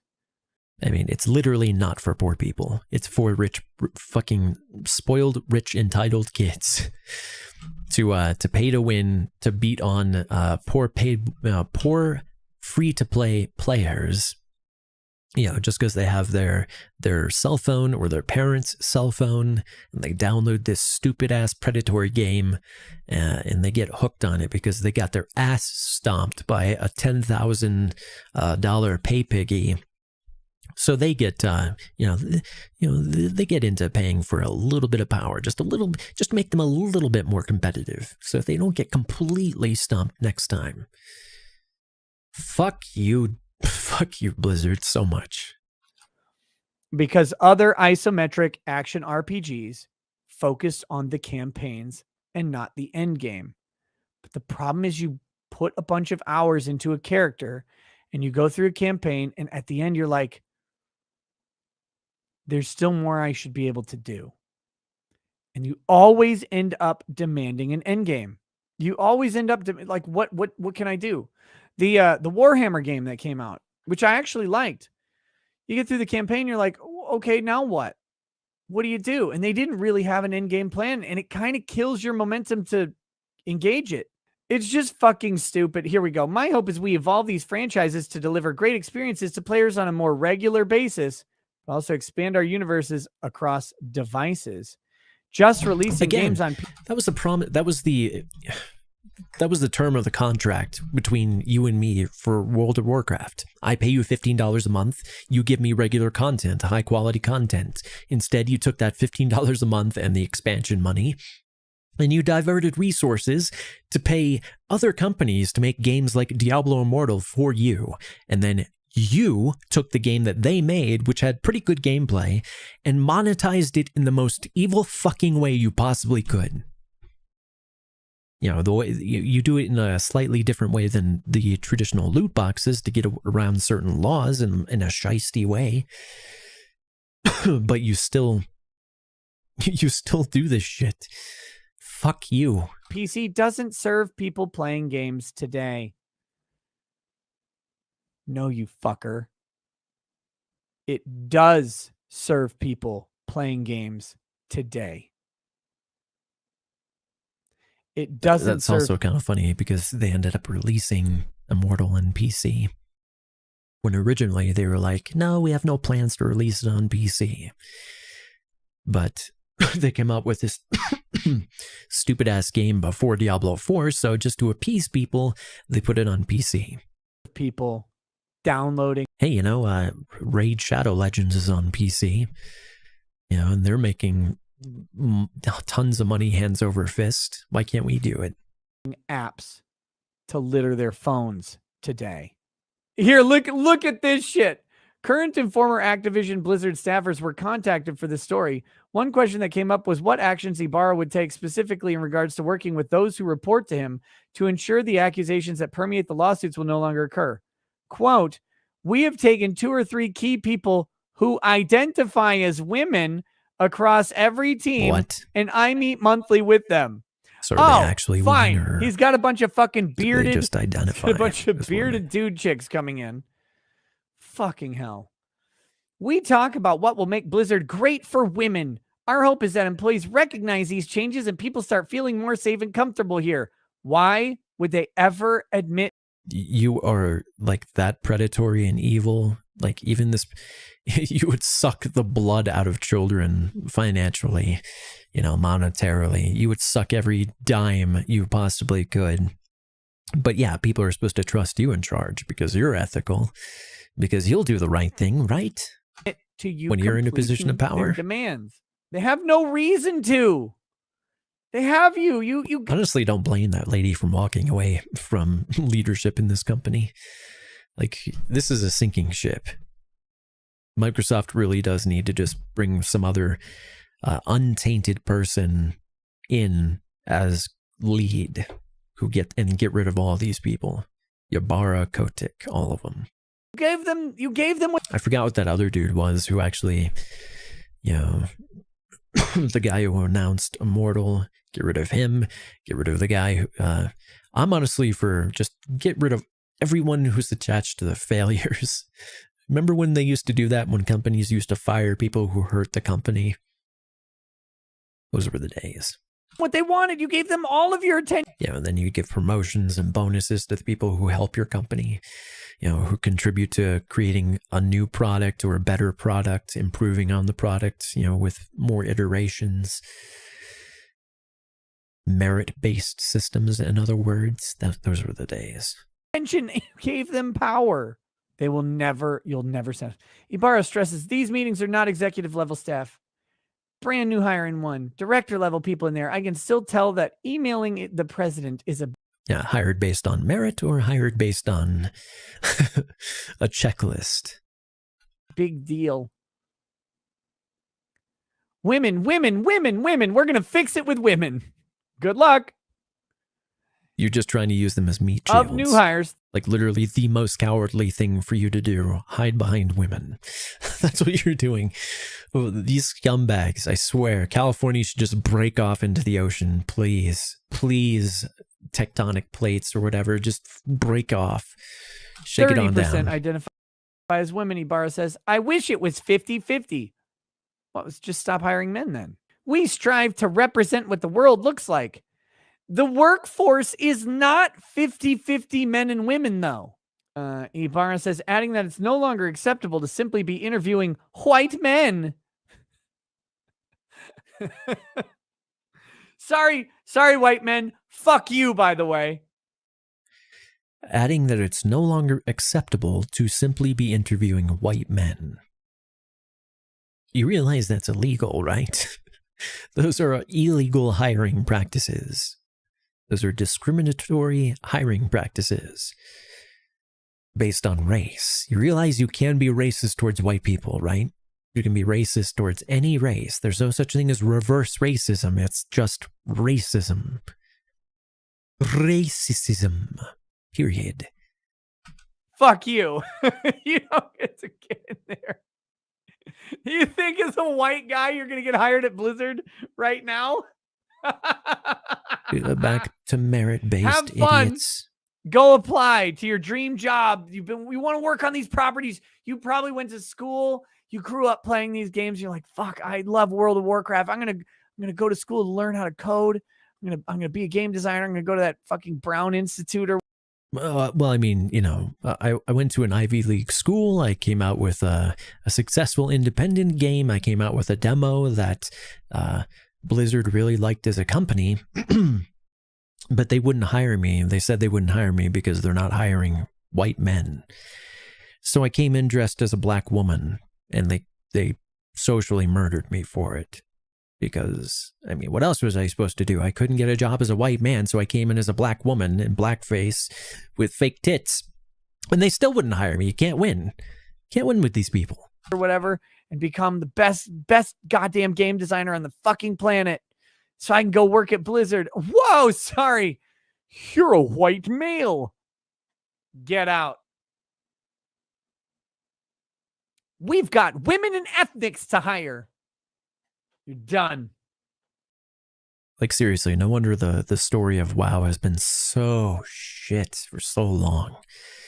The story has been going downhill since Wrath of the Lich King.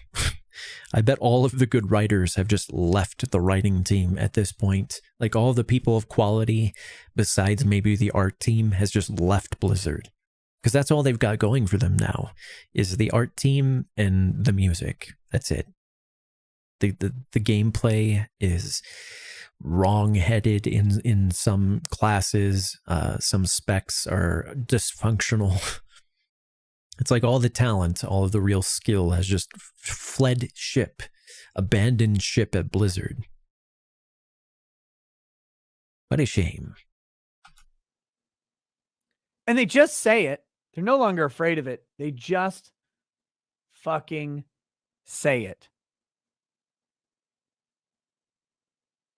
That's the worst part. And what's funny is it's going to be a while before the next expansion comes out, and this expansion's done. So they're going to have like, what is it, like a year long or something like that, where there's just going to be zero content, no raids, no new dungeons, no new PvP maps, no new balancing, no nothing for like a year. What exactly are people paying you $15 a month for? Just to remind me. It's for regular content. That's the point of a subscription-based game. It's so that you have a steady income so you can create steady content for the subscribers, right? What are you using that money for if I'm not going to get any content for like a goddamn year? Huh? I feel like I'm getting taken advantage of. I feel like I'm getting gypped. I feel like one of us is not meeting our end of the bargain here. I'm tired of constantly getting fucked is what I'm saying.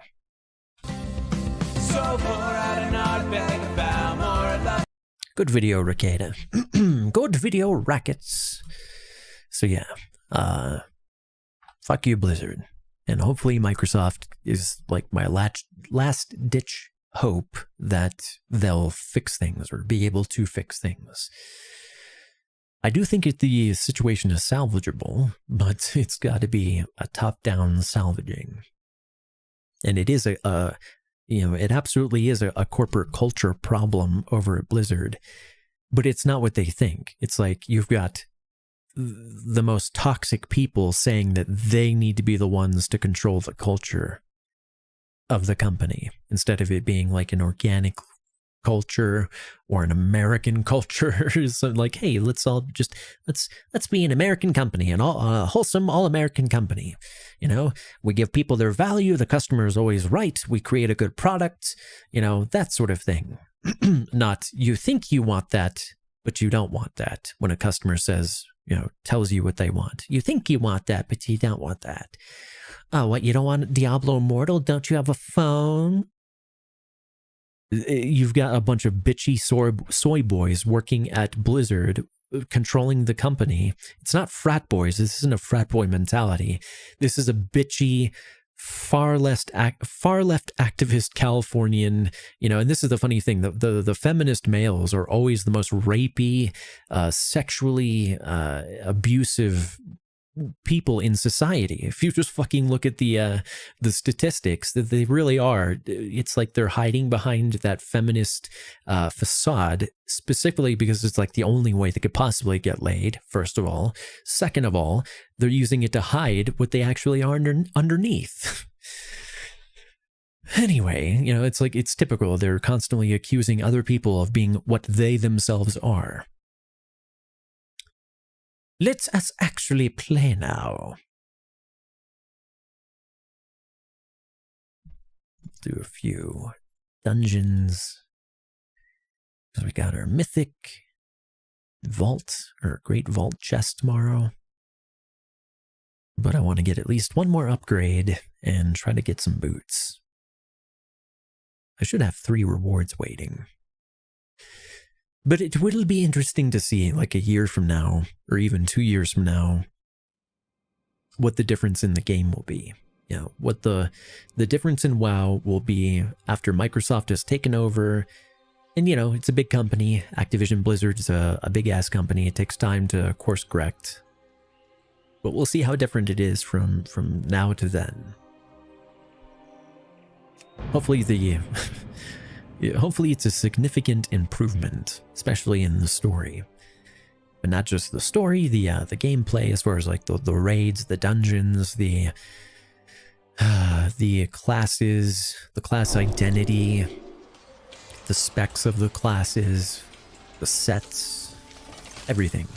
Lots of improvement is lots of room for improvement. And I'm also really looking forward to Wrath of the Lich King. I missed the days of Wrath. That was like the height of the game for me, for sure. For sure. So I need a new pair of boots still since last time. And I'm 269 giggity. And I think I'm in the process of upgrading my helm.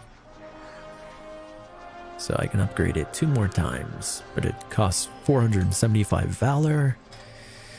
But I only get 200 per Mythic Plus dungeon. So I've got 1 more to do before I can upgrade it again, and then I'll have to do like 3 more. Or, 2 or 3 more to upgrade it a final time. And then tomorrow, I think that might, that won't quite push me to 270 eye level, I think. I'll probably be close. I might be like 269, 69. But I doubt it'll push me all the way once the helmet is fully leveled up. But yeah, hopefully tomorrow, if I don't get boots tonight while running for the Valor, hopefully the boots will drop in the chest. And then that will push me to like, hopefully closer to 275. And then once I'm at like, 275, 270, around there somewhere, I'll feel more comfortable doing PvP until I can get like a full set of PvP gear that's leveled. It's good to have the versatility. But that's what's my key? Streets of Wonder. Azavesh. Level 17. I'm gonna put that down to 15.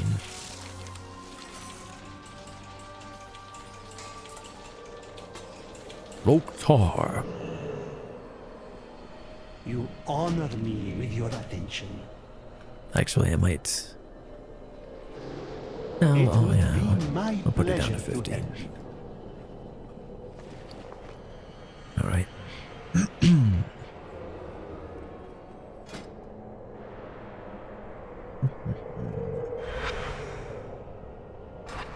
Just making sure. I got the max level reward for the mythic section. And I didn't do any PvP or raiding this week. Next week, though, we'll be in a good item level position to tackle some raids and PvP. Of course, we could definitely do raiding at this point, heroic at least. But I need to actually look at the fights and stuff. Back in the old days, you could just go in blind. But these days, people are so toxic. You don't know this? This patch has been out for like for like 2 fucking years. How do you not know this? I only started playing again like last week or 2 weeks ago or something. I don't fucking know. I haven't done this raid yet ever. Actually, I have done it in LFG, but I haven't done it in normal or heroic. So I gotta look up the mechanics. So yeah, next week after we get our great vault chest, we'll do some raids and PvP. I thought I listed this already.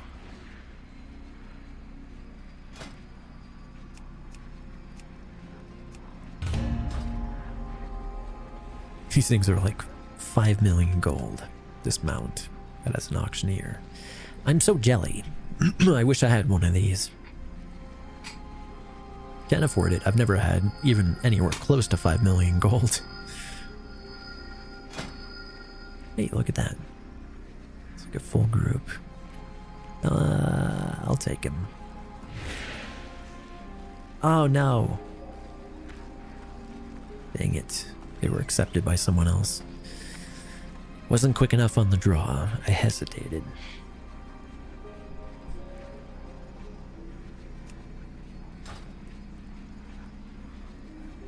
Normally I want everyone to at least be eye level 260 for a 15. 265 preferred. But for a healer that's got, a high level tank in the group and a decent DPS, should have just taken that. Should have just snatched him up like someone else did. Like if my key gets de-leveled because everything is a disaster, then that's fine. I'll still get the maximum level loot that can drop from the dungeon. If we fail a 14 key, then I'll be kind of pissed. Then I will be severely disappointed.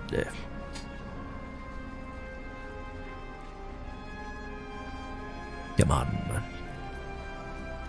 See, this one's less attractive. 278. 278 warrior with a 3k rating named Guts. That's attractive. I see. I would invite you alone. A 241 rogue though? Nah. Nah, but if you were in a party with a tank or a healer, that would change the dynamic. If it was a 241 healer, maybe. I might take that. Hey, here we go. We got a full group here. So we got a choice between the 277. I would be having to do most of the DPS.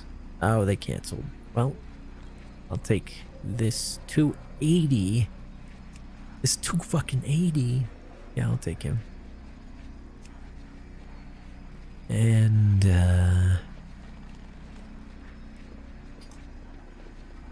let's see.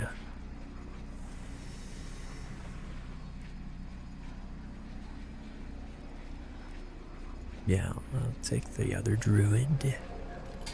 Having a druid party.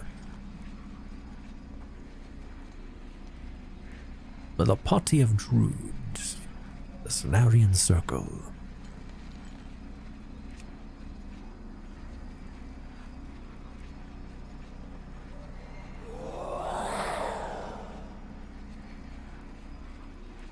That might just take him.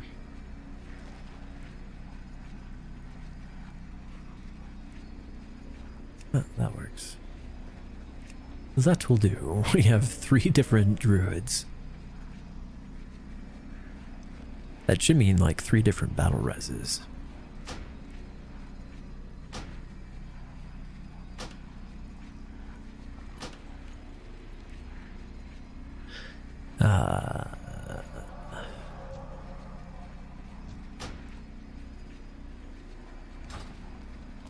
Dang it. I would have preferred that hunter.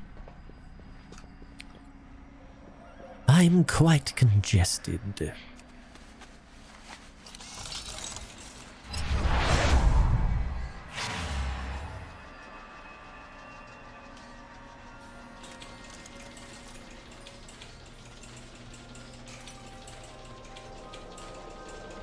Welcome to the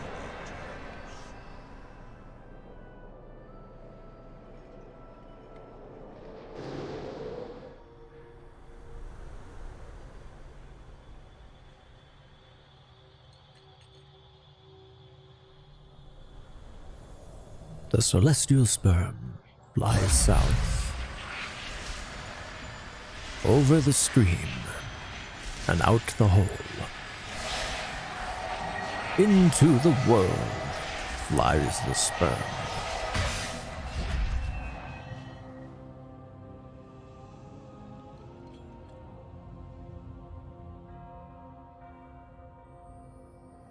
The river of life.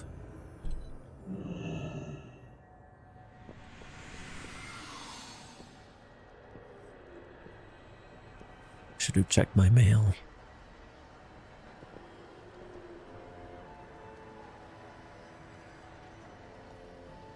I need to get like a, a portable mailbox thing. I think there's a toy or something, or a quest. Maybe an engineering thing you can craft. I gotta get me one. Is everyone already there? They're already there.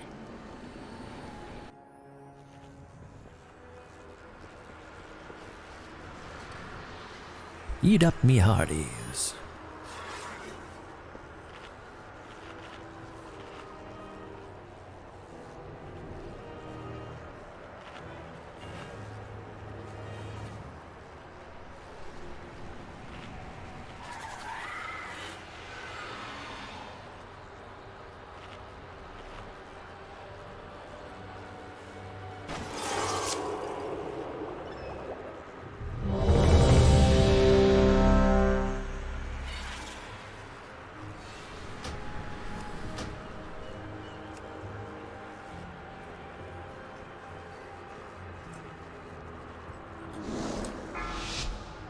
Man, I did not realize it would take me so long to get through those videos. 5, 4, 3.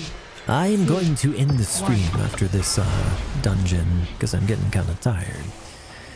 So, Hold. Entry is restricted. Surrender your weapons and follow me. Surely we can come to an so this one's not a disaster. There will be no agreement. Lethal force authorized.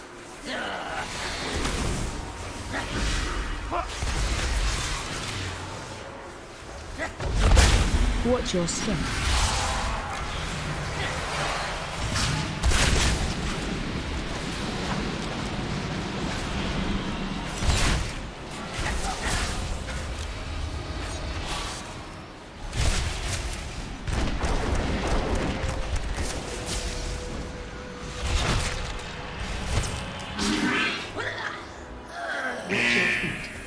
Watch your step.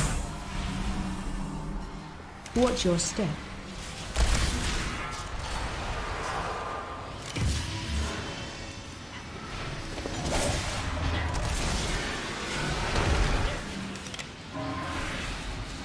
Shockwave. Watch your step. Watch your step.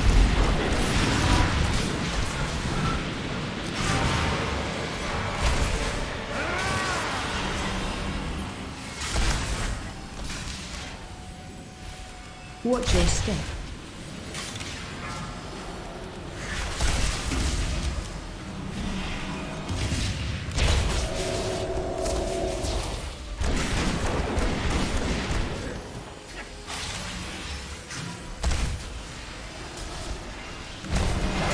Interrupt. Watch your step.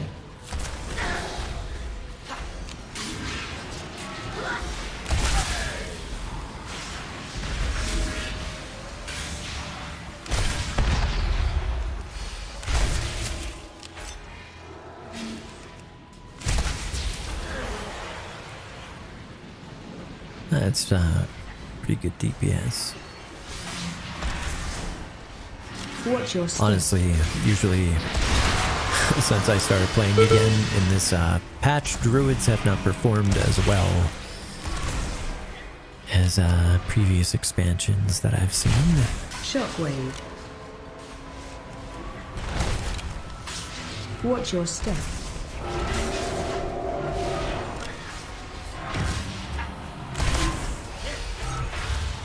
Shockwave. You have been randomly selected for death.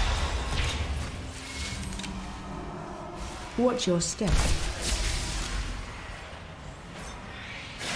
Interrupt.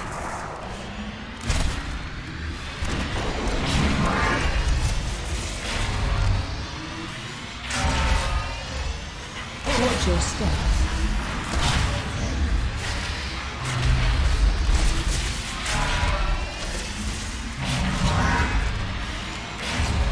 Interrupt.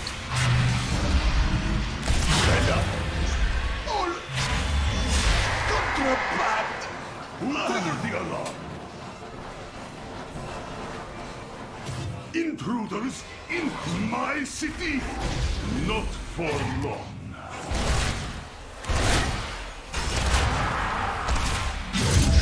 You thought you could just walk into my city?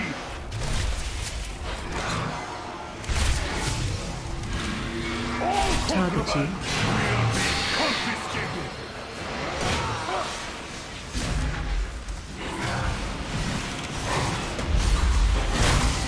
Rally to me. Prepare to be interrogated.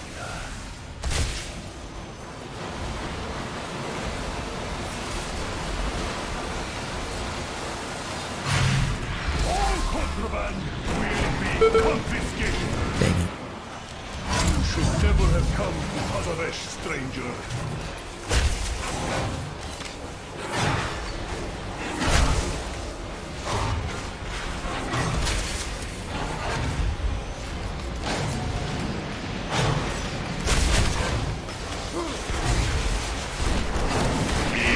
Yeah.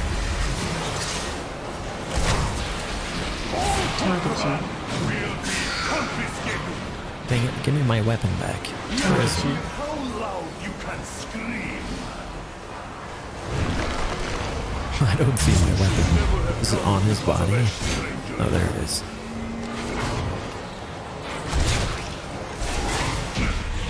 Dang it. Watch your step. A necessary tragedy. Unfortunately, we have now... Watch your step.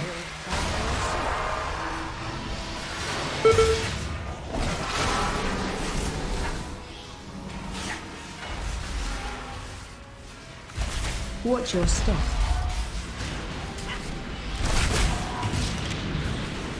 Watch your step.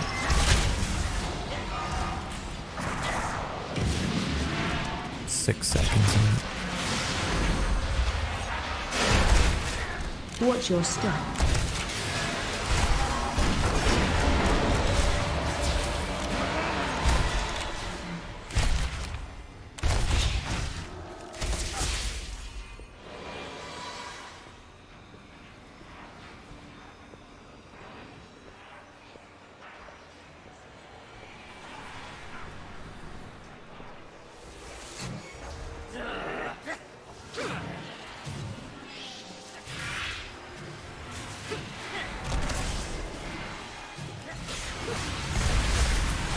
Watch your step.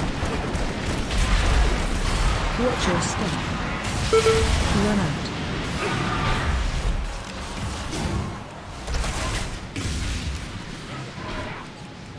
Shockwave. Watch your step.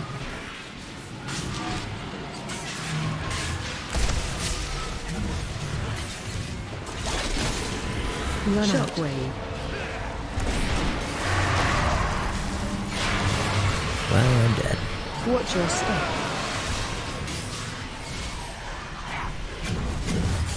Watch your step.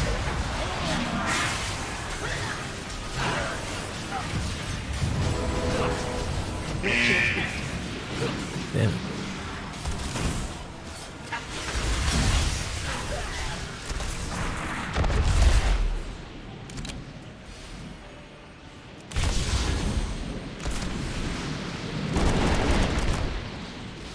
Watch your step.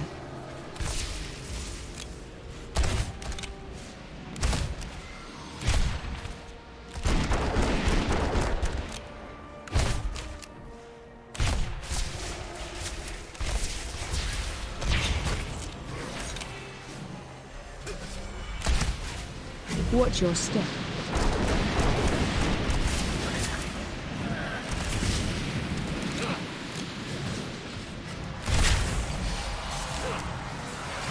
Watch your step.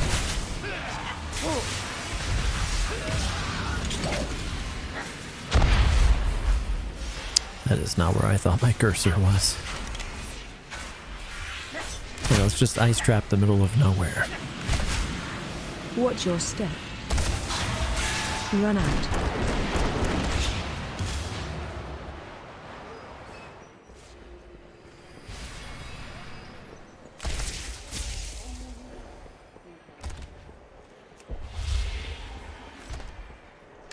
Out of my sight, street trash. Watch your step. No matter. There are many doors to success. I have friends nearby who may be of assistance. Someone in this market must possess what we seek. I offer only the finest. May I tempt you? Struck a hard bargain. Good show.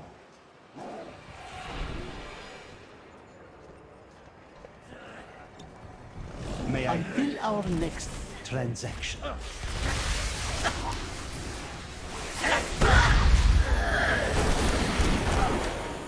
May I tempt you with my wares?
Parcels containing fluids must be destroyed.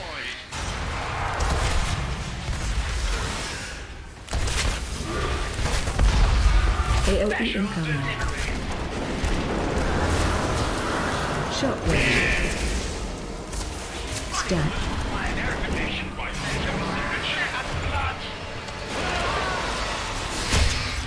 Special coming.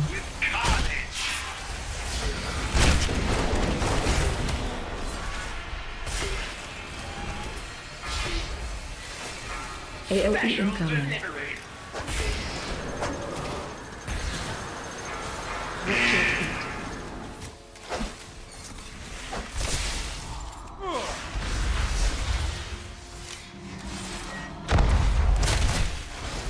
Parcels containing fluids must be destroyed.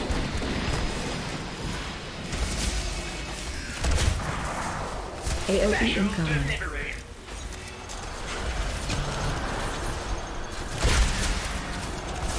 Stat. Verification by laser signature and blood.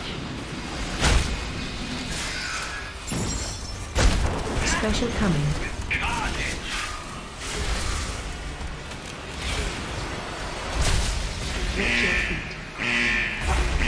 AOE incoming.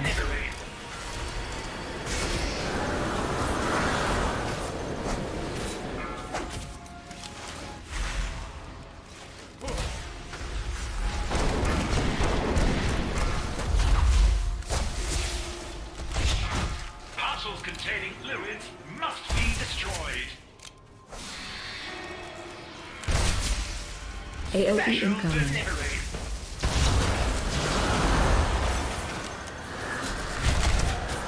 Stat. Require verification by laser signature and blood.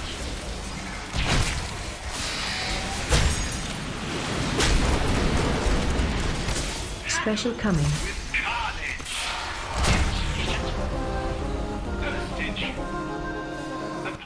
Thank you.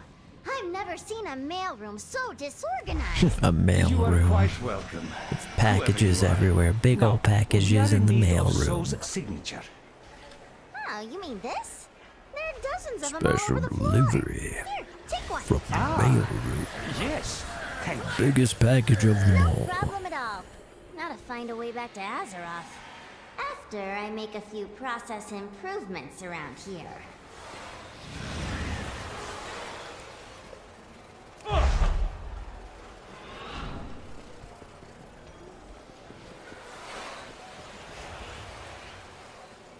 A round of applause, please, for our next musical act.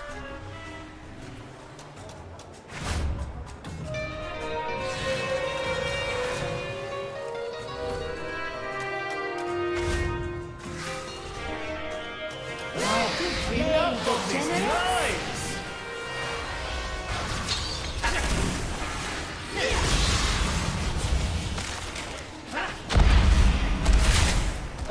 Get out of our club!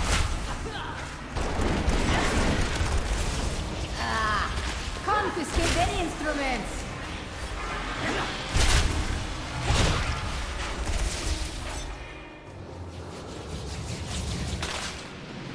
Easy, all of you! This is not that kind of establishment!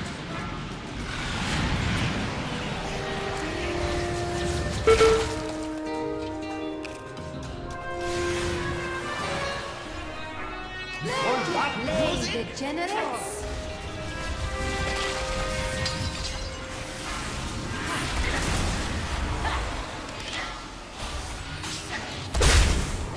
Get out of our club!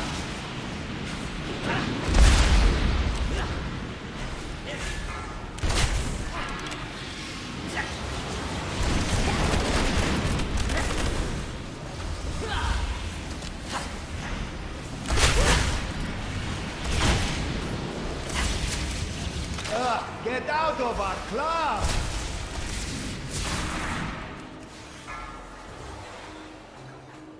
You do not want me with a beam.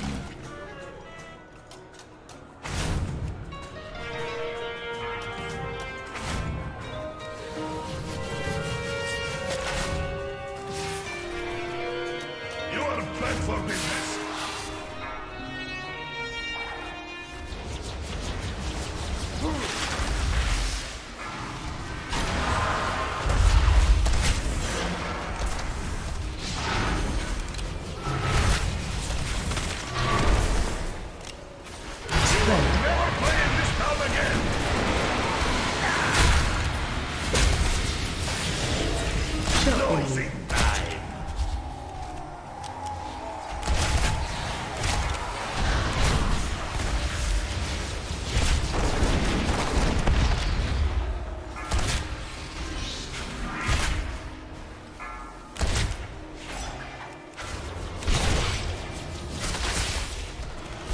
Fight is over! Stop the performance! There's no one left to hear it. It has been an age since I witnessed such a vigorous show. My establishment would not survive another. Apologies, Almiser. We desperately need your signature. Cartel Sol's underhanded dealings have not escaped my attention. You may have my signature, as long as you never again bring destruction to my oasis. When you're the slowest class in the group.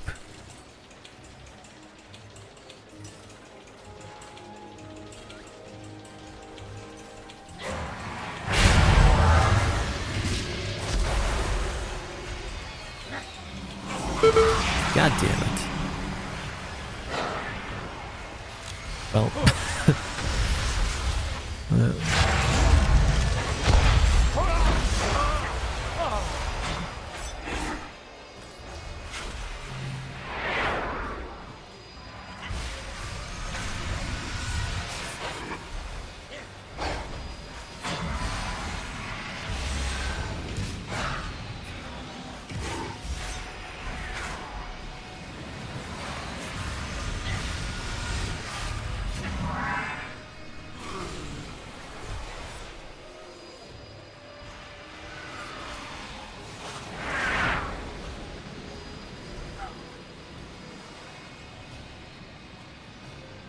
I like his fell bear.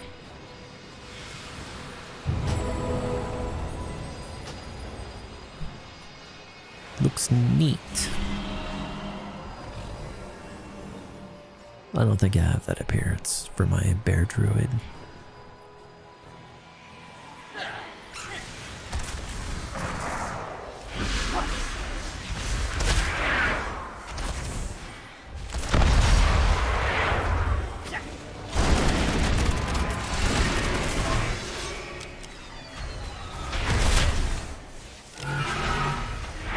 Shockwave. Now for the item you have all been awaiting. The allegedly demon-cursed Edge of Oblivion. We'll start the bidding at 5,000. Do I hear 5,000? I hear 6,000. Yes, 6. Cartel Zai has a profitable venture. Hopefully this inclines them to aid our objective. What I need is a distraction. The kind with sharp teeth. This beast will do nicely. Wait, how did that beast escape from its cage? Cartel Zai is not responsible for any loss of limb that occurs during this demonstration.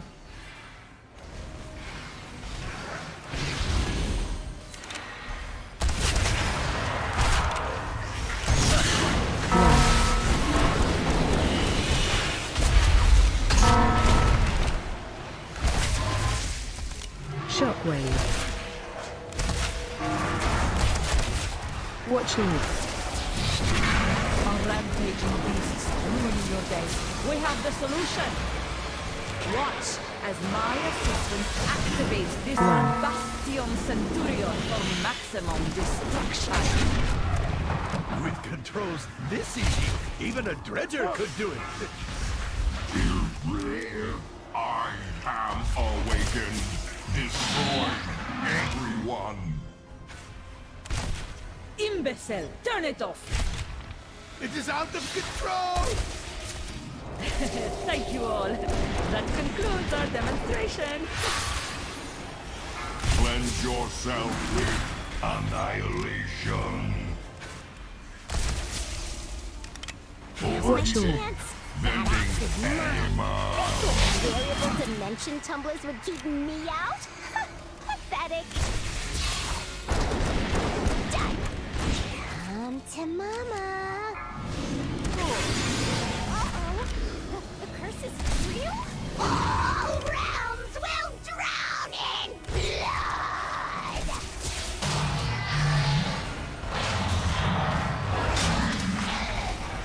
Target change.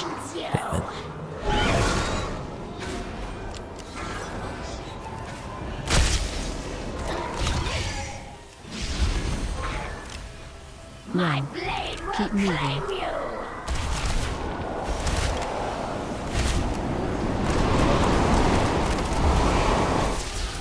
Target change.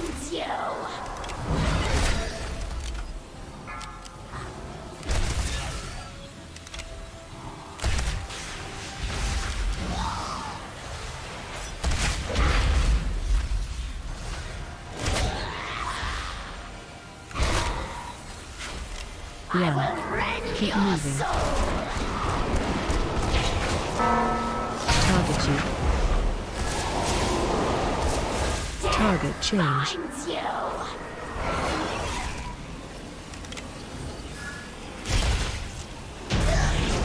Saved our menagerie. Well, what is left of it. A simple matter. In return, we ask all only the for signatures we Carter need. Zeiss signature. Let us not keep Solia waiting. Our signature is a fair trade, especially if it results in your departure.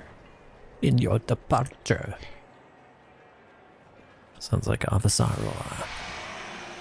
I think that is the same actress. Our intrusion, sir. Love her voice. I hope we caught you at an inconvenient time. Al-Dalil, is there no sanctuary from your filth? Hear me, Solir. The artifact you seek brings only suffering. Suffering and power. I must now travel beyond Tazavesh. Die, foes but of your Kak journey and Soul. ends here. I hate this fight.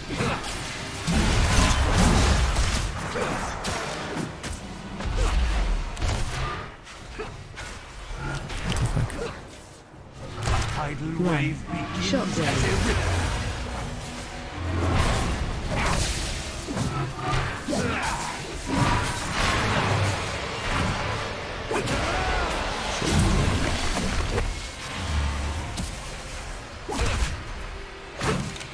Every sun has its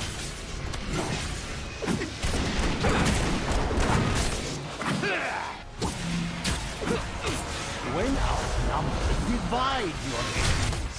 Interrupt From 1. beyond reach. Interrupt 2. Interrupt 2.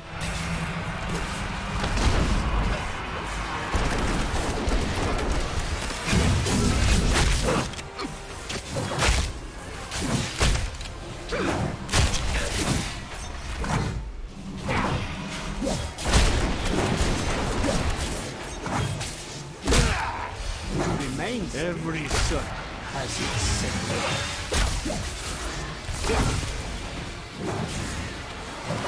Interrupt Be where your 1. opponent is not. Interrupt 2.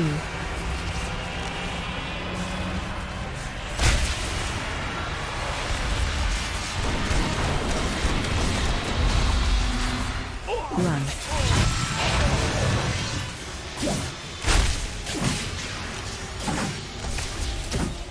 Every circle has its center. Run.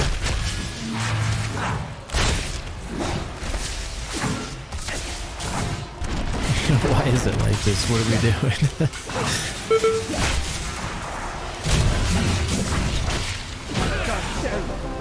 Why didn't we just go through the portal? It was weird.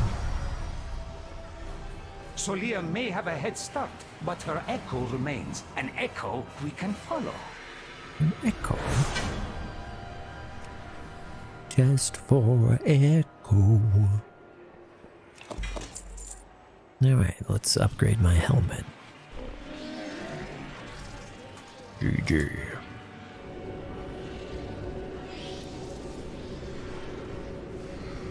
I did as much damage as a 269 Hunter as a 279. Wait, that was the Guardian? Holy shit, the Guardian beat my DPS. Well, okay, so well, at least I beat the 277 Balanced Druid. But yeah, the Guardian Druid, the tank, actually essentially matched my DPS, but yeah, he beat me. Yeah, it's embarrassing. Get it? Embarrassing? Bear tank. Made an ass out of me. Screwed up some of those rotations and combos. Yeah, let's upgrade. Upgrade and then bitty buy.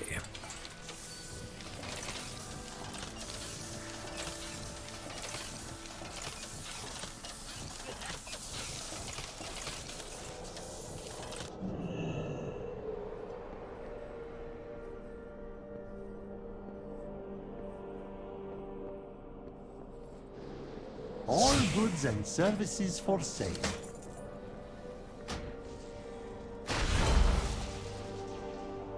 There we go. So yeah. Once I max this out, I'll probably be like 269.69.